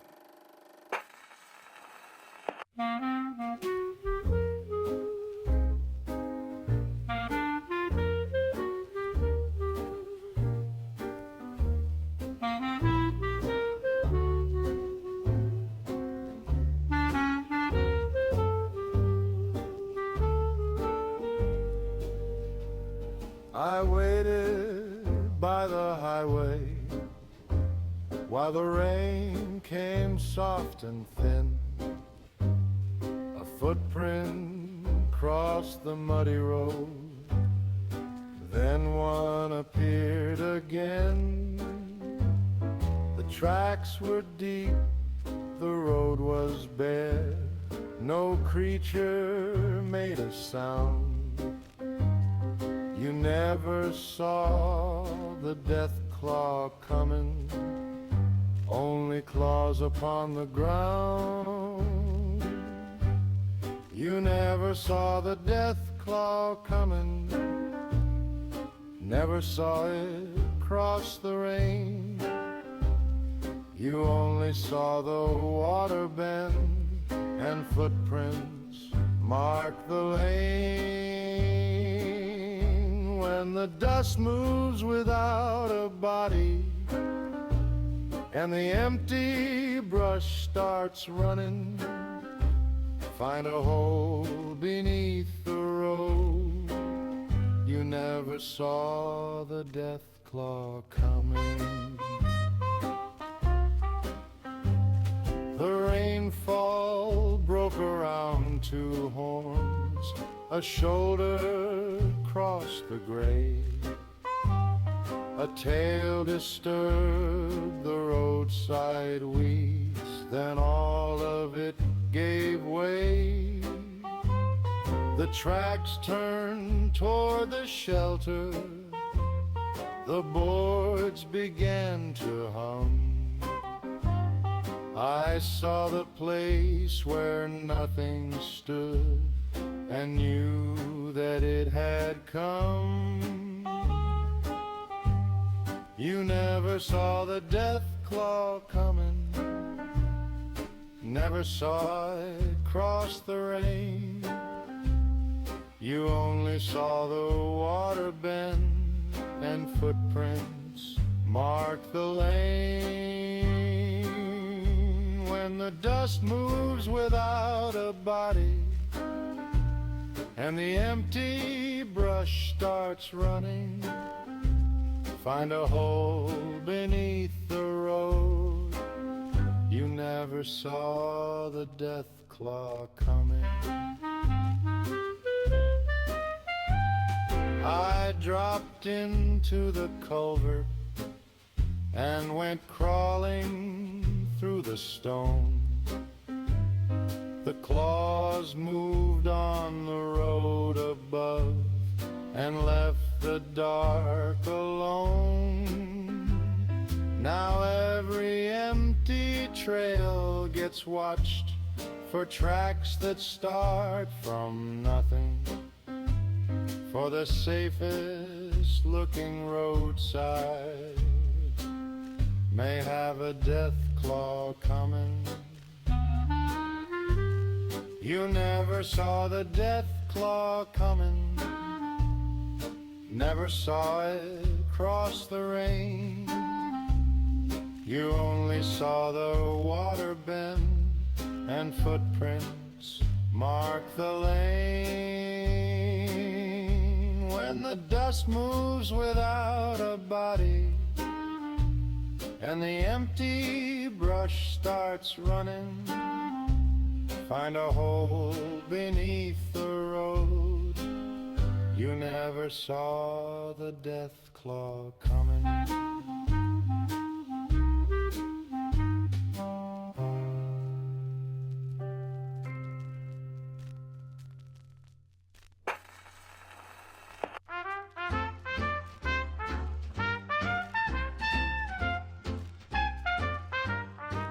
I found my old street standing with one good window pane. I set my supper on the cloth and listened to the rain. A scratching started through the wall behind the pantry door. For the houses know their neighbors, but the neighbors don't knock anymore. The neighbors don't knock anymore, dear. They come right through the wall.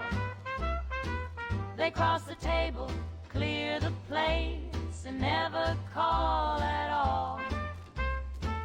Keep the back gate open when you settle in at 4. The houses know their neighbors, but the neighbors don't knock anymore. I call good evening number 9, no friendly voice replied. The pantry shelves came tumbling down and something stepped inside. The house coat looked familiar, but the eyes were strange and sore. She remembered where the house was, not what the knocking was for. The neighbors don't knock anymore, dear. They come right through the wall. They cross the table, clear the plates, and never call at all. Keep the back gate open when you settle in at 4. The houses know their neighbors, but the neighbors don't knock anymore. I took the alley past the sheds and left the supper spread.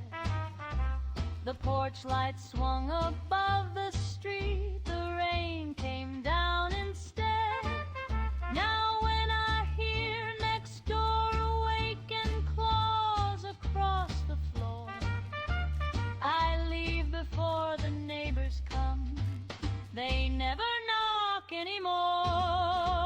The neighbors don't knock anymore, dear. They come right through the wall. They cross the table, clear the plates, and never call at all. Keep the back gate open when you settle in at 4. The houses know their neighbors, but the neighbors don't knock anymore. That was The Neighbors Don't Knock Anymore. A feral ghoul is a human body altered by radiation and neurological collapse until recognition and restraint are largely gone. Familiar clothing may remain after the familiar person does not. The mole miner is a human descendant sealed within damaged mining equipment and breathing apparatus. The speech is obscured, but the tools, territorial behavior and continued occupation of industrial sites remain clear.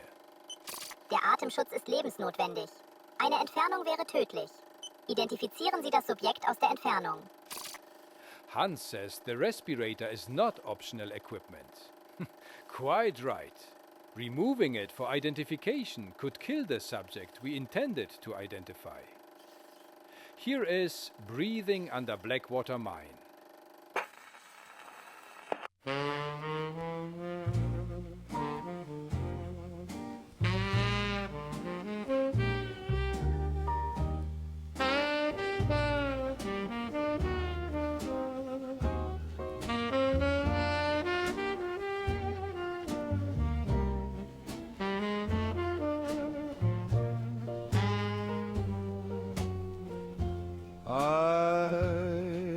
Took a lamb through Blackwater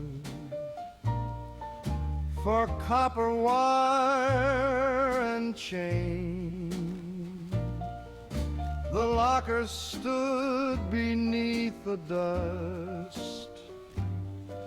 The rails were red with rain. Then past the old collapse ahead, I heard a measured sign. something slow was breathing under Blackwater Mine. Breathing under Blackwater Mine, drawing air behind the stone.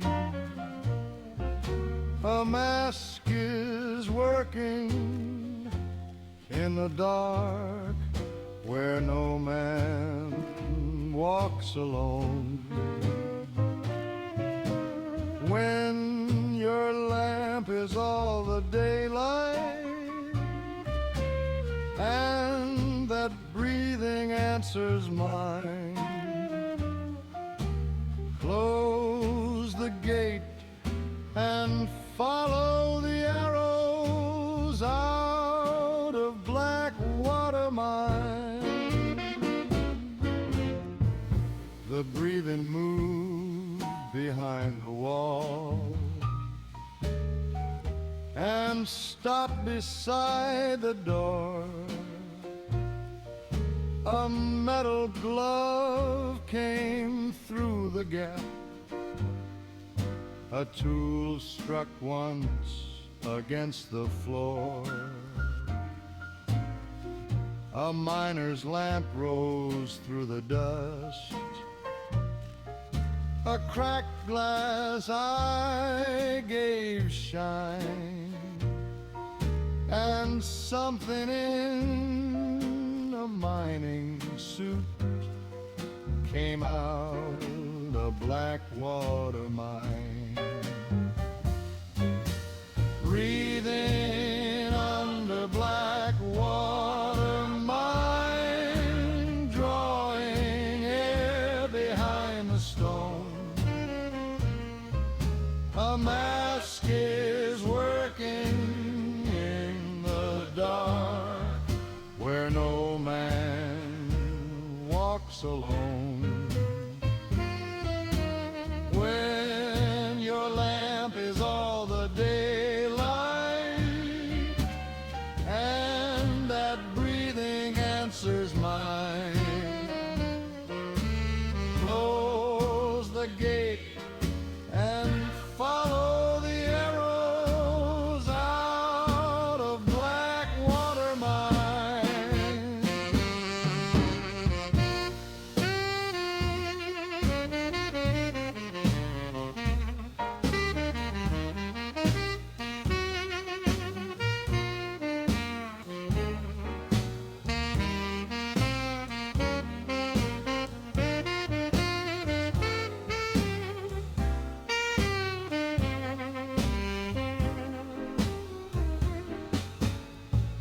I dropped the chain and shut the gate and found the painted way. The breathing followed through the dark, but did not reach the day. Now tools may wait below the hill. The copper may be fine, but I leave both with the bathing under Blackwater Mine. Breathing under Blackwater Mine, drawing air behind the stone. A mask is working in the dark where no man walks alone. When your lamp is all the daylight and that breathing answers mine, close the gate and follow the arrows out of Blackwater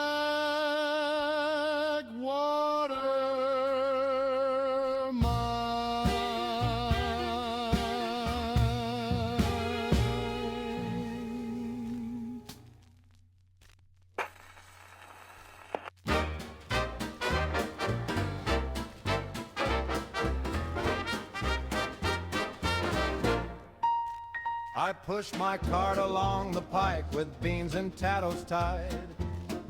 A shadow crossed the yellow line from one side to the other side. He held a sign above his head and wore a heavy load. There was a big green fellow standing squarely on the road. A big green fellow on the road, dear, taking supper for the toll. He's tall enough to stop the cart and wide enough to stop the cold. Keep your voice polite and steady, give the tattos room to roll. When a big green fellow blocks the road, don't argue over toll. He said, what's inside the boxes? I said, things you shouldn't shake. One lunch tin had a broken clock that rattled with the brake. I called it canned up thunder set to blow beneath the load. And the big green fellow studied it while standing in the road. A big green fellow on the road, dear, taking supper for the toll. He's tall enough to stop the cart and wide enough to stop the cold. Keep your voice polite and steady, give the tattos room to roll. When a big green fellow blocks the road, don't argue over toll. I rolled the tattos down the bank and pushed the cart uphill. He kept the ticking lunch tin and examined it there still. Now every clock gets packed beside the least important load, in case a big green fellow starts collecting on the road. A big green fellow on the road, dear, taking supper for the toll. He's tall enough to stop the cart and wide enough to stop the cold. Keep your voice polite and steady, give the tattos room to roll. When a big green fellow blocks the road, don't argue over toll.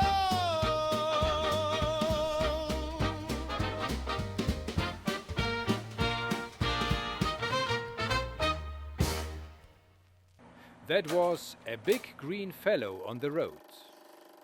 The super mutant is a human transformed by forced evolutionary virus into a larger, stronger, and highly radiation-resistant organism. Intelligence varies. Physical confidence does not. Es hebt die Minigun an. Hören Sie auf zu winken. Gehen Sie hinter die Deckung. No, Hans, waving was not the error. Continuing to wave after it raised the minigun was the error. The Scorched are living victims of an infectious plague that binds them to a wider hostile network. They may retain weapons, work clothing, and fragments of repeated behavior, while mineral growth overtakes the body. Sie sehen noch wie eine Arbeitsgruppe aus. Die Gewehre sind erhoben. Wir stehen nicht auf dem Arbeitsplan. Yes, Hans, they still resemble a work crew. The red eyes and raised rifles indicate that we are not on the schedule. Here is Red Eyes in the Work Crew.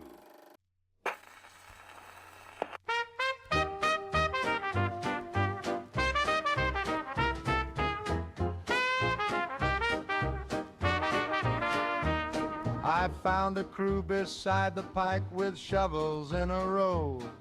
The warning lamps were dead and cold, the ditch was deep below. I called, how long will traffic wait, but no one answered true. Then one hard hat turned toward me, red eyes in the work crew.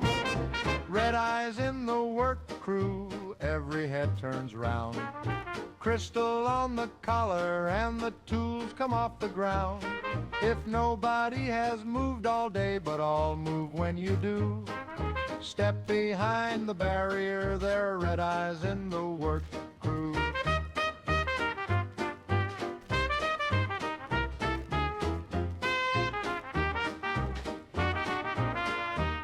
The first one raised a hammer, the next one raised a gun. The others left the trench at once and marched as if they're one. I pulled the road roll lever down, the old machine went through. and every red eye followed it across the worksite view. Red eyes in the work crew, every head turns round. Crystal on the collar and the tools come off the ground. If nobody has moved all day, but all move when you do. Step behind the barrier, there are red eyes in the work crew.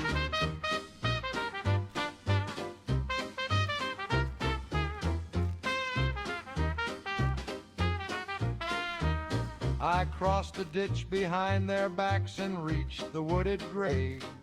The roller kept them occupied beyond the barricade.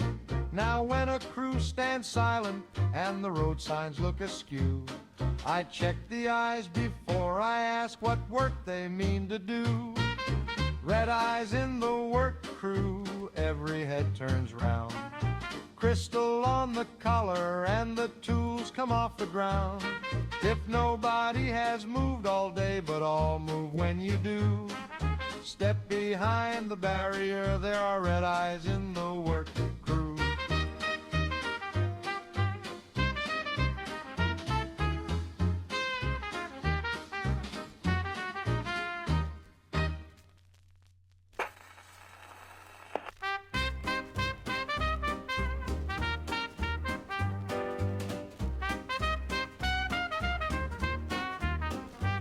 I passed a man at marker 12 with one hand in the air. His traveling coat was torn in two, no luggage anywhere. I tipped my hat and kept my pace, the daylight fading low. Then the roamer on the turnpike found a shorter way to go. Roamer on the turnpike running through the pines. You passed him at the last old post, he's waiting at the sign. Don't stop beside the guardrail, don't ask which way is right. Find a door that locks between you and the roamer on the pike.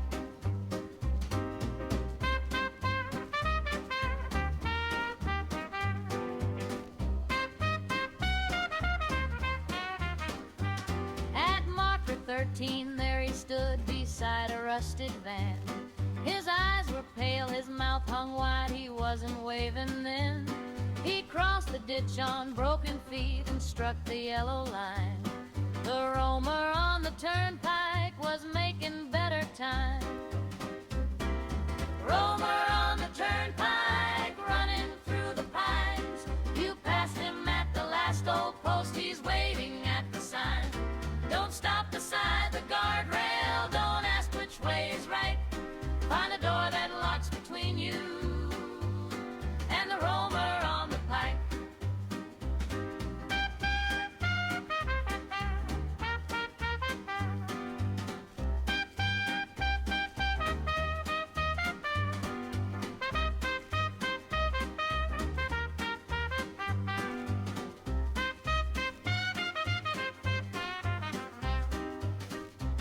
I reached a maintenance truck and pulled the steel door tight.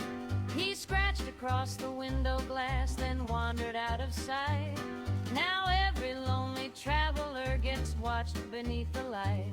For a roamer on the turnpike may be closer than the sign.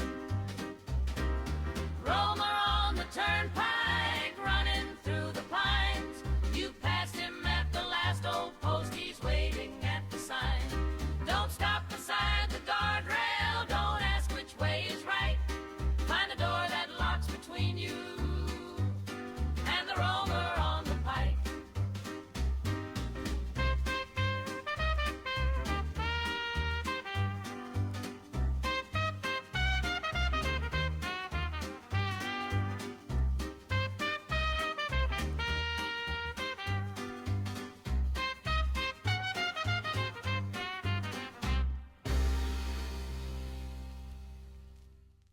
That was Roamer on the Turnpike. The feral ghoul roamer is a tougher, more experienced variant, capable of crossing ruined roads with surprising speed. An empty turnpike provides it with an unobstructed approach. Die Leitplanke reicht nicht aus. Der Roamer hat sie bereits überquert. Bleiben Sie in Bewegung. Hans recommends the median barrier. Yeah, but only as a direction marker. The roamer has already crossed it. The mole miner digger remains associated with excavation and the underground workings its kind never truly abandoned. A working tool sound in a dead mine may therefore indicate labor, defense or both. Das Graben kommt von der anderen Seite. Die Wand wird dünner. Helfen Sie nicht beim Durchbruch. Nein? Ah yes, Hans. The digging is approaching from the other side of the wall. We shall not assist with the breakthrough. Here is The Digger Never Left the Shift.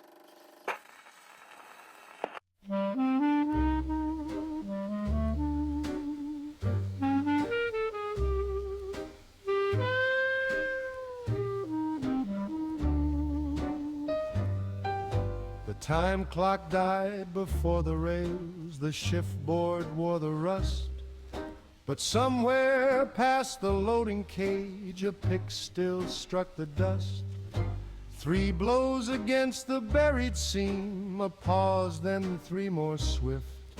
The mine had lost its working men, but the digger never left the shift. The digger never left the shift. The whistle never blew. He cuts the stone beneath the hill, like miners used to do. Don't touch the chest beside the wall. Don't move the tools he lifts. The daylight left the company,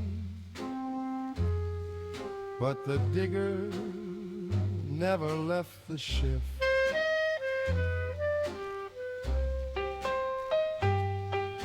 I followed every measured blow to where the tunnel bent.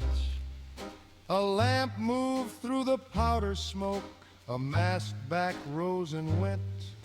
I reached to try the toolbox lock, the steady rhythm slipped. The digger turned and raised the pick. He had not left the shift. The digger never left the shift. The whistle never blew. He cuts the stone beneath the hill, like miners used to do. Don't touch the chest beside the wall. Don't move the tools he lifts. The daylight left the company, but the digger never left the shift.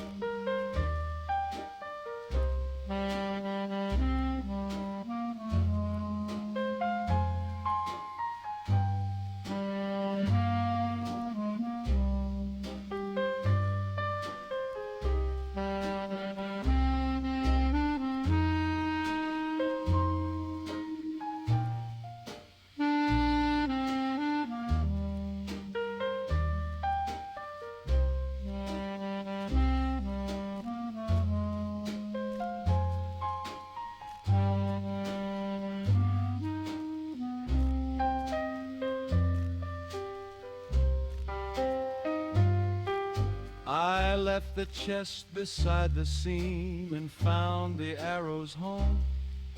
Behind me came 3 strikes again against the buried stone.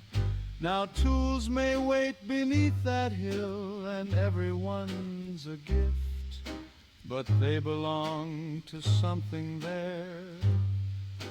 that never left the ship. The digger never left the ship. The whistle never blew.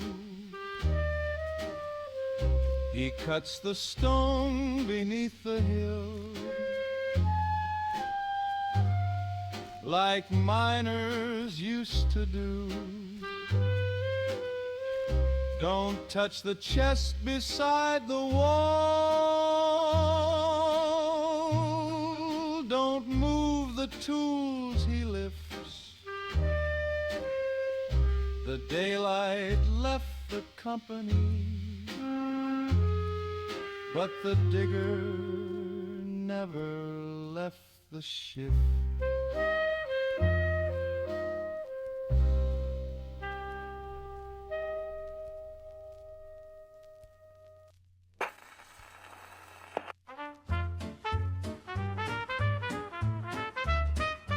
We brought the cart along the road to reach the town by 4.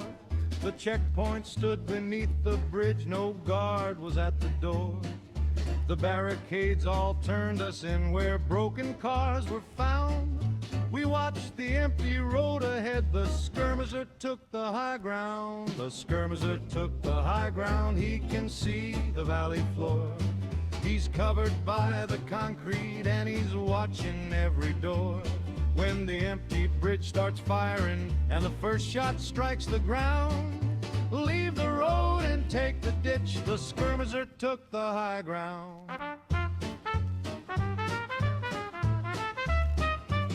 A rifle cracked above the sign, the painted letters flew. A green head rose behind the rail and watched the column through. He had the shade, he had the height, he had the roadway bound. We had a ditch beneath the cart and used the lower ground. The skirmisher took the high ground, he can see the valley floor. He's covered by the concrete and he's watching every door. When the empty bridge starts firing and the first shot strikes the ground, leave the road and take the ditch, the skirmisher took the high ground.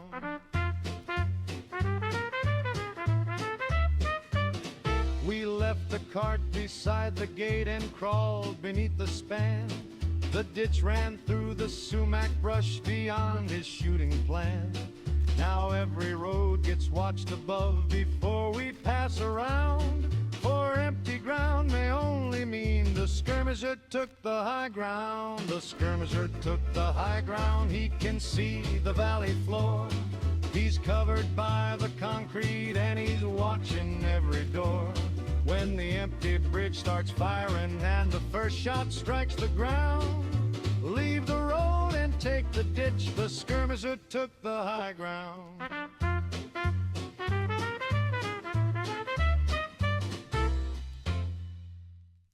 That was The Skirmisher Took the High Ground. A super mutant skirmisher uses elevation, cover and ranged weapons with enough judgment to punish anyone who assumes size has replaced tactics. Die Anhöhe ist taktisch gewählt. Das Gewehr ist auf uns gerichtet. Unsere Karte hat jetzt ein Loch. Correct, Hans. The high ground is not merely scenic. It explains why our map now has a bullet hole.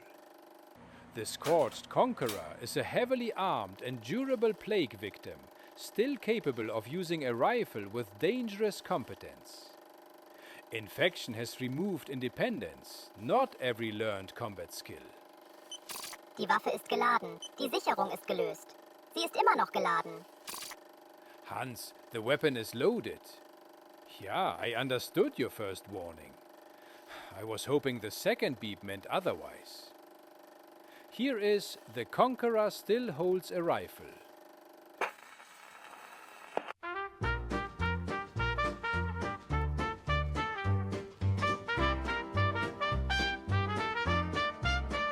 I reached the guard inspection lane at 1:30 afternoon. A soldier stood beside the gate beneath a faded moon. The uniform was torn away, red crystal crossed his side. but the conqueror still held a rifle like the war had never died. The conqueror still holds a rifle, though the guardhouse roof is gone. The flag came down, the road grew weeds, but that old post goes on. If the hand is closed around it, don't step close to verify. The conqueror still holds a rifle, and the red eyes are not dry. I thought the guard had fallen there and reached to take the gun. The crystal shoulder lifted up, the red eyes met the sun. The rifle crossed the vehicle lane, the first shot struck the wall. I found the concrete trench below and did not stand at all. The conqueror still holds a rifle, though the guardhouse roof is gone. The flag came down, the road grew weeds, but that old post goes on. If the hand is closed around it, don't step close to verify. The conqueror still holds a rifle, and the red eyes are not dry.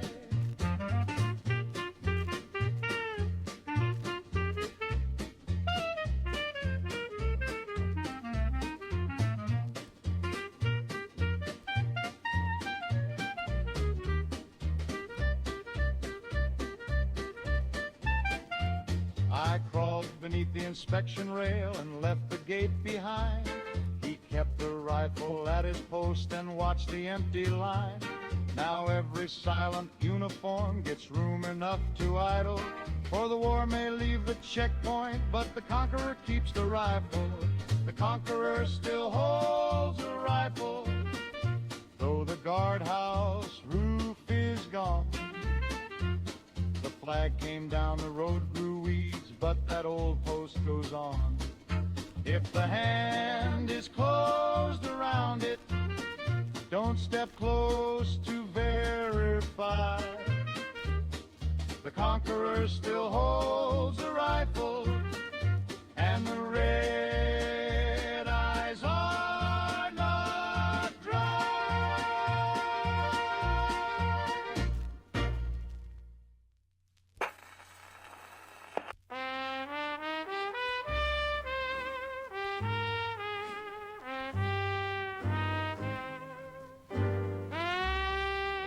Entered through the window where the dresses used to be.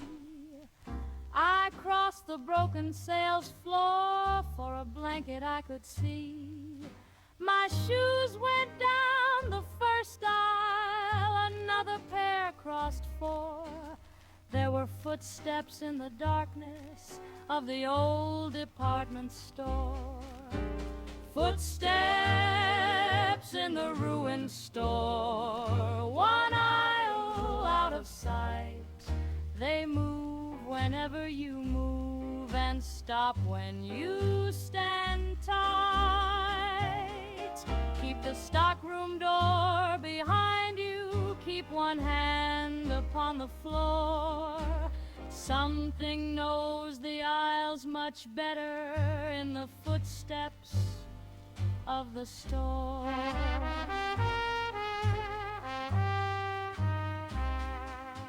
I passed the hats and housewares, the footsteps past the shoes.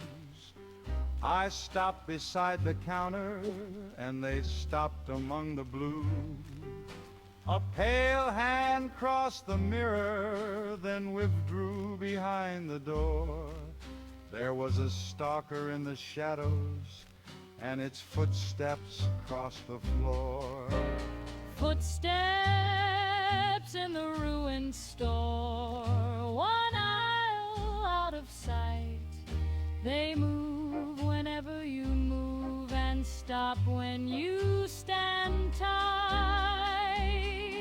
Keep the stockroom door behind you, keep one hand upon the floor. Something knows the aisles much better in the footsteps of the store.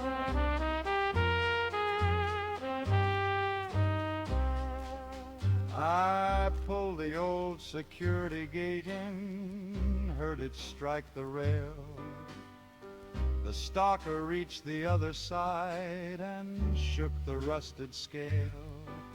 I found the stockroom loading door and did not shop once more, for the finest blanket isn't worth those footsteps in the store. Footsteps in the ruined store, one aisle out of sight. They move whenever you move and stop when you stand tight. Keep the stockroom door behind you, keep one hand upon the floor. Something knows the aisles much better in the footsteps of the store.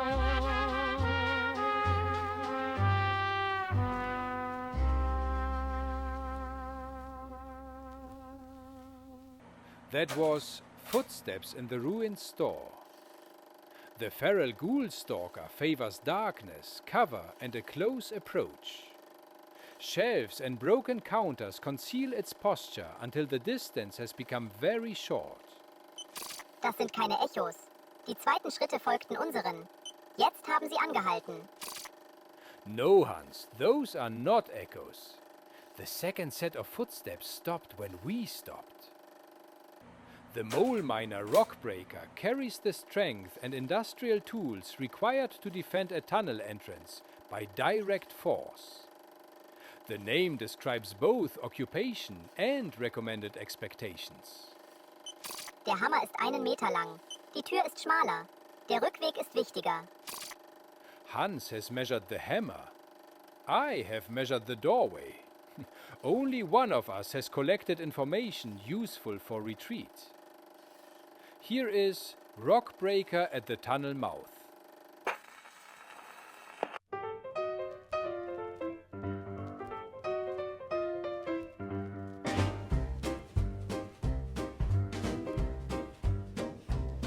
We packed the wire and mining lamps and followed exit 2.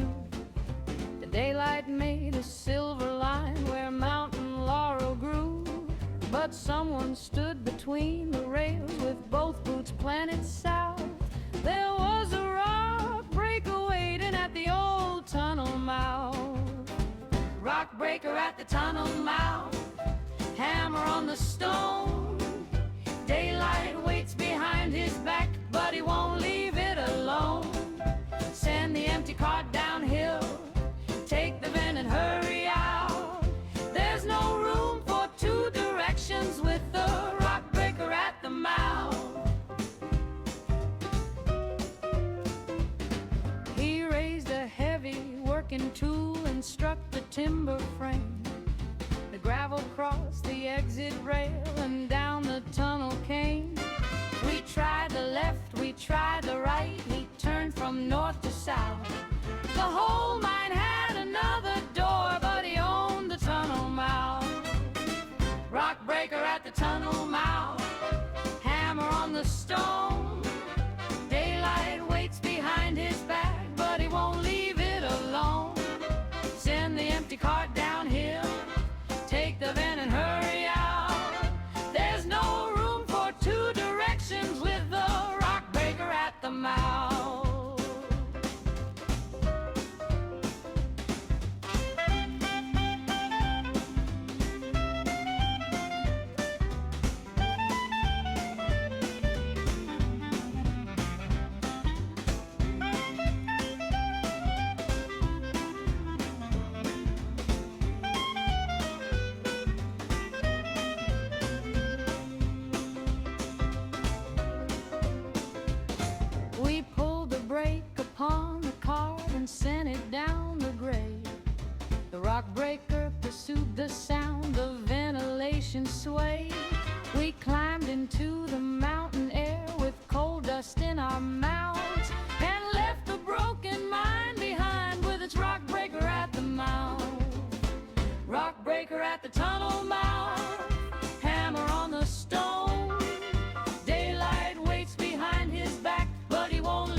we stopped beside the service road to mend the wagon wheel. A little beep came past the hill, too steady to be real. It sounded once, then once again, each closer than it fell. The driver dropped the wrench and cried, "Don't let him ring that bell. Don't let him ring that bell, dear. Don't wait to count the tone. A big green runner holds a thing that ought to stay alone. Leave the cart and find the concrete, get behind it while you're well. When the beeping starts to follow, don't let him ring that bell." He cleared the ridge above the road with red light in his hand. The little bomb against his chest was keeping time so grand. The beeping climbed, the wagon shook, we left the goods to sell and reached the drainage tunnel before he rang the bell. Don't let him ring that bell, dear. Don't wait to count the tone. A big green runner holds a thing that ought to stay alone. Leave the cart and find the concrete, get behind it while you're well. When the beeping starts to follow, don't let him ring that bell. The hillside flashed beyond the bend, the tunnel caught the sound. At dusk we found the road was clear and half the sign was down. Now every beep beyond the ridge means leave the things we sell. For merchandise is bought again, you cannot unring that bell. Don't let him ring that bell, dear. Don't wait to count the tone. A big green runner holds the thing that ought to stay alone. Leave the cart and find the concrete, get behind it while you're well. When the beeping starts to follow, don't let him ring that bell.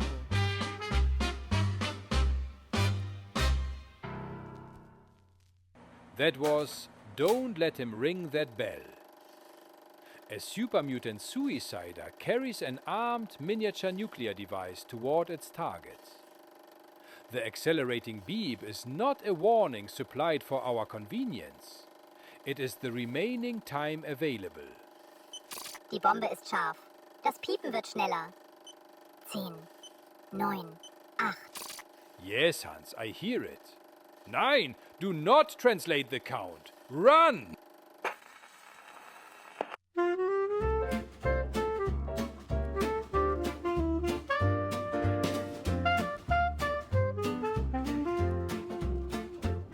I heard a steady signal by the checkpoint in the pine.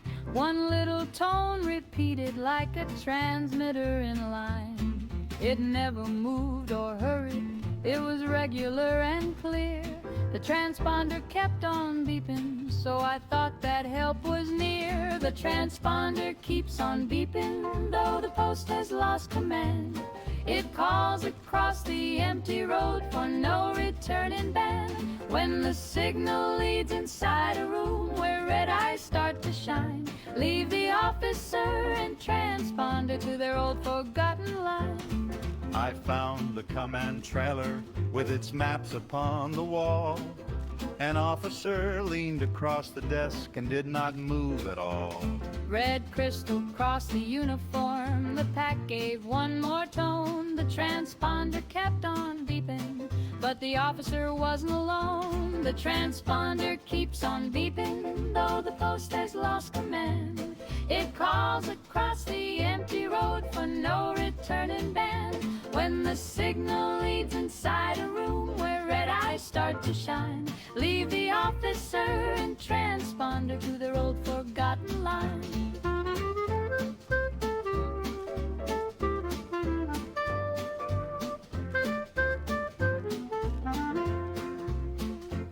I touched the door, the red eyes rose, the yard began to stir. I crossed behind a barrier before they crossed to her. Now every steady signal gets observed beyond the line. For a transponder may keep beeping when its army is not fine. The transponder keeps on beeping, though the post has lost command. It calls across the empty road for no returning band. When the signal leads inside a room where red eyes start to shine, leave the officer and transponder to their old forgotten line.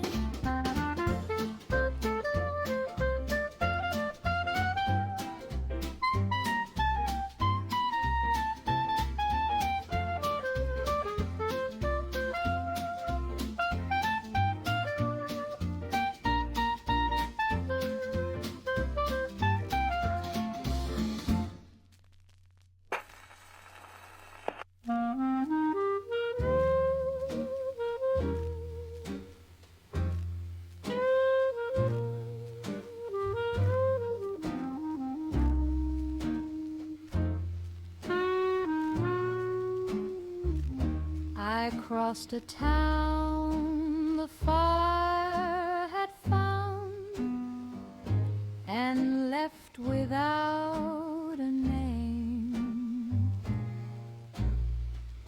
The storefronts leaned across the street.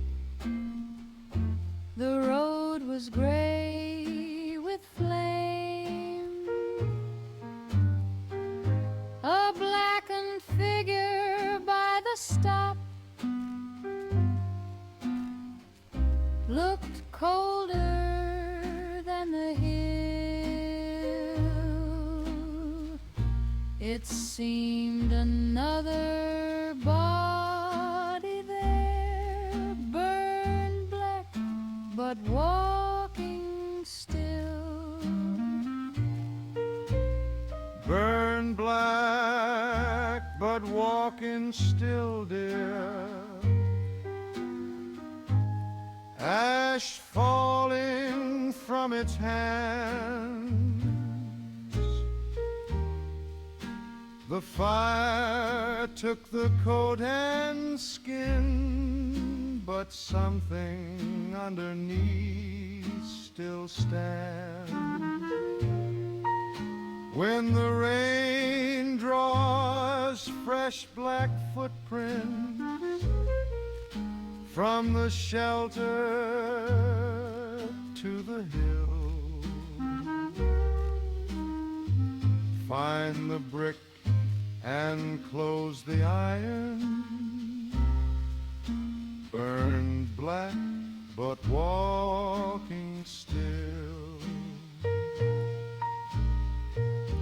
The rain began on cinder roofs and crossed the empty lane. The figure raised its head behind and stepped into the rain. Each footprint left a darker mark. Each step came faster still. A charred ferrule crossed the street, burned black but walking still. Burn black, but walking still, dear. Ash falling from its hands. The fire took the coat and skin, but something underneath still stands. When the rain draws fresh black footprints from the shelter to the hill, find the brick and close the iron. Burnt, but walking still. I reach the bank and pull the gate across the marble floor. It struck the iron from outside, then wandered past the door. Now every burned and silent shade gets watched beyond the sill. For what the fire left behind may rise and follow still. Burn black, but walking still, dear. Ash falling from its hands. The fire took the coat and skin, but something underneath still stands.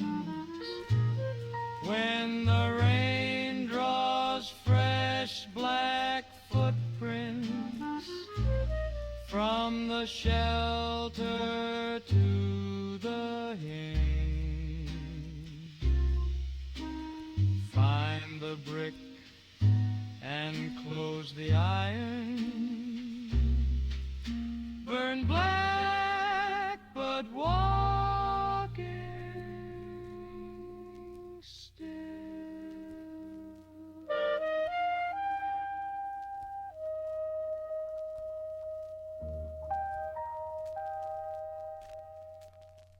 That was Burnt Black but Walking Still. The charred Farragool has survived extreme heat and radiation while retaining mobility and aggression. Its damaged appearance should not be mistaken for physical weakness.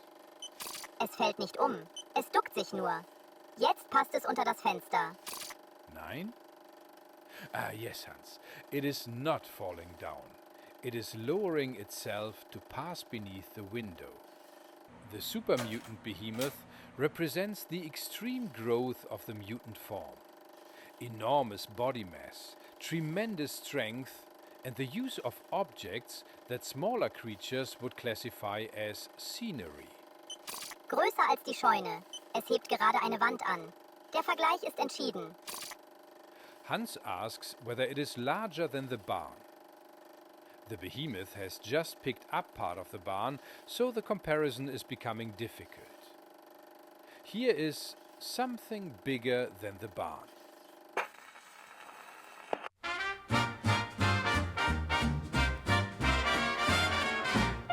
We came to search the farmhouse for a shovel and some corn.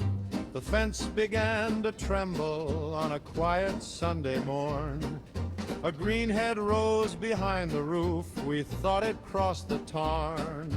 Then one great hand took hold above something bigger than the barn. Something bigger than the barn, dear, walking through the field.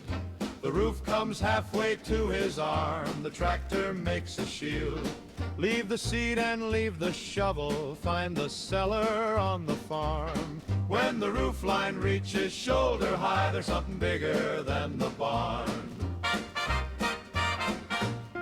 He stepped between the apple trees with guardrail for a cane. He lifted up the tractor wheel and dropped it by the lane.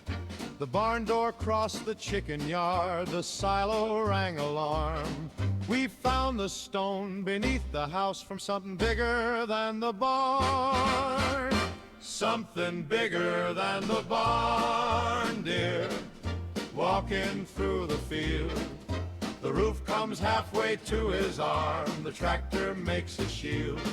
Leave the seed and leave the shovel, find the cellar on the farm. When the roof line reaches shoulder high, there's something bigger than the barn. At dusk, the ground stopped shaking. We opened up the door. The barn was in the orchard and the tractor was no more. Now every distant greenhead gets measured by the farm. For a man upon the ridge may be something bigger than the barn. Something bigger than the barn, dear. Walking through the field, the roof comes halfway to his arm. The tractor makes a shield. Leave the seed and leave the shovel, find the cellar on the farm. When the roof line reaches shoulder high, there's something bigger than the barn.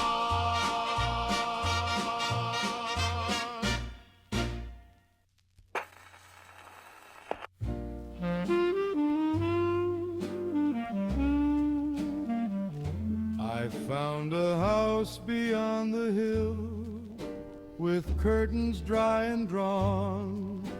A family smiled in photographs from days already gone. At midnight, green light crossed the yard and touched the garden stone. The gate swung wide without the wind. The glowing one came home.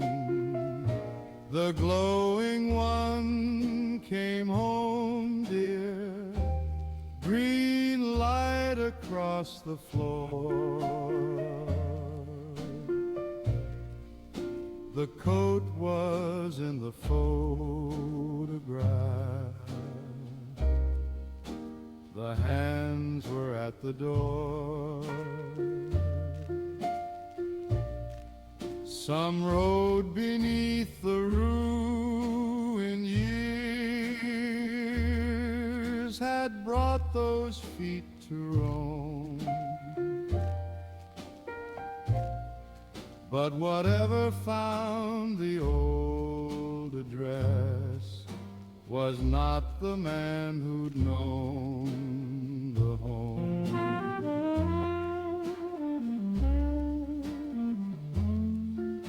It stopped beneath the porch light where the painted numbers stayed. The glass turned green around its face, the window curtains swayed. I moved beside the dining room, it struck the door frame stone. The glowing one had found the house, it had not found its home. The glowing one came home, dear. Green light across the floor. The coat was in the photograph. The hands were at the door. Some rode beneath the ruin years had brought those feet to roam. But whatever found the old address was not the man who'd known the home.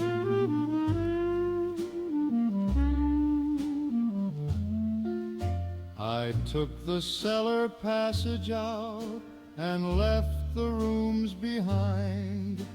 The green light filled the upstairs glass and faded through the pine. Now when a ruined window shines where no good lamp is known, I leave the house to what came back. The glowing one came home. The glowing one came home, dear.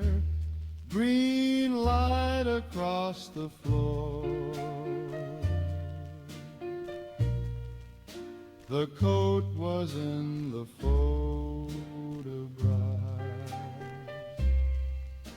The hands were at the door. Some rode beneath the ruined years, had brought those feet to roam. But whatever found the old address was not the man who'd known the home.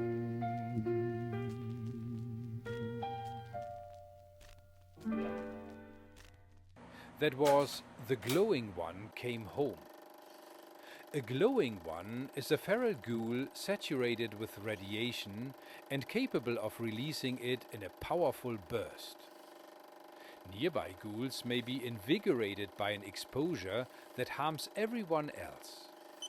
Die anderen Ghule bewegen sich wieder. Die Strahlung hat sie belebt. Wir sollten die Zusammenkunft verlassen. Yes, Hans, the neighbors are moving again. Our family reunion interpretation has been withdrawn. The Lost emerged from Vault 63 after transformation by extraordinary electrical and radioactive conditions. They remain human-derived, but their bodies discharge energy through violent storms and directed attacks.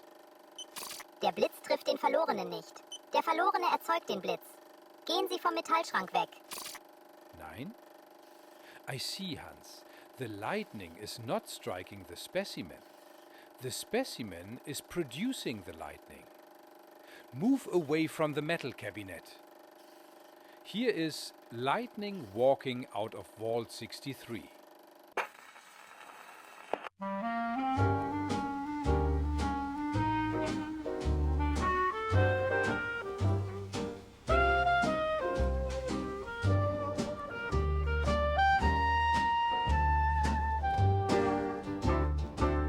The storm stood over skyline with no intention to depart.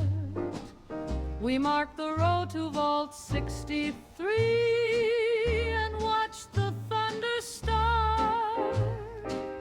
A blue-white bull struck by the door, then did not leave the earth. There was lightning walking from the vault inside a human shade. Lightning walking out of Vault 63, thunder wearing hands. Blue fire crossing from its coat to every wire that stands. Leave the fence and find the stone. Let the storm road be. There's lightning walking through the dark from Vault 63.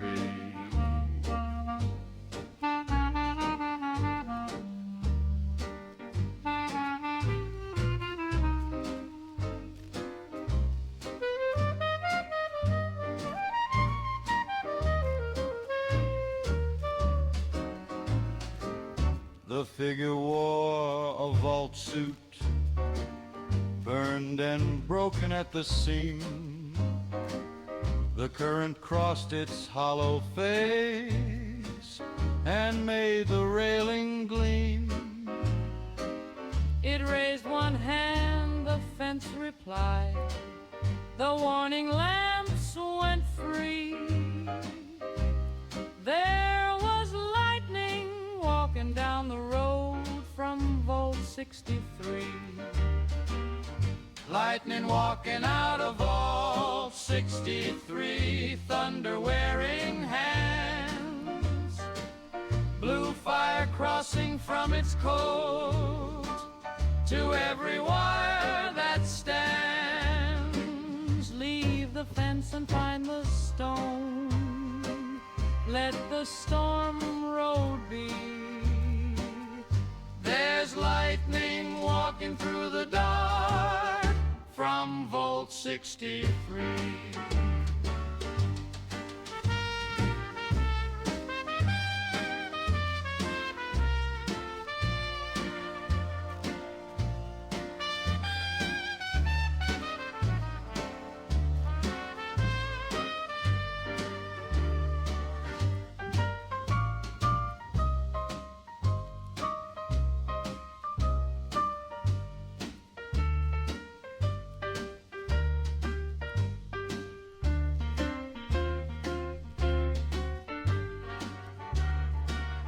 We reached the stone beneath the hill and watched the doorway shine. Another charged and human shape stepped through the storm behind. Now when the thunder walks below, where only rain should be, we leave the road to those who came from Vault 63. Lightning walking out of Vault 63, thunder wearing hands, blue fire crossing from its coat to every wire that stands. Leave the fence and find the stone, let the storm road be. There's lightning walking through the dark from Vault 63.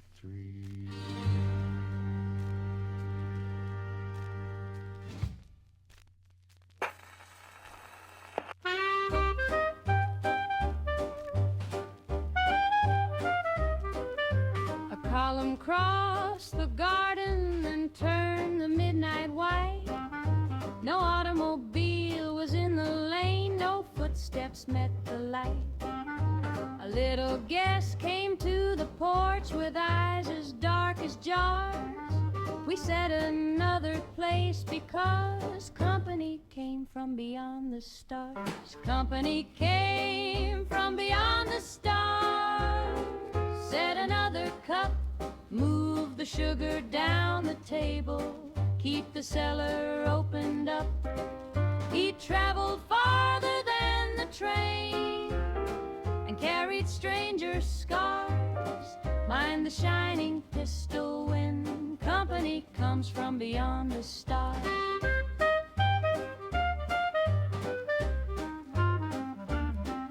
He did not touch the coffee, he did not try the pie.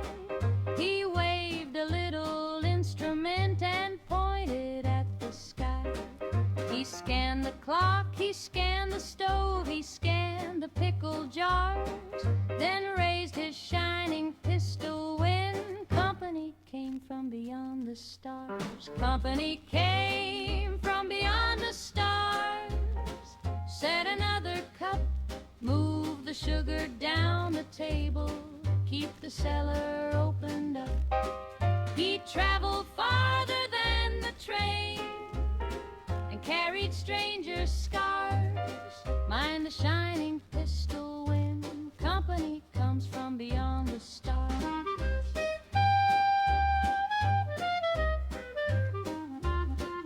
We took the kitchen passage and watched beneath the floor. The light went up beyond the trees, the guest was there no more. He left the cup, he left the pie, he took the clock's small parts. That was the night our company came down from beyond the stars. Company came from beyond the stars. Said another cup, move the sugar down the table, keep the cellar opened up. He traveled farther than the train and carried stranger scars. Mind the shining pistol when company comes from beyond the stars.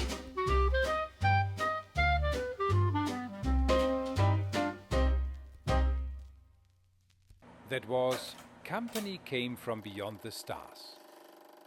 The Appalachian alien is not merely unfamiliar wildlife. It is an intelligent extraterrestrial organism equipped with advanced instruments and weapons. An isolated visitor may examine machinery, structures, and household objects. Curiosity should not be interpreted as peaceful intent. If the specimen raises an energy weapon, ordinary hospitality has reached its practical limit. Leave without attempting to recover the clock, radio, or pie. The Trog is a human mutation produced by the pit's toxic industrial environment. Its low crawling posture, elongated limbs, and predatory behavior reflect a body adapted to tunnels and ruined works rather than upright human life. Bewegung unter dem Laufsteg.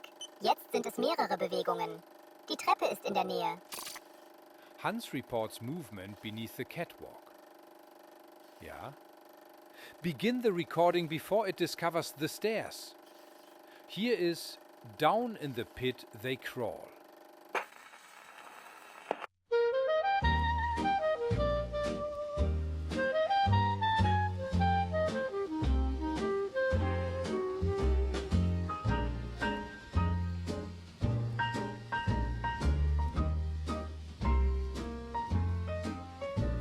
I followed that yellow line under the mill,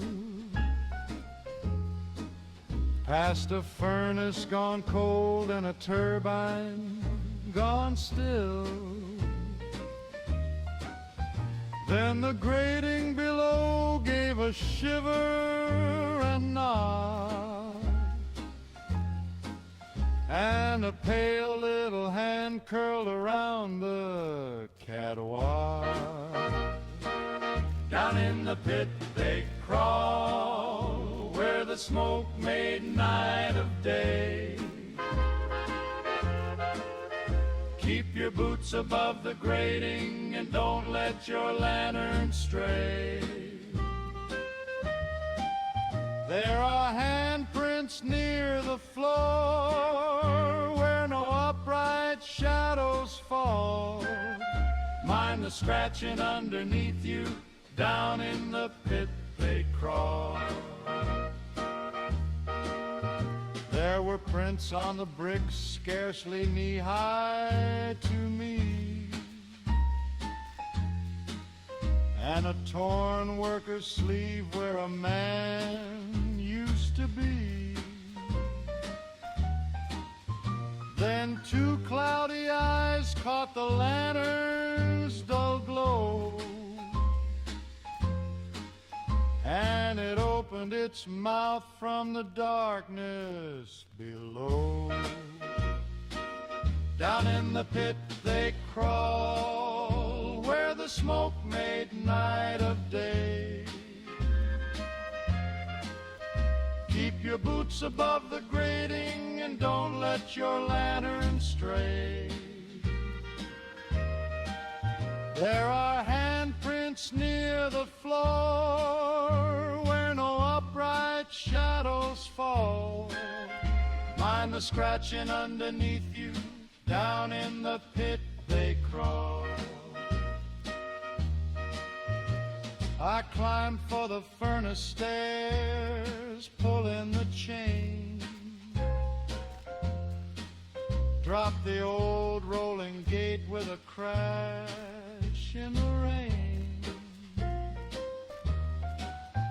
Now I work where the daylight can reach through the wall, but I still hear those fingers whenever sparks fall. Down in the pit they crawl, where the smoke made night of day. Keep your boots above the grating and don't let your lantern stray. There are handprints near the floor where no upright shadows fall. Mind the scratching underneath you, down in the pit they crawl.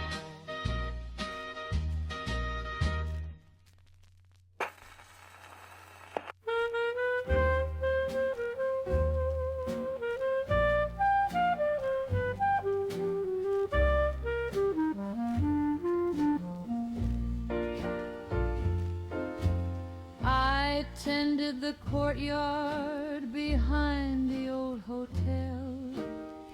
The roses climbed the railing and the ivy behaved well.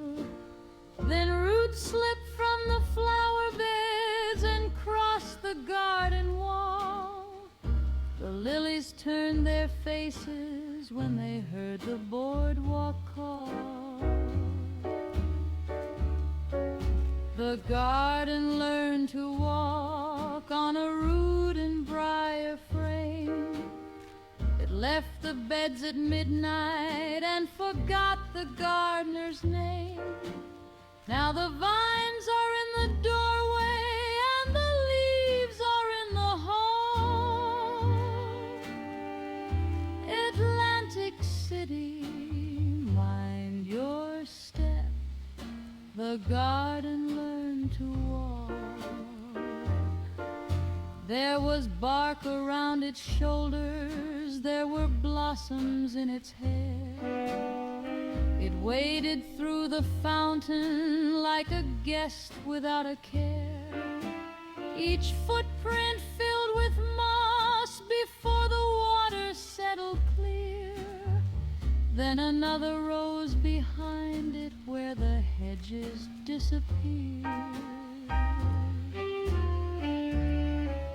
The garden learned to walk on a root and briar frame.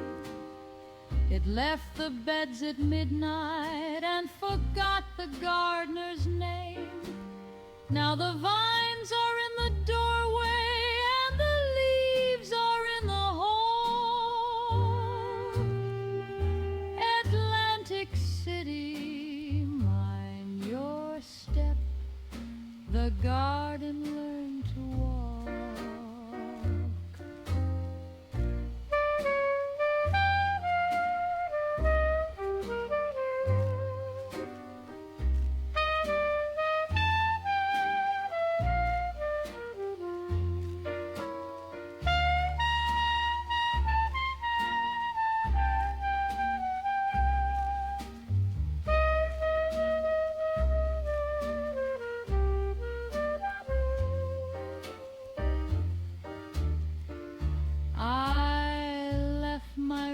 And pruning shears beside the old hotel. For the thing that crossed the pavement was no garden I knew well. Now the green comes from the barrens and it spreads from block to block. So I never turn my back when I hear the flower beds knock. The garden learned to walk on a root and briar frame. It left the beds at midnight and forgot the gardener's name. Now the vines are in the doorway and the leaves are in the hall. Atlantic City, mind your step. The garden learned to walk.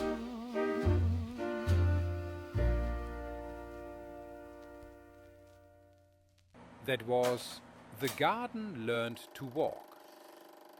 The overgrown are mobile plant-like organisms inhabiting Atlantic City's altered ecosystem. Human structures have become soil, shelter and hunting ground for vegetation that no longer waits to be approached. Beschneiden reicht nicht. Die Ranken bewegen sich. Der Gärtner ist bereits verschwunden. No, Hans, pruning is not an adequate response. The garden has already removed the gardener. The turkey thrasher is not an ordinary turkey enlarged by enthusiasm. It is a powerful mutated bird with heavy legs, an aggressive charge, and sufficient mass to make holiday comparisons unhelpful.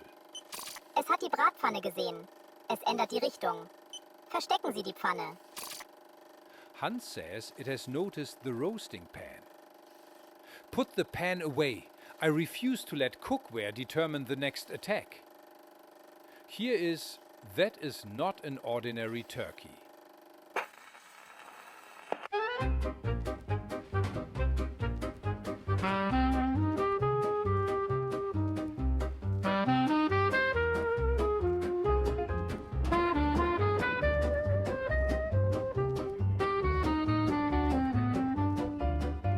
I saw him by the seed shed with his head inside the corn. I thought we had our supper for the coming Sunday morn. I fetched a scoop and opened up the old wire poultry gate.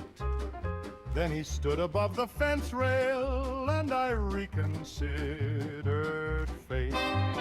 That is not an ordinary turkey. That's no supper bird at all. When his gobble shakes the windows and his head clears the wall, put the roasting pan away now. Drop the dressing where it lies. That is not an ordinary turkey. You can see it in his eyes.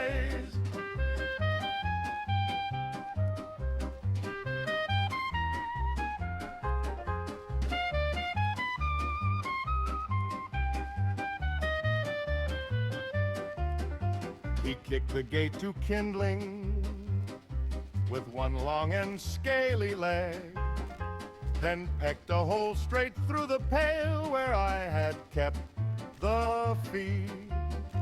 I crossed the yard at record speed and climbed the smokehouse stair.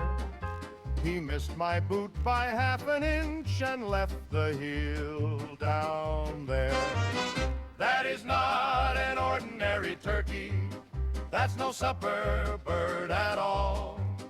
When his gobble shakes the windows and his head clears the wall, put the roasting pan away now. Drop the dressing where it lies. That is not an ordinary turkey. You can see it in his eyes.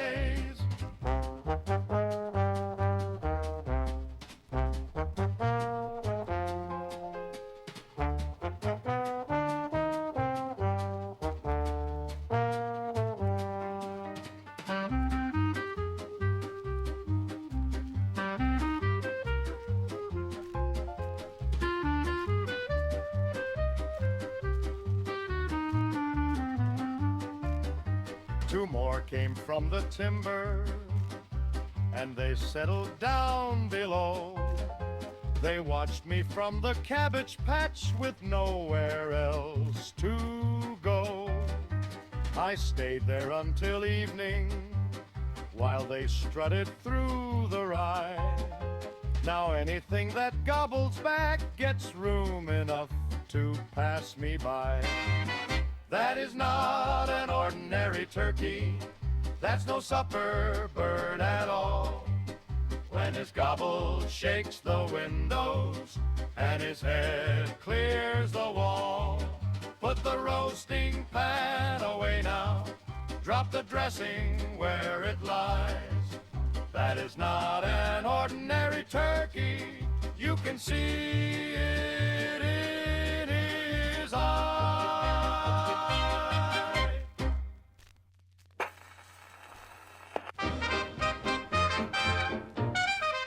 I took the midnight watch post with my coffee and field glass.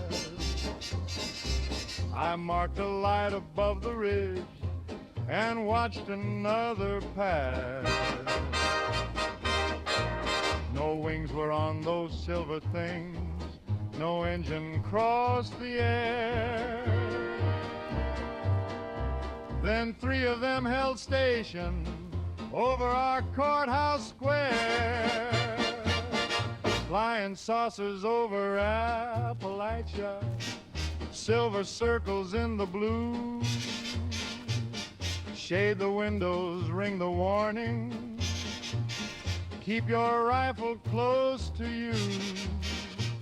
They did not come for coal or timber, and they didn't stop to dine. Flying saucers over Appalachia, that blinking light is not a star of mine. The white beam struck the pavement and the metal walkers came.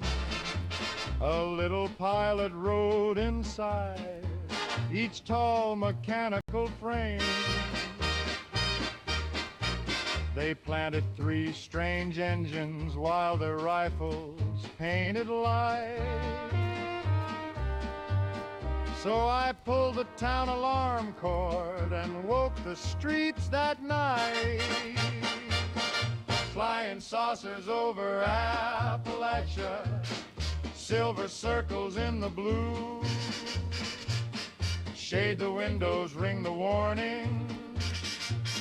Keep your rifle close to you. They did not come for coal or timber, and they didn't stop to die. Flying saucers over Appalachia, that blinking light is not a star of mine. We broke their blinking engine, and the beams withdrew at dawn. The walkers left the courthouse, and the silver craft were gone. My coffee froze beside me, but I kept the glasses high. For a star will cross the heavens, it will never watch you back. Flying saucers over Appalachia, silver circles in the blue. Shade the windows, ring the warning. Keep your rifle close to you.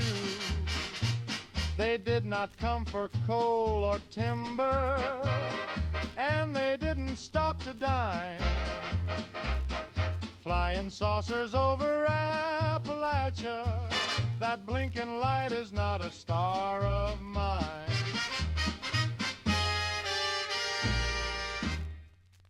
That was Flying Saucers over Appalachia. The alien invader belongs to an organized extraterrestrial force using advanced weapons, coordinated troops, robots, and multiple craft. This is not the isolated visitor previously catalogued. Eine Untertasse. Jetzt 2 weitere. Der Abstieg ist koordiniert. Quite right, Hans. One saucer may be observation. Several descending together constitute scheduling. The Lesser Devil is a smaller relative within the Jersey Devil's Atlantic City population.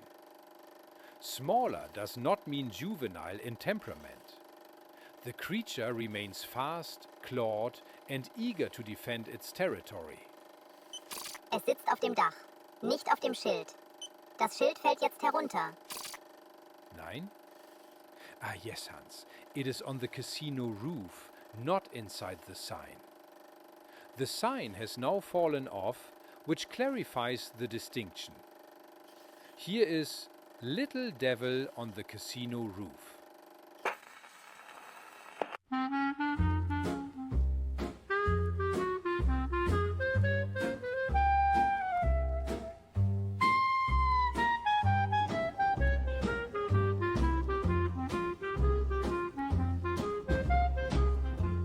Casino letters had begun to blink and fade, and gravel struck the skylight over every game we played. I took a wrench and climbed the stair to set the wiring right.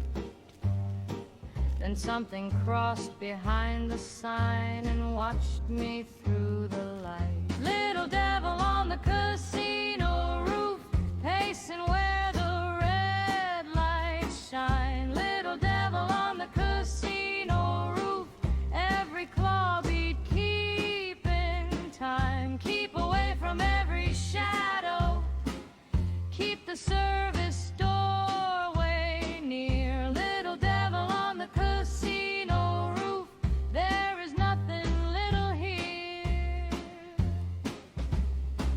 It crouched beside the ventilator, long of tail and low, then hurled a piece of broken stone and struck the sign below.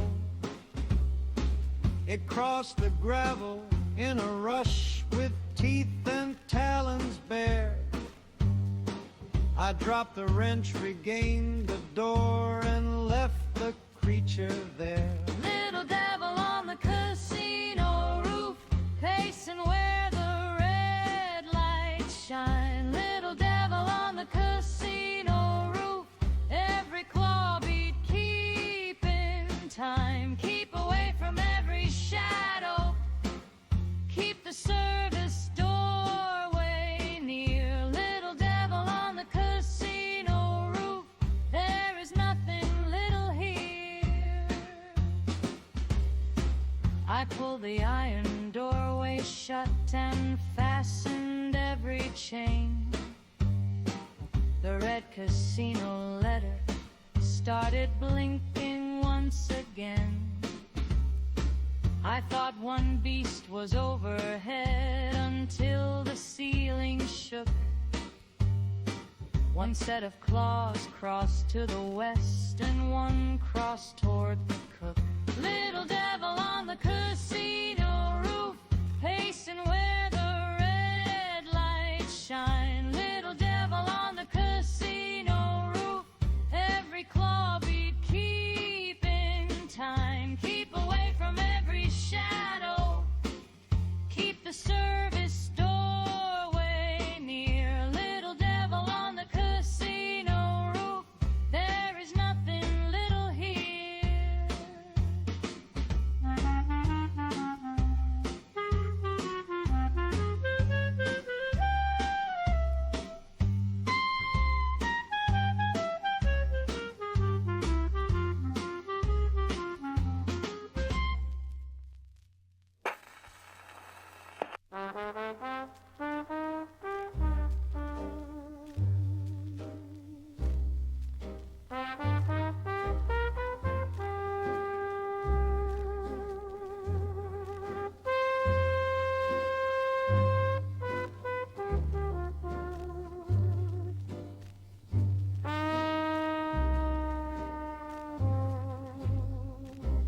My partner stayed above me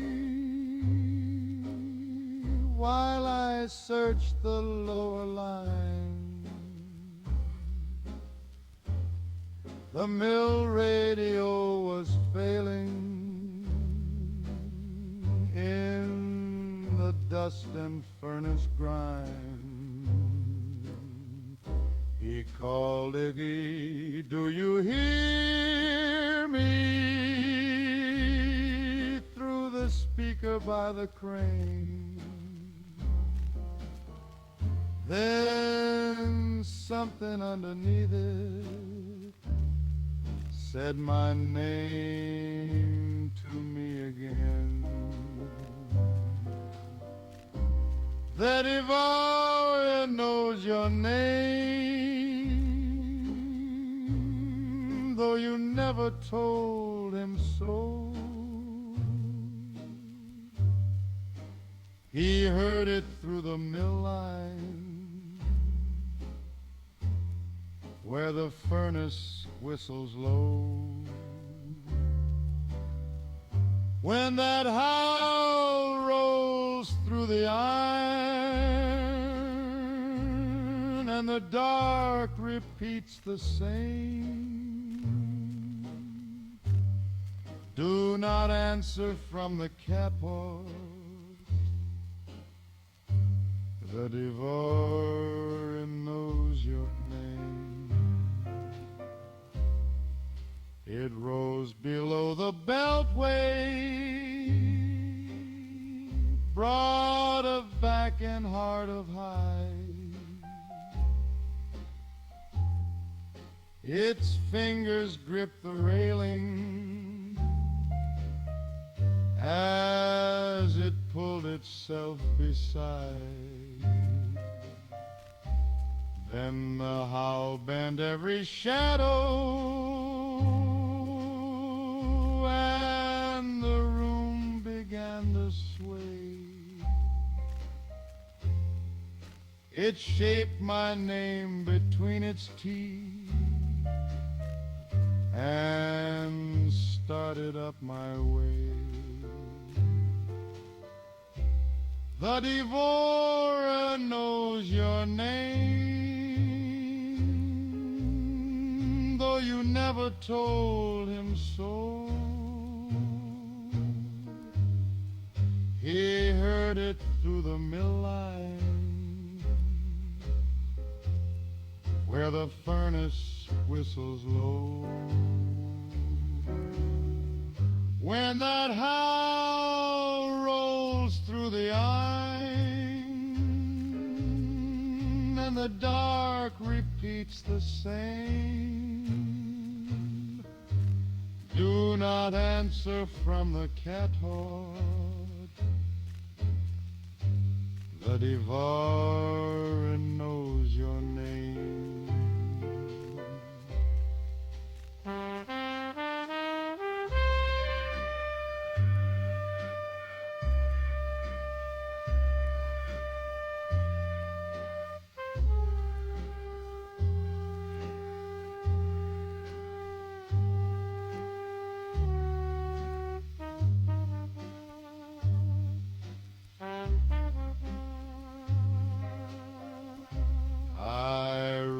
The rolling pressure door and spun the locking wheel. Its shoulder struck the other side and shook the frame of steel.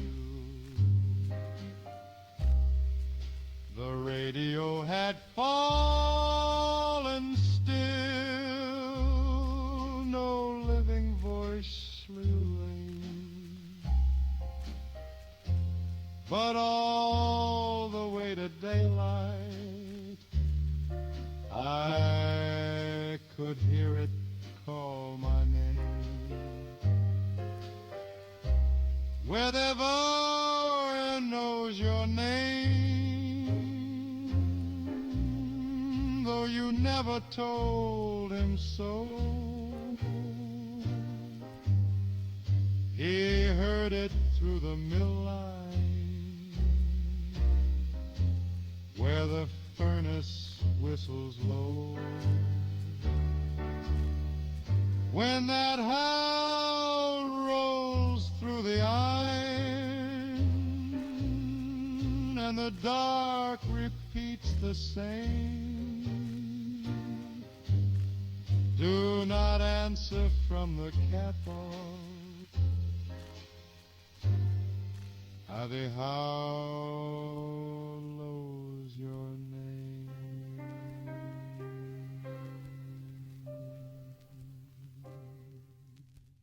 That was The Devourer Knows Your Name.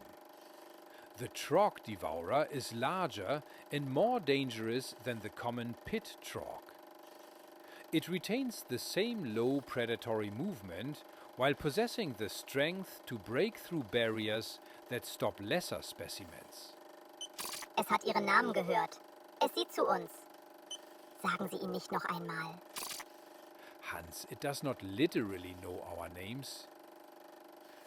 Yeah, I agree that calling attention to this fact would be unwise. The alien abomination is a grotesquely altered biological organism associated with Zetan activity. It is neither an ordinary alien soldier nor a machine, and its unstable anatomy suggests transportation was not its only hardship. Zwei Enten könnten vorn sein. Beide bewegen sich. Stellen Sie sich vor, keines davon. No, Hans, we shall not determine which end is forward by standing in front of both possibilities. Here is the thing they brought along.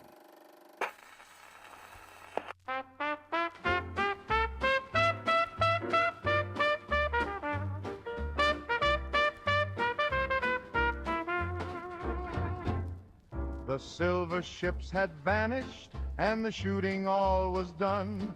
We found a metal casket cooling underneath the sun.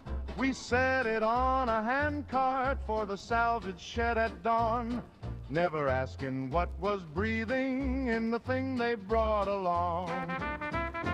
The thing they brought along wasn't engine, wasn't gun. It was scratching in the cargo when we thought the raid was done. Keep that silver casket closed and let the salvage crew move on. Leave the visitors their luggage and the thing they brought along.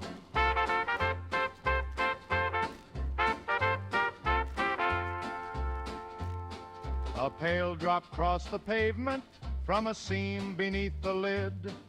The cargo shifted left and right each time the handcart did.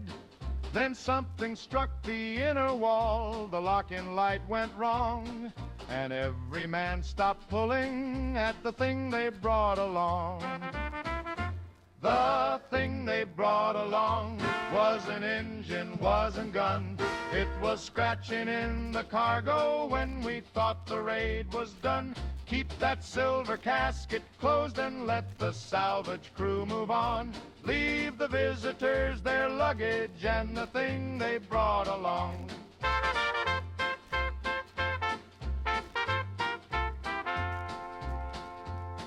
The cover opened by the drain, a pale hand reached the street. A glassy head and two black eyes rose slowly to their feet. We left the cart beside the curb and did not linger long. Now something waits below the town, the thing they brought along. The thing they brought along wasn't engine, wasn't gun. It was scratching in the cargo when we thought the raid was done. Keep that silver casket closed and let the salvage crew move on. Leave the visitors their luggage and the thing they brought along.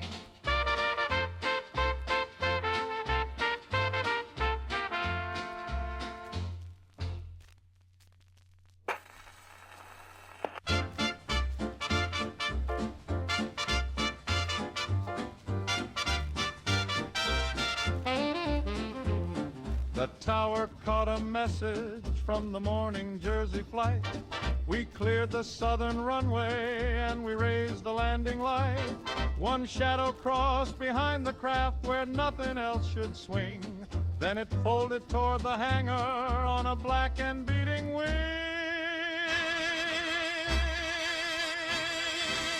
The devil flew in from Jersey on a black and beating wing. He followed home the morning flight like a most unwelcome thing. Lock the hangar, clear the runway, let the warning siren sing. The devil flew in from Jersey on a black and beating wing. He landed on the rooftop and the sheet metal folded down. His horns rose past the beacon as his tail swept it around. He tore away the weather vane and crossed the landing field. We watched him through the workshop door behind a wall of steel.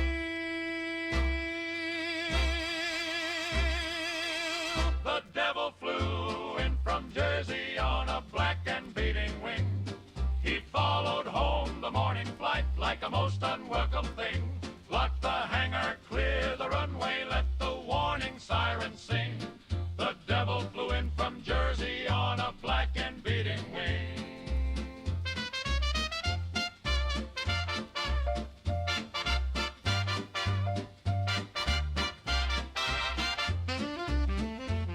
He turned beside the fuel shed when the runway lamps went dark, then rose above the radio mast and cleared the mountain park.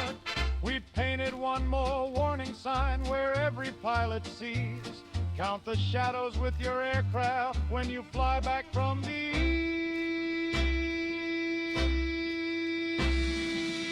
The devil flew in from Jersey on a black and beating wing.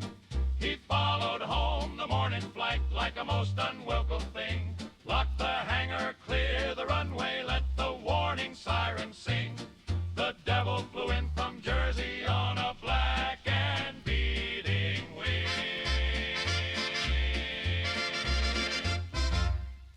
That was The Devil Flew In From Jersey.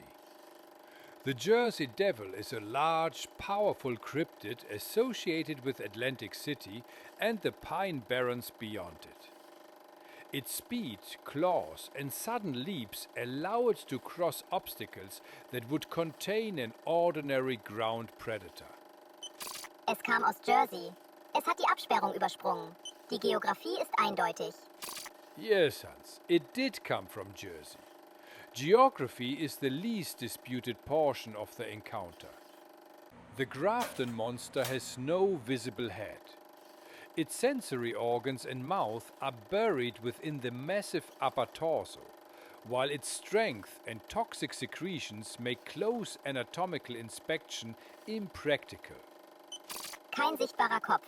Das Maul liegt im Oberkörper. Wohin sollen wir zielen? Hans asks where one should aim. An excellent tactical question for someone standing farther away than I am. Here is No Head in Grafton Town.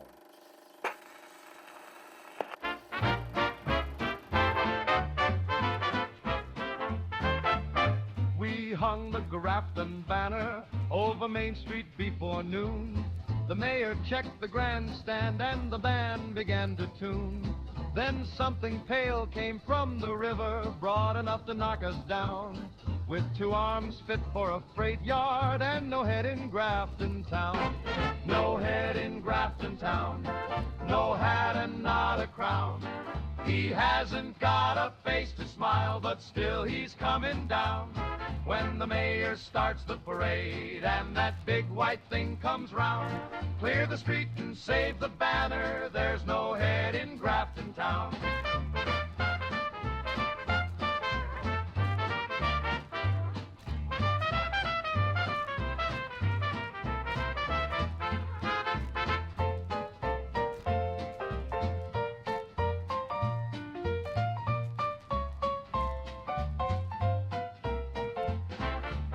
The mayor brought a ribbon for our celebrated guest, but every place he tried to pin it was another yard of chest. Then the monster charged, the flower flowed and turned the stand around, while the band played from an alley for no head in Grafton Town. No head in Grafton Town, no hat and not a crown. He hasn't got a face to smile, but still he's coming down. When the mayor starts the parade and that big white thing comes round, clear the street and save the banner, there's no head in Grafton Town.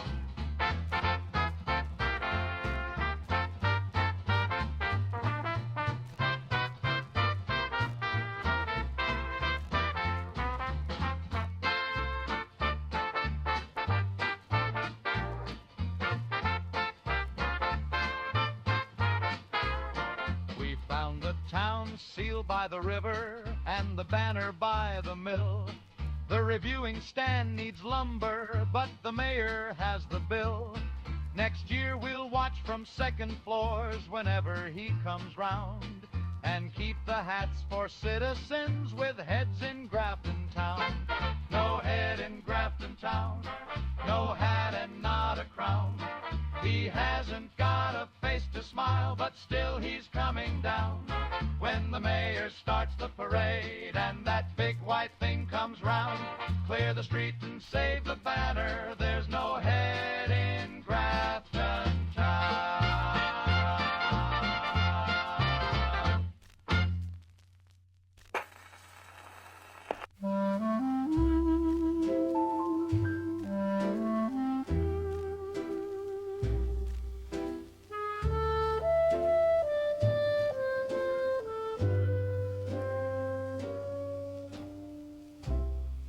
I reached the town at midnight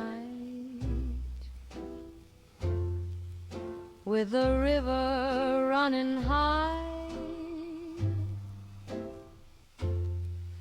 I found an upstairs window and a room that still was dry. Across the street above the roof, where no red lantern burned,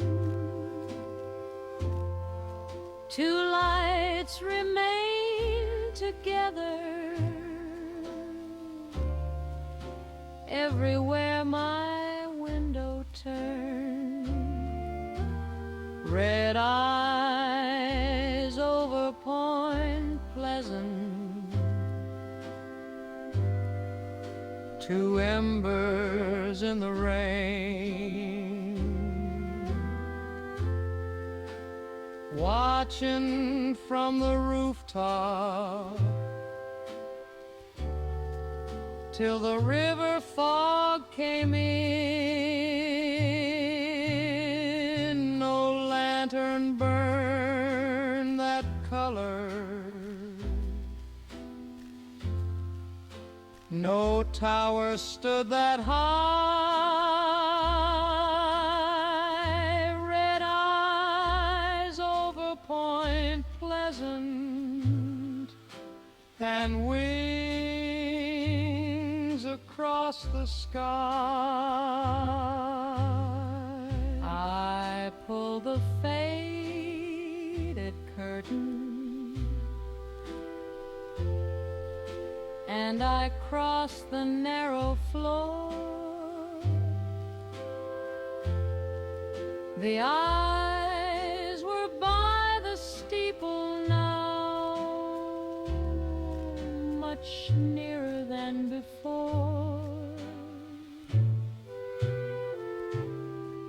No shadow crossed between the roofs, no beating wing was heard, but something bent the weather vane and watched without a why. Red eyes over Point Pleasant, two embers in the rain,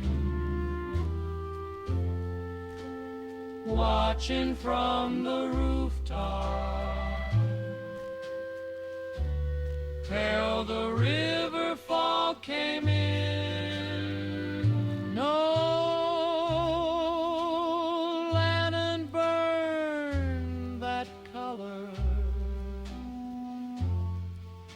no tower stood that high. Red eyes over Point Pleasant and wings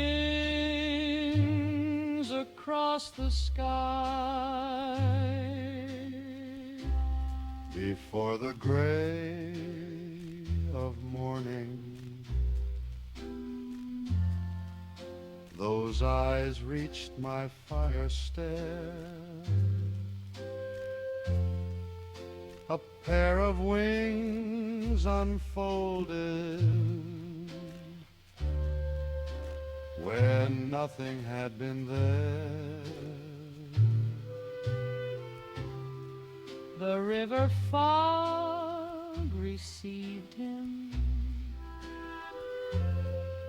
and the rooftops lost the light,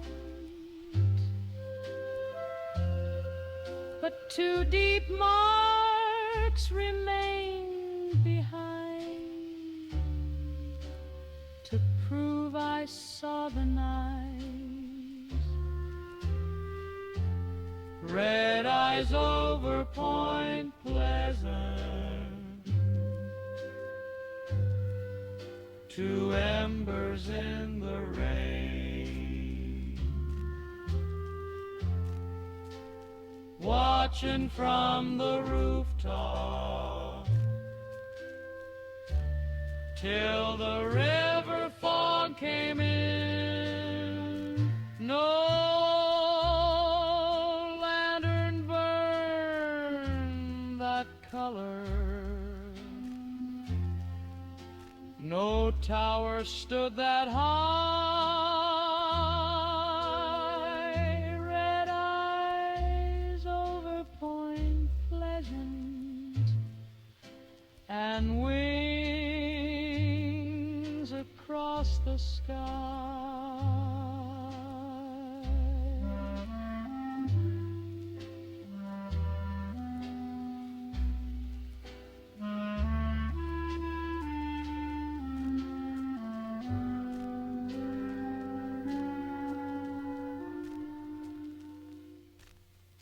That was Red Eyes over Point Pleasant. Mothman is recognized by a winged silhouette and two luminous red eyes. Some encounters are merely watchful. Others become hostile with very little additional ceremony. Die Augen haben sich nicht bewegt. Der Ast darunter schon. Jetzt öffnen sich die Flügel. No, Hans, the eyes have not moved. The branch beneath them has. That is sufficient movement for tonight.